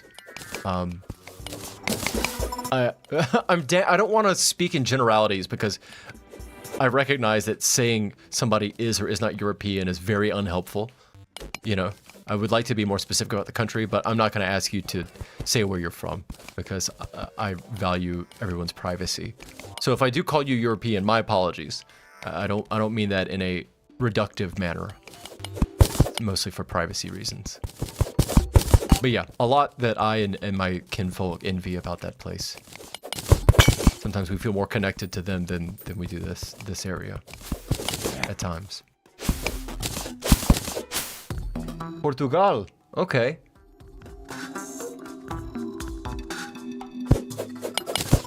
I need to learn more about Portugal's political situation. And within the context of all this bananas shit that is going on with the US and the EU, the Portuguese angle isn't brought up very often here in the US. Which tells me that either our media is not being upfront with what's going on and there's interesting stuff going on, or that it just doesn't filter over here as much. Our media is trash though, so that doesn't say much. Oh, that's a big spooky spider. Yeah. Hell yeah, that Portuguese pride. I love that. If you don't mind me asking, does Portugal still have a national conversation that's happening around expats from richer countries, like Americans coming? I've known some Americans that have moved over there, and I think Mexico is going through the same thing because they're our southerly neighbors, and we've got a lot of Americans that are getting tired of America and moving to Mexico, and it's really pissing some Mexicans off near the border, understandably, because it just Americans run in and bring a bunch of money and don't learn the culture, don't speak the language, and change a bunch of Mexicans' ways of life. And I remember reading somewhere that Portugal was having a similar problem because it was, I don't want to call it the Mexico of Europe. Holy shit. It's not the Mexico of Europe, but maybe it shares that particular set of challenges. The fucking Mexico of Europe. I don't even speak Spanish. That's okay. Most Americans think Portuguese is Spanish, so. Ex-colonies? I know Spain's going through that shit real bad particularly in their capital cities. They're having people come in and buy up property for renting and tourist purposes. And a lot of the economies of those places are getting geared more towards tourism, and it's really fucking shit up with the natives. The natives. People that lived there originally, that's what I mean. Fucking fat white gringos moving to Mexican border towns are the worst. I disavow those people entirely. They fucking suck.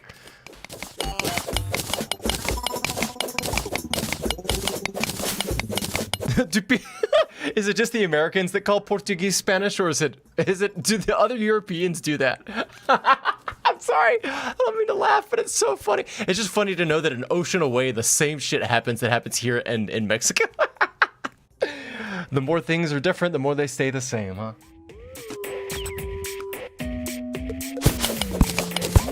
Yeah, it's funny. There's a certain type of American that complains about immigrants.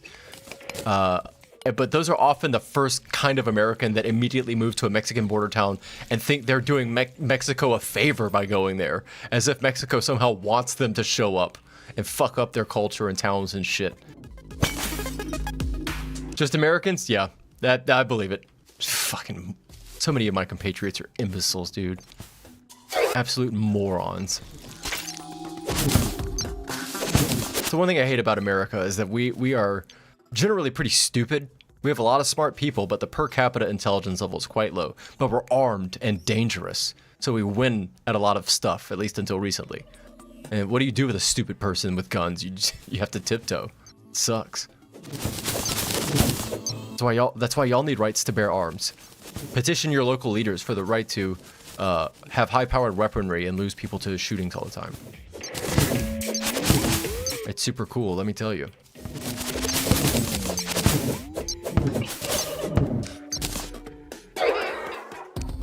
Oh no, they've made it to Mexico City? Ah.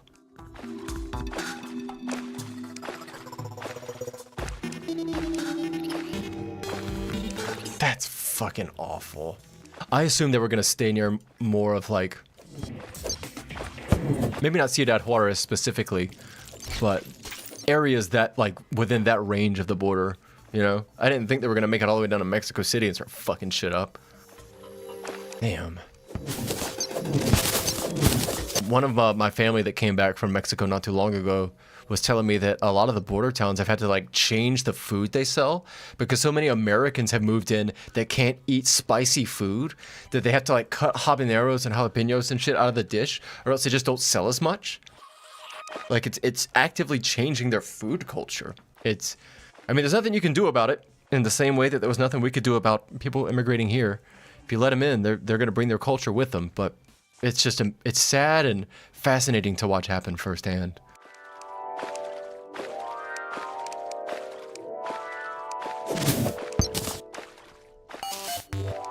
Fucking Americans are the worst, dude.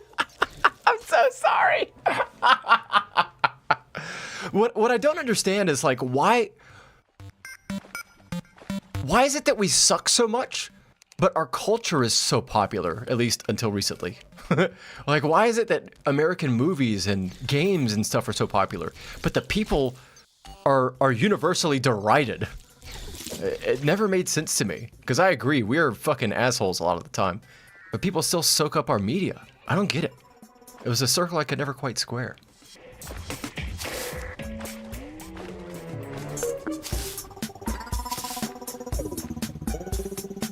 I mean, yeah, some of the influence we've been having on our Mexican southerly neighbors is fascinating. Like, Americans are fat as shit, right? Like, we are completely obese per capita. And that's a uniquely American thing, and it's a consequence of a very sedentary lifestyle, but also because of overly processed foods. And if you go to Mexico now, obesity is skyrocketing through the roof. Mexicans are getting really, really fat. And it's not because of anything that's happening in Mexico, I don't think. It's because they're starting to import a lot of American food and lifestyle choices. Like, Americanisms are making Mexico obese, which is fascinating.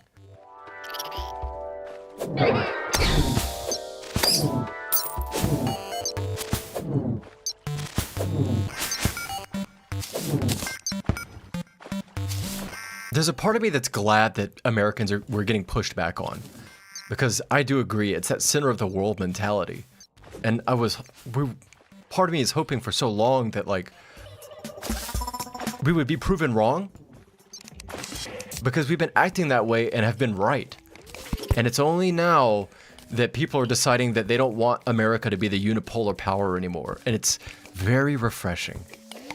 Even as an American, I feel pride for people that are pushing back against us. But maybe that's a further expression of my American exceptionalism, because the one thing that American loves more than anything else is competition. We love a fight, either in the market or like physically. We like it when things compete for the best to win. And now people are fighting with us, and we're having to spit some blood out and shake off a few punches. And it's kind of exciting. In a terrible way. We're having to actually work for this shit we proclaim to be so worthy of. Though it's got a lot of unfortunate consequences.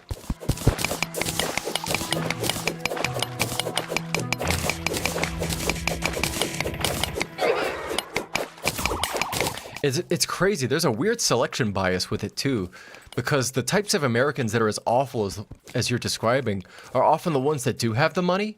And I don't know if it's the money turns you into that, or being that way causes you to develop in such a way that you end up earning a lot of money. But those are the ones that go out on trips to other countries and try to be expats. And they represent us here at home, right? And they're fucking garbage people. They're garbage Americans. And the rest of the world's perceptions of us beyond all the shit we fuck up on the geopolitical stage is typified by those Americans. They don't realize the damage they're doing. Maybe they do and they don't care. And I can't think of a more American thing than that, quite frankly.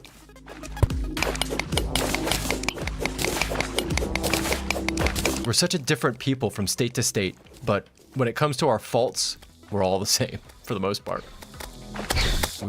Our blessings are diverse, but our faults are shared. Mexico is going to start kicking American immigrants out, and we're going to lose our shit. And immediately we're going to be like, oh, that's not fair. You can't kick us out.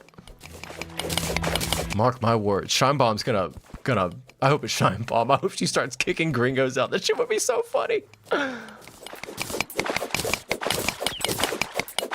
I hope we adopt GDPR too. I don't think it's going to happen. And it's not going to happen because political power in the United States is leveraged through money. It's not leveraged through voting. I yell at my representatives because talking to them doesn't work. Yelling at them doesn't work either. But if you want to change politics here, you have to do it with capital. And in fact, there are no capital restrictions on how much you can put into politics. If that sounds bad, you're right, it's terrible. And the consequence being, what am I getting at? What I'm getting at is that the only way that the motivations would surface to adopt things like GDPR would be if it capitally benefited the companies that are affected by it. If GDPR regulations would help Facebook, Google, Meta, Amazon make money, they'll do it. If it makes them lose money or gives them more responsibilities to hygienically manage user data, they won't. And as it stands, they won't because of that. And there's really nothing we can do about it. Yeah. Oh, you mean Scheinbaum doesn't care? Damn, dude.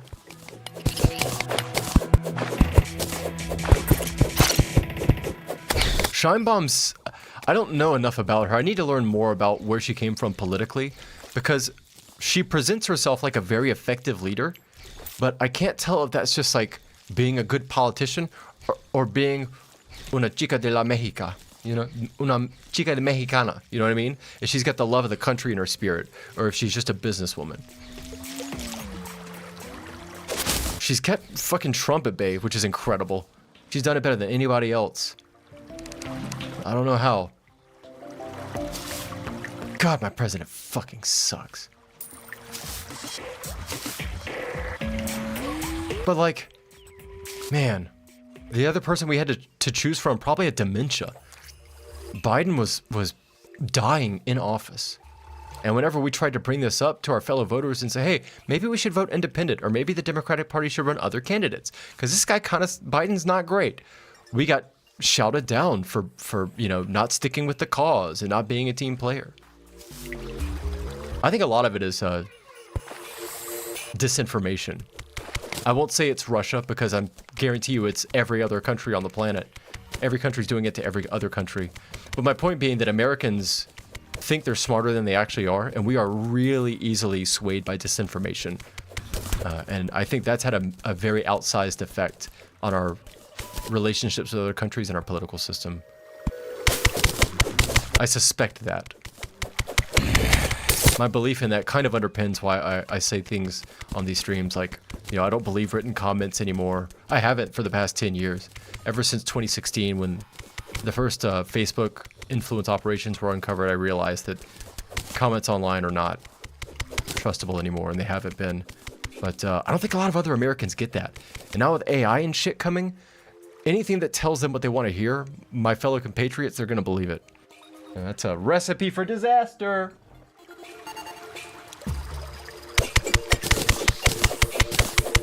I'm going to be fascinated to see what the GDPR does when it comes to these AI systems, because there's a lot of interesting extensions that can be applied to that set of laws as it pertains to training and inferring on these models.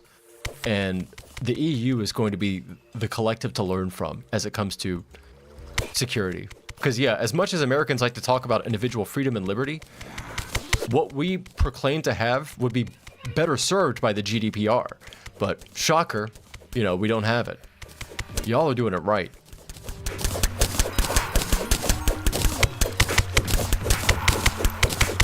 I mean, there's definitely some issues with the GDPR. It sucks to like have to tell every website I don't want a cookie.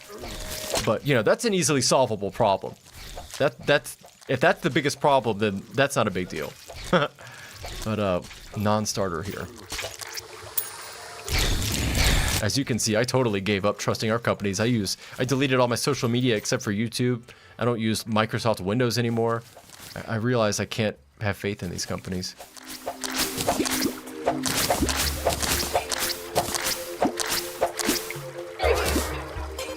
We're gonna fuck around, and Mexico is gonna start opening up free trade agreements with China and the rest of South America and Canada, and completely cut the US out. And we think we're hot shit and that y'all won't do it. And I guarantee you're going to start doing it over time. And we're going to be left up shit creek. And that's going to be all our fault. We deserve it. That's trash. Fried egg? Yes.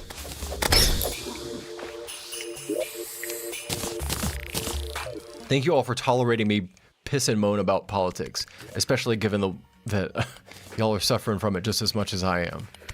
So it's much appreciated.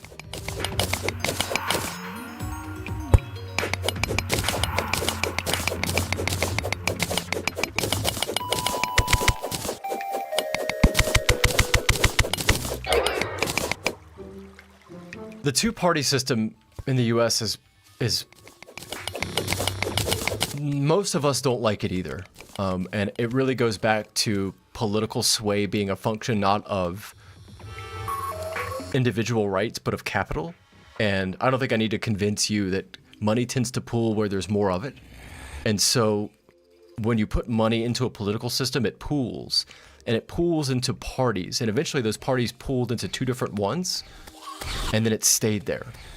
And so now, I would guarantee you, I would bet my life that if you polled most Americans and got a reasonably statistically sufficient sample and see to what extent their personal beliefs and needs are represented by parties, neither party represents most Americans anymore at all.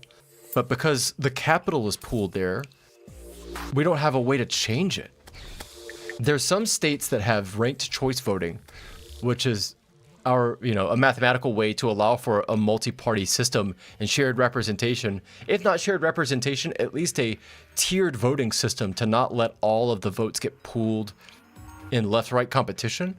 But it's per state basis. And we'll see if other states adopt it. Even if they do, I don't know if it'll happen at the federal level. God willing it will, but I don't know. But yeah, if you wonder why we do it, it's because of money. Companies have a lot of money, citizens don't, and they win. That's why.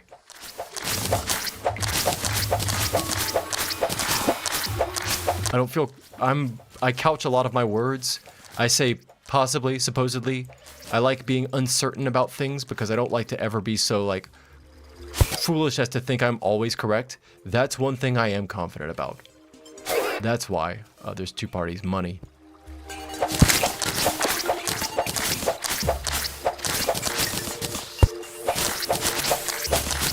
Sometimes it shocks me that my country has gotten as rich as it has.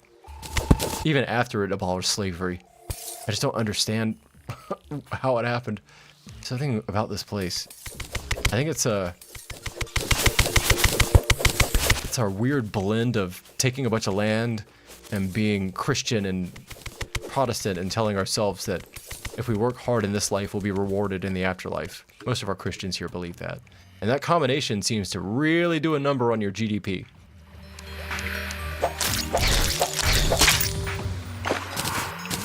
Oh yeah. Okay, I'm gonna close this off. Or open this up, excuse me. I actually have a belief that money is energy.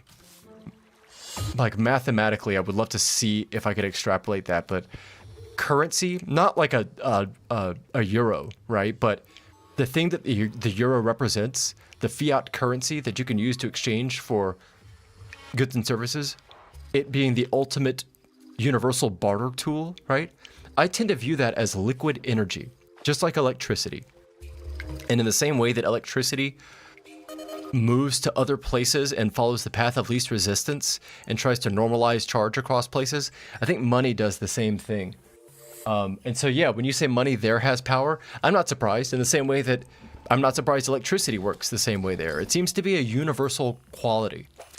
And I think there's a lot of good discussions to be had about the power of money and how to curtail it. I think our economic system here is way too heavily weighted in the favor of markets. I like the German system. What is it called?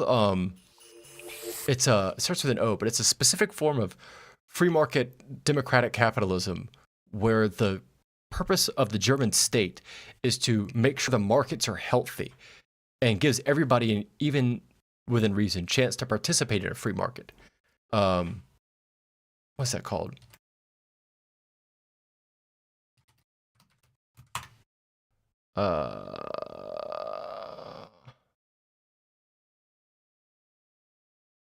I gotta look it up now.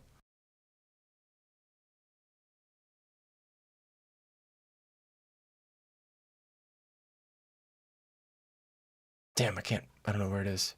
But it's a subset of representative democracy, where the state functions to help the market. But we don't do that here, and I think we suffer for it.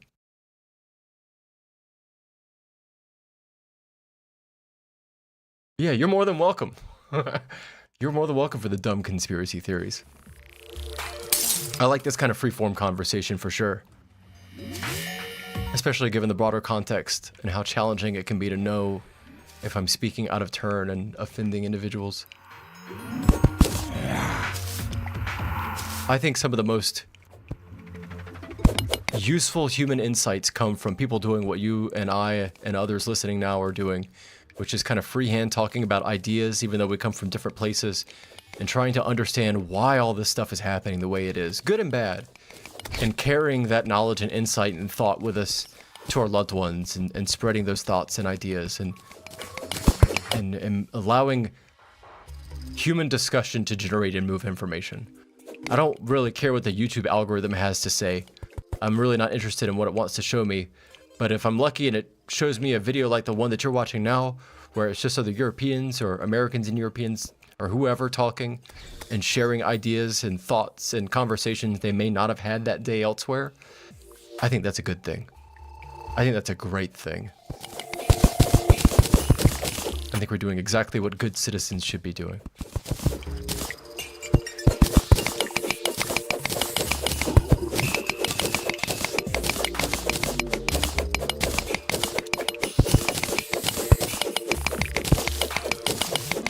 It's pretty cool. Omnilad, the other guy that's in here, you've been around since ESO, if I remember correctly. I think I uploaded some live streams and videos like over a month ago. And you popped in and said, hey, and have just been hanging ever since. It's very heartwarming. It makes me feel as if some of the things we discuss and say, some of the ideas that I share, they're not only not disliked, but that they're not like enlightening, but that the frames of reference are fresh and interesting and useful. What is this? Oh, well. Oh! I destroyed it, whatever it is.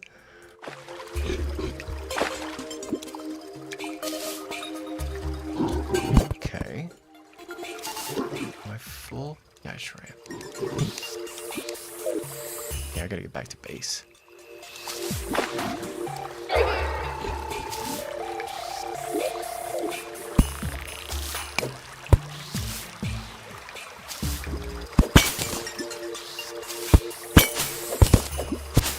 Fucking gringo playing Terraria. Shit!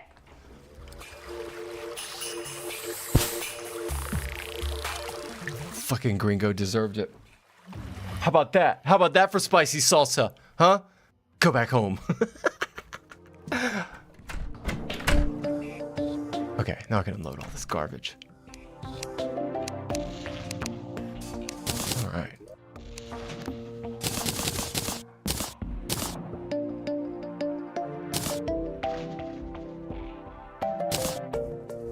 Oop. Okay.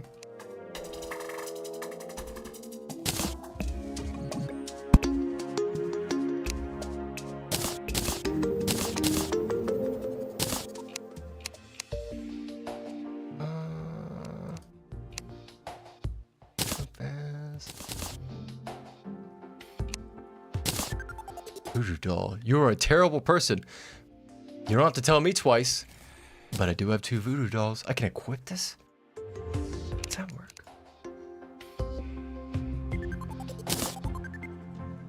Huh. I don't know, we'll come back to you. Eat dynamite, bitch!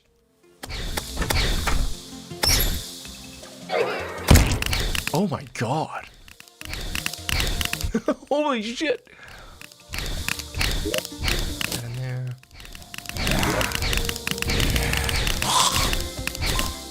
Well, that's gonna be construction stuff, I think.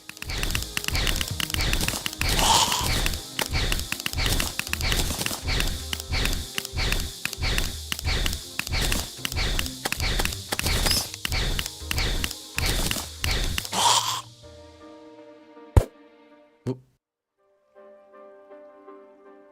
Sticky. Oh yeah, I didn't make those sticky bombs. Fucking rocket boots kill me. Let me try this. Oh, that's too good. Yeah, I've got to invest in some sticky now. That's the move.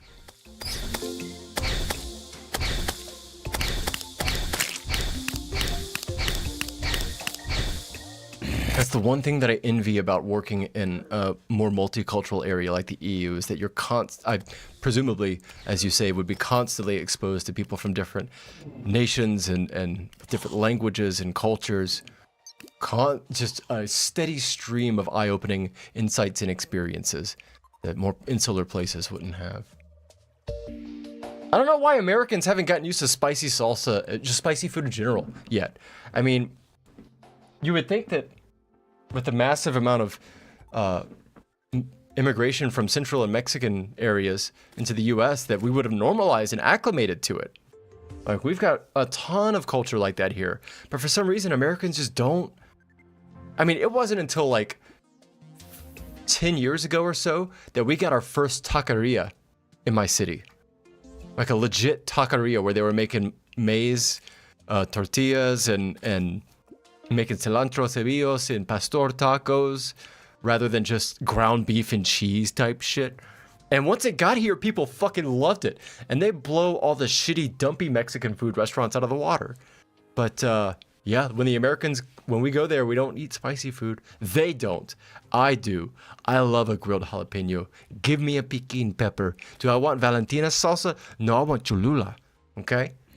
But the rest of my kinfolk, they're not so on it. Holy hand grenade from the mobile version.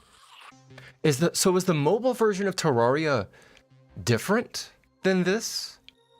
I assumed that it was just going to have different control inputs.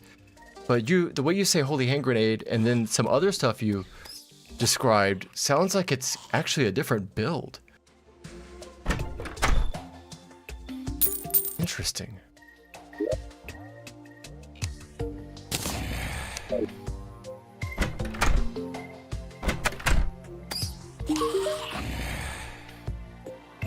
Dude, is it just me, or are there like a million zombies out tonight? Girl, hush up. Let me shop.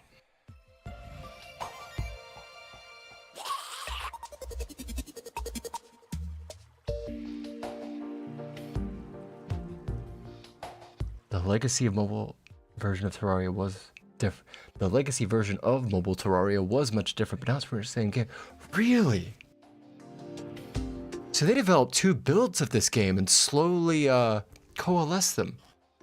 That's so interesting.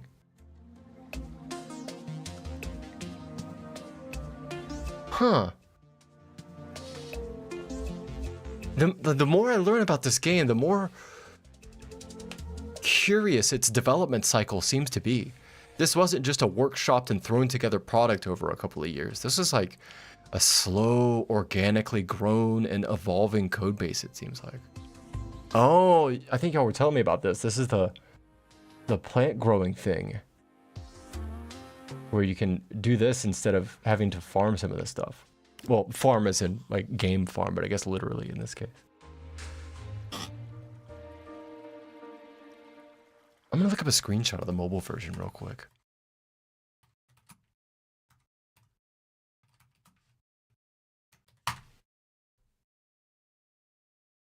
I'm thinking about doing some emulated games that I 100% guaranteed definitely have the physical owned copies nearby, and I dumped my own copies of them for emulation. And if I do, if you have any ideas of what games you like to see me play or games that you enjoy, Super Nintendo, Nintendo 64 era, up to the 3DS even. I was thinking about maybe Pokemon Ultra Sun and Ultra Moon, which I'm quite partial to.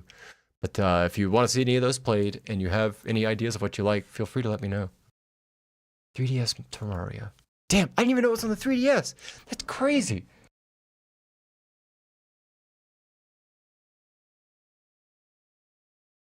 Oh, that's such a good game with the stylus, though.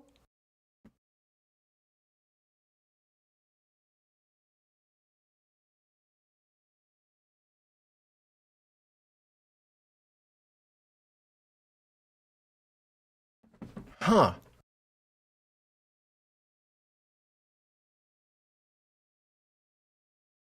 Wow.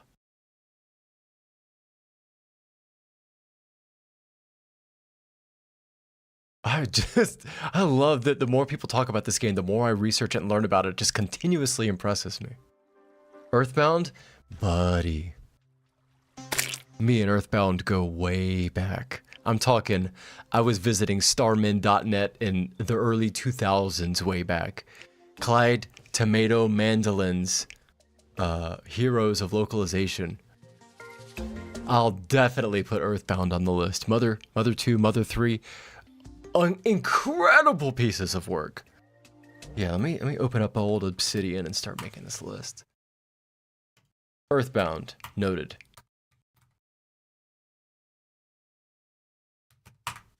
Fuzzy Pickles.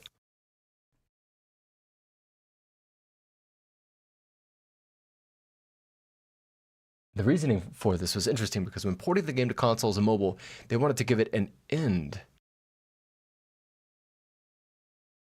Ah. I see. Okay, I could totally see that justification. If you're going to be porting it to a hard console versus a PC. And the PC, because yeah, I get the sense now that Terraria on PC is kind of an unending development. It just never really ends. Nor is the game itself conducive to an ending, at least that I've seen. There's probably a final boss, but I still don't know if I believe it. I'm not convinced this game ever ends. But that makes sense. The very first emulated game you played was Bloodborne. I've actually never played Bloodborne. I like to rag on Souls and Souls-like games quite a bit because I happen to think that Elden Ring is not that great for what it is. But Bloodborne, for people that do love Souls games, Bloodborne seems to be the perfect one, or at least as good as it gets.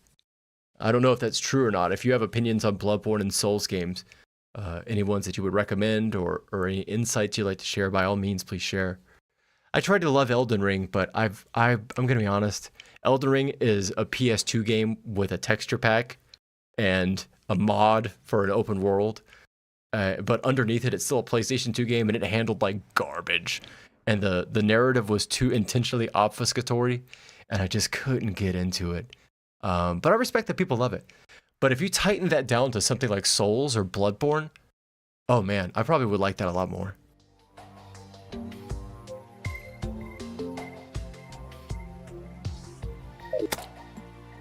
Oh, Jesus. Oh, what the fuck? Where'd you come from?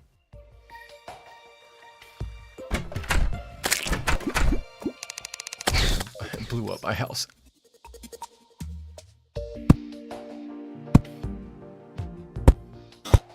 There have been a couple of Nintendo titles I've been thinking of going back to. Wind Waker.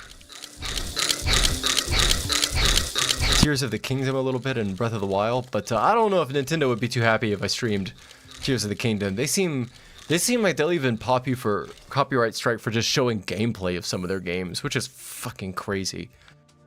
I really don't like Nintendo as a company, but they also pay their employees really well. So it's, you know, I'm conflicted.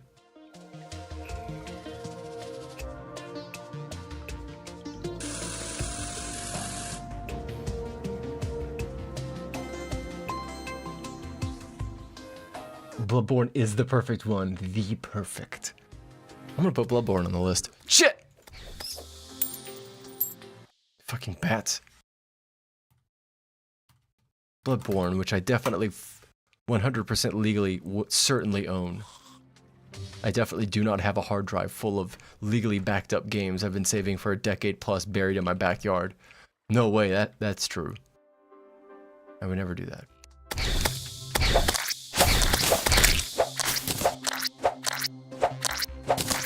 Yeah, I considered a Switch 2 as well.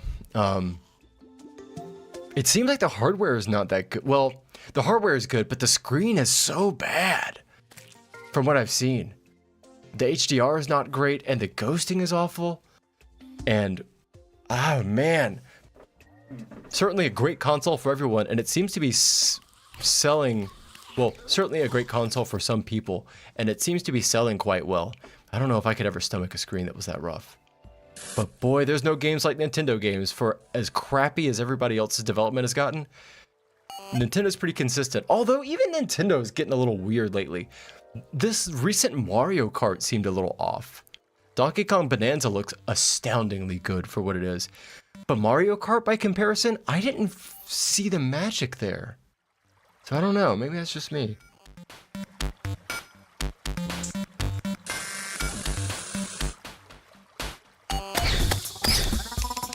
Man, back when the Steam Deck was coming out, Valve was advertising all the stuff it could do. You may remember this. And one of the advertisements showed Ryujinx as one of the icons on the Steam Deck key art. And Nintendo contacted Valve and were like, you gotta get that shit off that webpage ASAP. And they took it off. What is down there? What did I get? What was that? Oh, shit. New yo-yo. How crazy is it that that's where we've gotten, where the selling point of new hardware is that it runs old stuff better. That's how bad development has gotten. Although, I mean, not that it excuses it, but I suppose they pushed the Switch life cycle so hard. That console was out for what, 7, 8 years? I did love Tears of the Kingdom. It was just an expansion pack for Breath of the Wild. But God, it was good.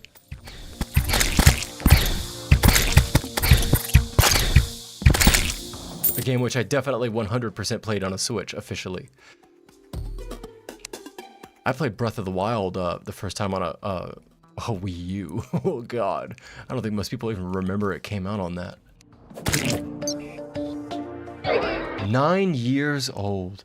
My God. I had a friend that played Metroid Dread, and he said it was probably one of the best Switch games he played. Up there even, like, in terms of pleasure per minute, smiles per gallon with Breath of the Wild. He said Dread was incredible. Oh, sorry, Nub.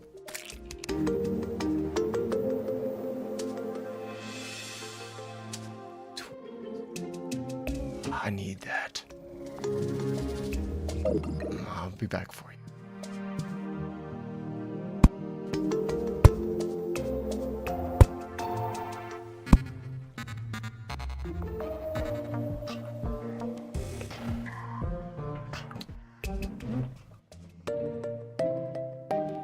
Dude, the Wii U is such a dentist office ass console.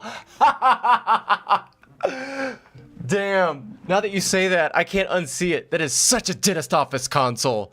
Just like a bunch of snotty kids running around screaming and grabbing it. It's got a bunch of games preloaded on it and then beaten up by people coming and going. How do you all think GTA 6 is going to go? Because I played 4, thought it was incredible. Haven't played 5, didn't really catch that boat. I did love Red Dead 2. And everyone seems to be thinking that GTA 6 is going to be the best-selling game of all time, the best game of all time. And I don't think they're wrong.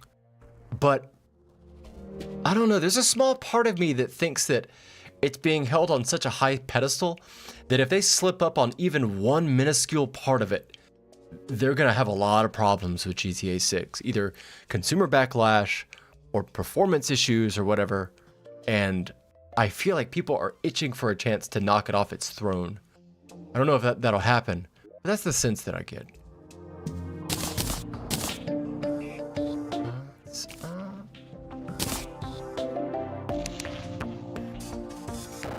You know what? Do I have a recall potion?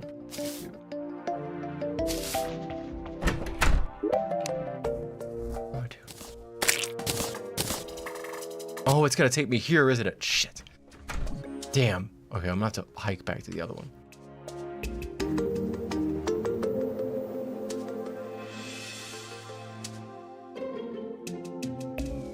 GTA 5 probably will get a PS6 port.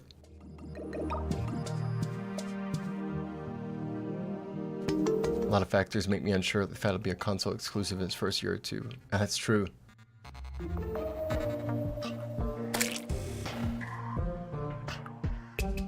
PC gaming is creeping up on the console space real quick. They're definitely... Consoles are losing their uniqueness compared to PCs, and it seems more people are opting for PCs if they've got the money or the willingness, that is. Yeah, it's going to be probably priced real high, isn't it? I don't remember if they put out an MSRP for specific areas of release, but man... God, yeah, it is going to be so expensive. I hope the story lands, because I love Rockstar's crude, politically incorrect humor that they have been known for. And I just don't, like, I like to complain about woke shit destroying culture as much as the next person, which frankly isn't really that much that I enjoy it either.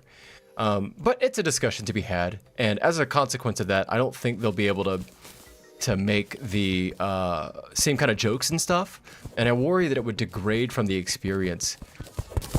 So they're gonna have to really toe a line to not lose the character of the GTA series. But having said that, I think the way they pivoted into basing it around not a love story, but a story of a boyfriend and girlfriend or a partner pair is genius. Absolute genius. To just sidestep a lot of that and try to give it a new ethos and flavor. And it's a gamble, and I hope it pays off for them. I think it might, but we'll see.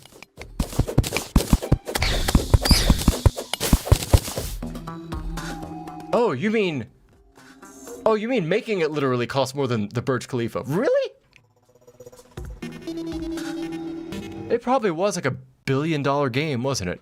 Hold on. I'm actually not going to look it up. I'm not going to look at chat. I like guessing numbers a lot. Let me look this up. So I'm going to think GTA 6. Probably been developed over what? The past 6 to 10 years? Maybe $20 to $50 million a year plus overflow. I'm going to say $800 million. I actually have no idea what the Burj Khalifa cost to build either. GTA 6 development cost 1 in 2 billion. Oh my god.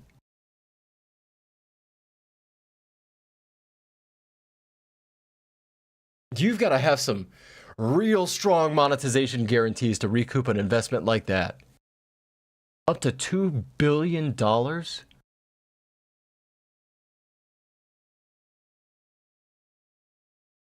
Jesus Christ.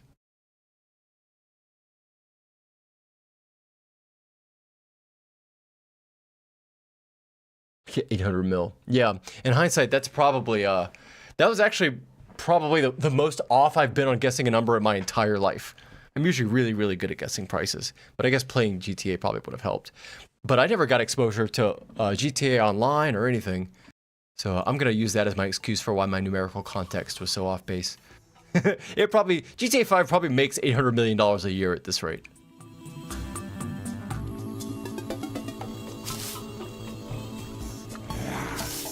I wanted to play Red Dead Redemption 2 online because I didn't play Red Dead 2 for the first time until last year, believe it or not. And oh my god. I like to talk about how film students should all be thrown in jail for ruining the video games industry. I do think they're... considering video games from cinema-ass video games is a really interesting lens through which to look at how different games try to present what they are. Is this a game that's trying to tell a story? Is this a game that is tactily enjoyable to play with your hands and mechanically interesting? And how do those two things play off of each other? Red Dead 2 was probably the best blend of interactivity in cinema that I've so far played, ever. It was a masterwork. And I wanted to play it online, but the time that I played it was at the behest of a friend who recommended it, and he got it because he wanted to play it online. And Rockstar let Red Dead 2 Online just rot into nothing, which shocked me because I know how I don't want to say predatory, but how heavily monetized GTA 5 Online is. And so I thought surely they wouldn't let that happen to Red Dead 2, or at the very least they would leave minimum viable services up and let money trickle in, right? But they didn't. It seemed to get taken over by hackers pretty quickly. They stopped releasing updates for it, and that was that. And that always really shocked me. So I don't know why that happened. And I guess my thinking is that, could they do that with GTA 6? I mean, I guess surely not. Who am I kidding? Of course they won't. But they've demonstrated that they're capable of fucking up, I guess is what I'm thinking. See, yeah, it is guaranteed, but it's guaranteed if they don't fuck up. And people love an underdog story. They love to knock a champion off of the pedestal. And it would take just a couple of missteps to get dangerously close to not recouping $1 to $2 billion. Even stuff outside of their control, like hackers destroying the servers online, like happened to Red Dead 2. I mean, even the GTA source code was leaked by somebody that I guess worked there and their son leaked it or some shit. For what it's worth, I agree with you. I think they're going to recoup that money no problem in the long term. But I do see an avenue through which they might fail. It's possible. And I kind of want to see it happen. Just because I'm an American and I love a fight. I do think it's amazing that the studio's in Ireland, right? I believe it's an Irish or maybe a Scottish studio, Rockstar North, that develops GTA. I think it's Irish, but amazing that it takes people from the UK to make the best pastiche of American culture ever. And that us Americans couldn't do it. It took someone outside looking in. They got it right though. They fucking nailed it.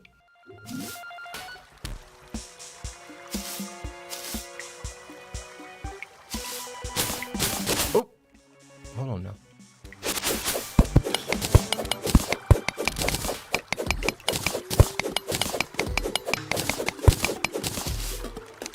There we go.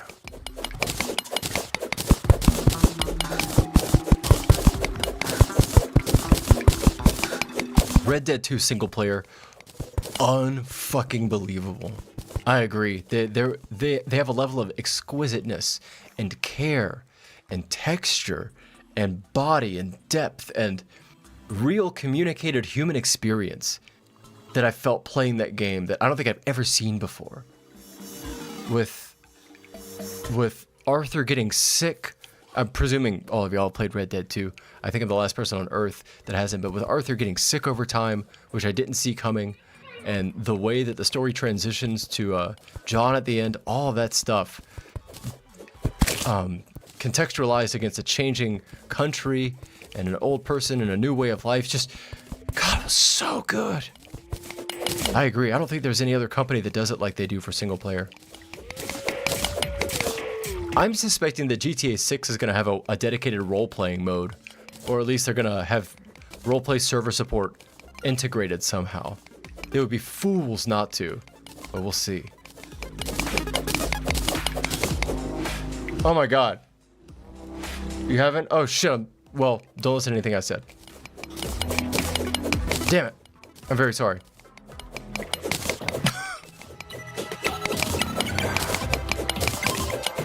Damn, that was a big faux pas. I feel like a fucking asshole. I'm really pulling out the asshole stream moves lately. I need to tighten my shit up.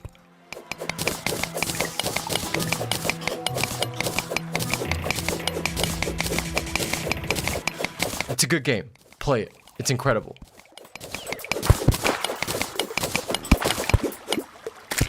I've heard about that. Would you mind? So what is 5M?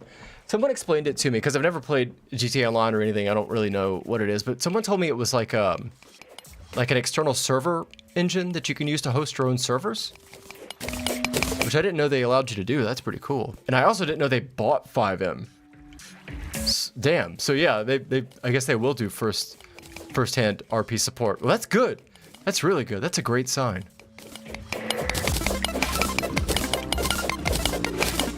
I saw it rocketed to the top of Steam charts, 5M. That was when I learned what it was. I thought it was some weird, like, Chinese AI slop game. It's like, 5M, what the fuck is this?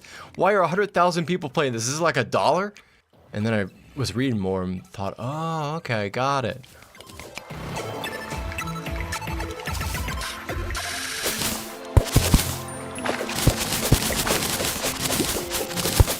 You'll love it when you play it. It's fantastic. It's worth waiting for. I waited till last year, and man, it was great. It was every bit as good as I'd hoped. Give me the mushrooms.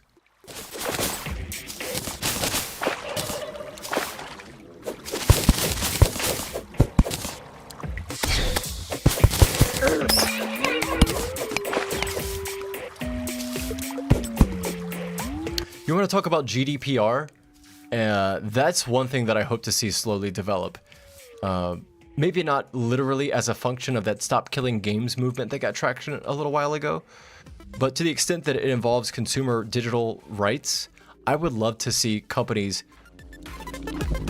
be forced to allow for external engines and servers, or external server engines for some of these games that have online-centric experiences.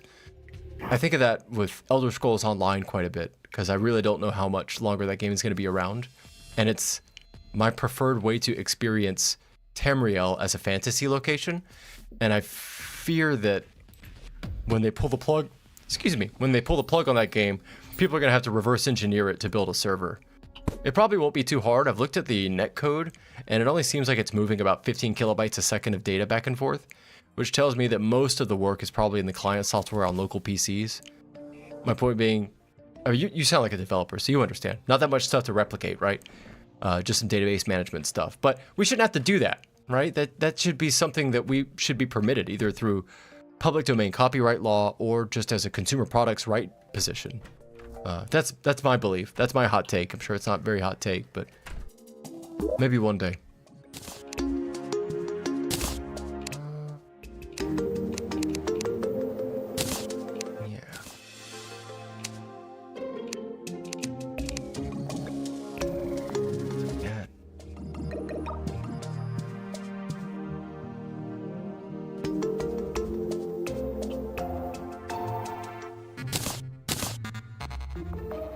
I could reforge a bunch of stuff.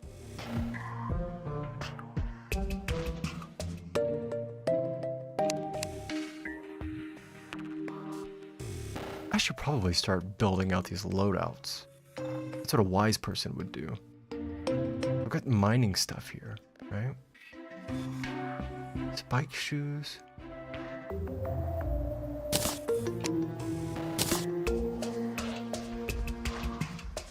Maybe swimming?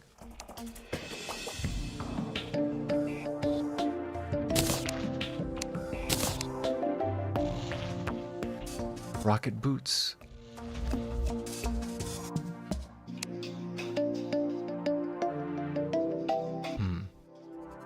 Fucking gun.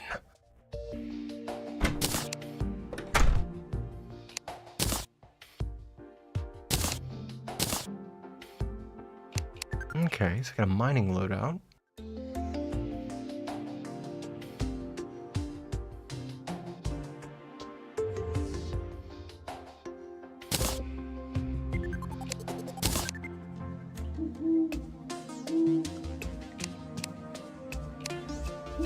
How do we do a damage build?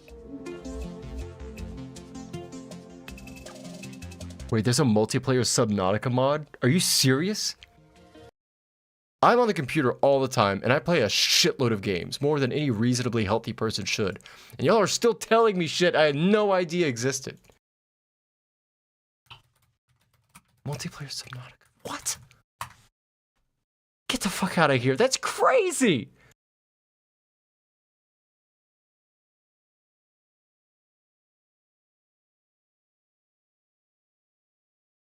Oh, accessories can be combined? Oh, thank you for the heads up. I definitely would have missed that. Nitrox. That would change Subnautica entirely. I actually enjoyed playing Subnautica, but I felt like it was a little loose around the edges. This would solve a lot of those reservations I had about it. Damn, dude.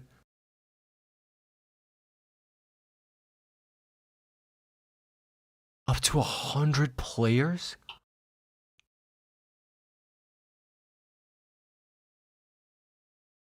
The website is professional enough to where, well, yes, I use Linux. The website's professional enough to where I almost suspected they were going to charge for it and then thought the better of it because, I mean, no way Subnautica is, well, yeah, it's a smaller team. Maybe they would have let somebody sell a mod for it, but no, it's free. Damn.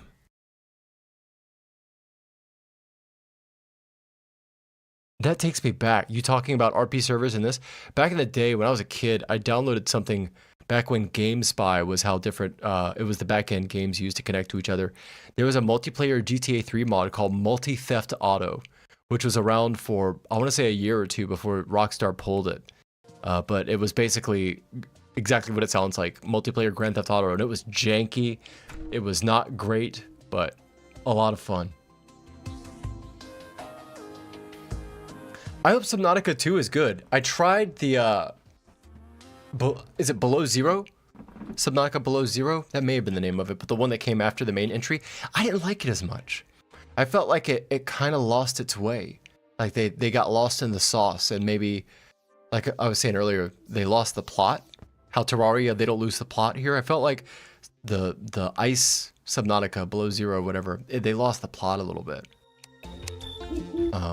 So maybe, I hope it's really good. Integrated multiplayer sounds like they're getting the sauce back.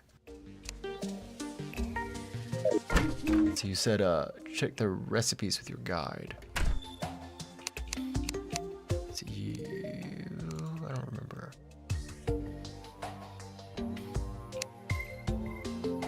Oh yeah, well, it says material here. Okay. Got it.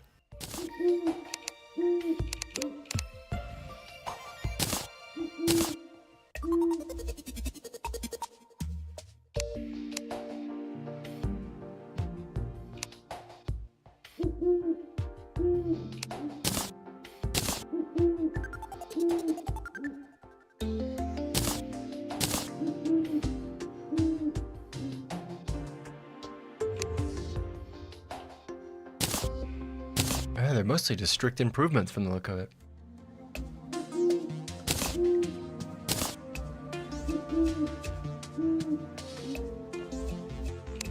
Oh. Almost there. keep you in mind.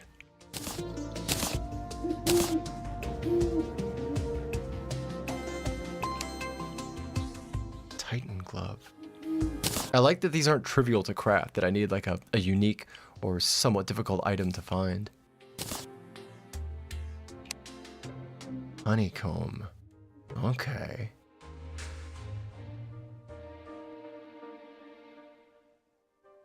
Damn, dude. There's so much fucking cool stuff in this game.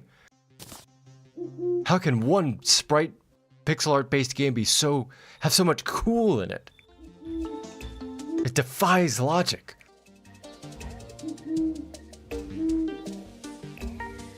I can make the Spectre boots.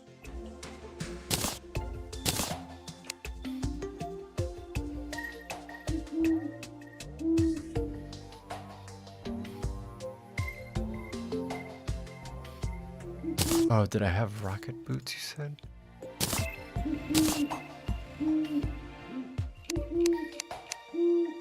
Ah.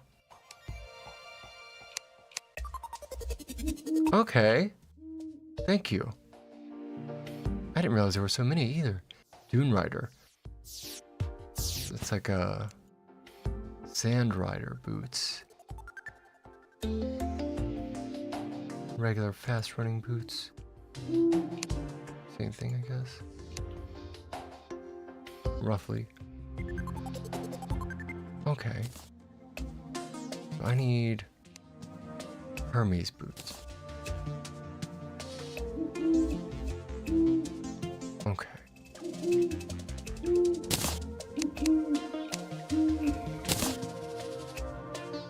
Got it. Maybe I can do it while it's still equipped?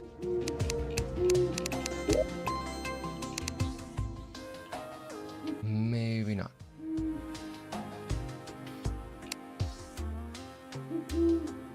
Okay, no worries.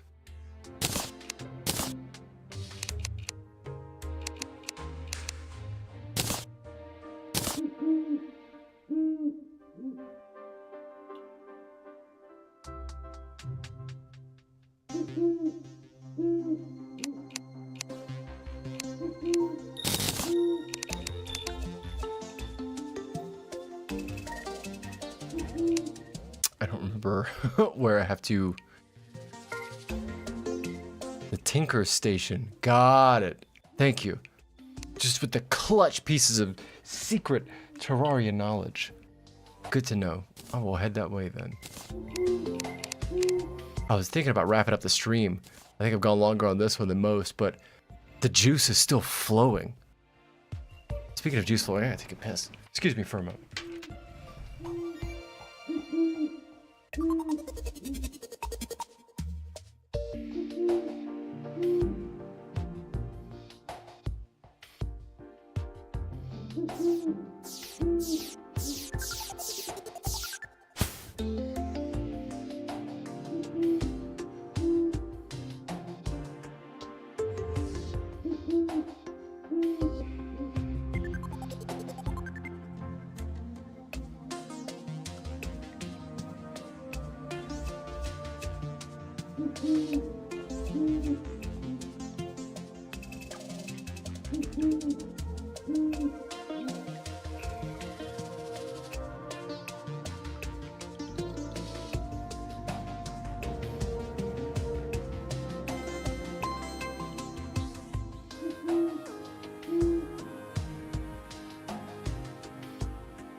I just ate a jalapeno. Oh, it's caught me off guard a little bit. Ooh. Oh, excuse me.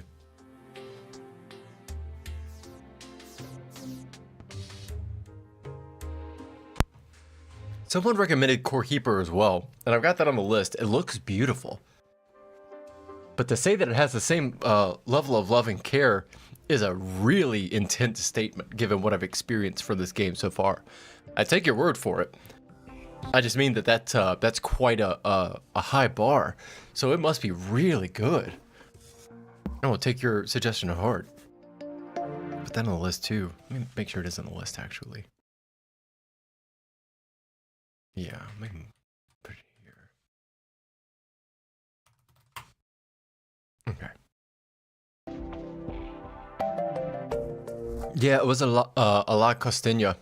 I had, I think, a canned jalapenos and carrots on the stove that I ate with the pork roast earlier. And so I just grabbed by and just down one real quick.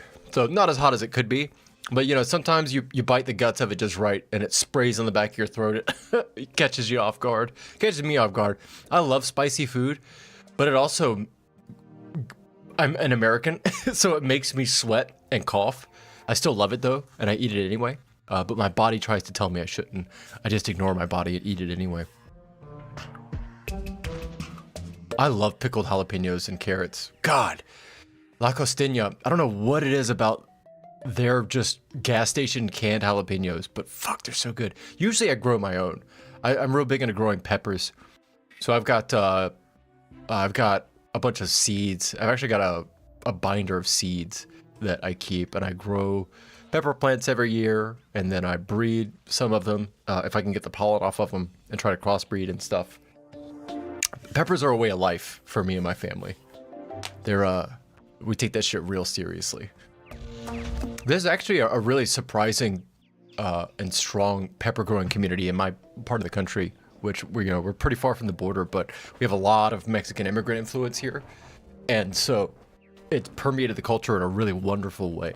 You can get all kinds of fresh peppers and stuff if you know where to look. But I've got, I usually grow serranos, cayenne, tabasco, jalapenos, Scotch bonnet, and there was another pepper I grew, shishito. That was the other one that I grew this year. You made me proud, gringo. Well, I gotta make up for my my shitty kinfolk across the border. Oh, excuse me. I mean, Mexican food is probably it's up there with Indian food as my favorite cuisine. There's this inimitable clarity of purpose with Mexican food. I don't know how to explain it, but it's not superfluous. It's some of the cleanest food I think I eat on a regular basis. Delightful. It is an exercise in the core concepts of what make a healthy, earthen, from the salt of the mud and the dirt kind of meal, you know? It's real shit. I love it. Gindungo? What is that? Is that a pepper? I've never seen this. Gindungo. So that's a sauce and a pepper? Malagueta. Malagueta. Oh, it's a Portuguese pepper. I see. That's a toasty motherfucker. That looks pretty spicy.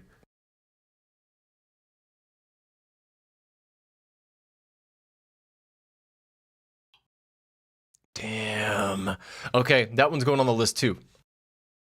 I've never grown that pepper. It looks like a piquin, kind of. I have grown piquin peppers before. Damn, Malagueta? Malagueta.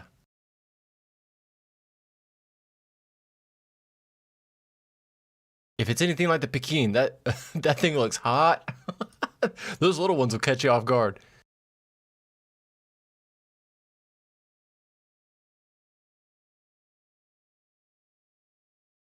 Boy, the spice game from India, Pakistan, Bangladesh, where they toast them shits on the oven or on the stovetop for a little while. Cumin, coriander, all those different seeds and herbs and spices and peppers and things, and then they grind them up into a powder for curries and stuff. Oh, son, it's so good. Yeah, that's going on my list. I should be able to get some seeds ordered. Something about the pepper plant is just, I don't know. It's not only such a great vegetable, and it's so flavorful and can be used in so many things, but it's a really resilient plant. It's amazing the kind of shit that I've put pepper plants through. They still just keep on going. Okay, I got the boots. Okay.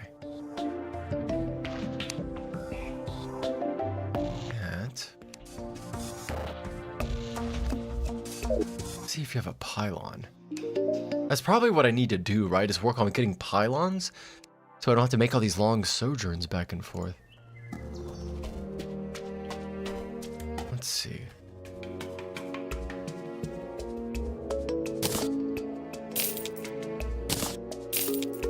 So much stuff.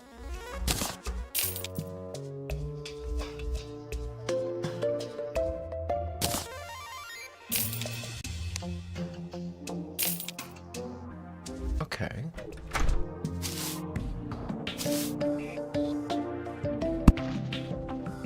All right. And I think I need another one, if I remember correctly.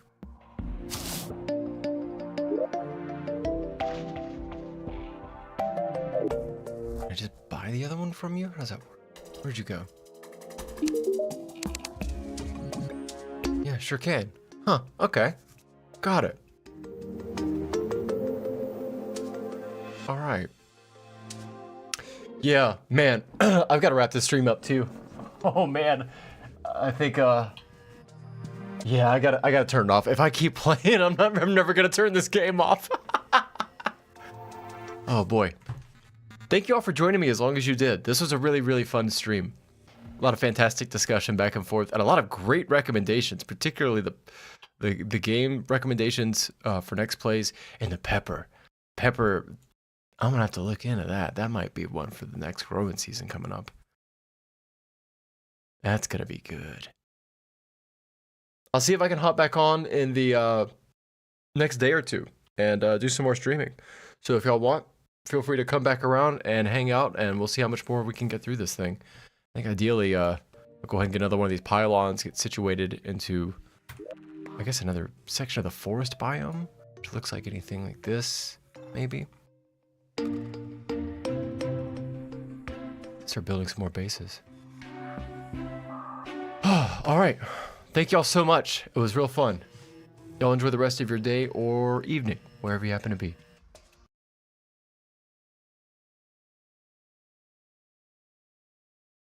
Where is... I think I closed my YouTube window.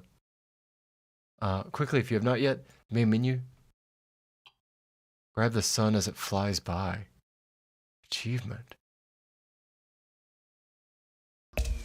Oh.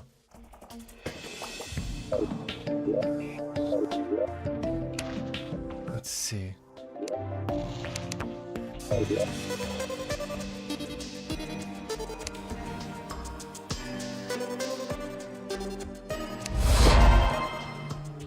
Oh.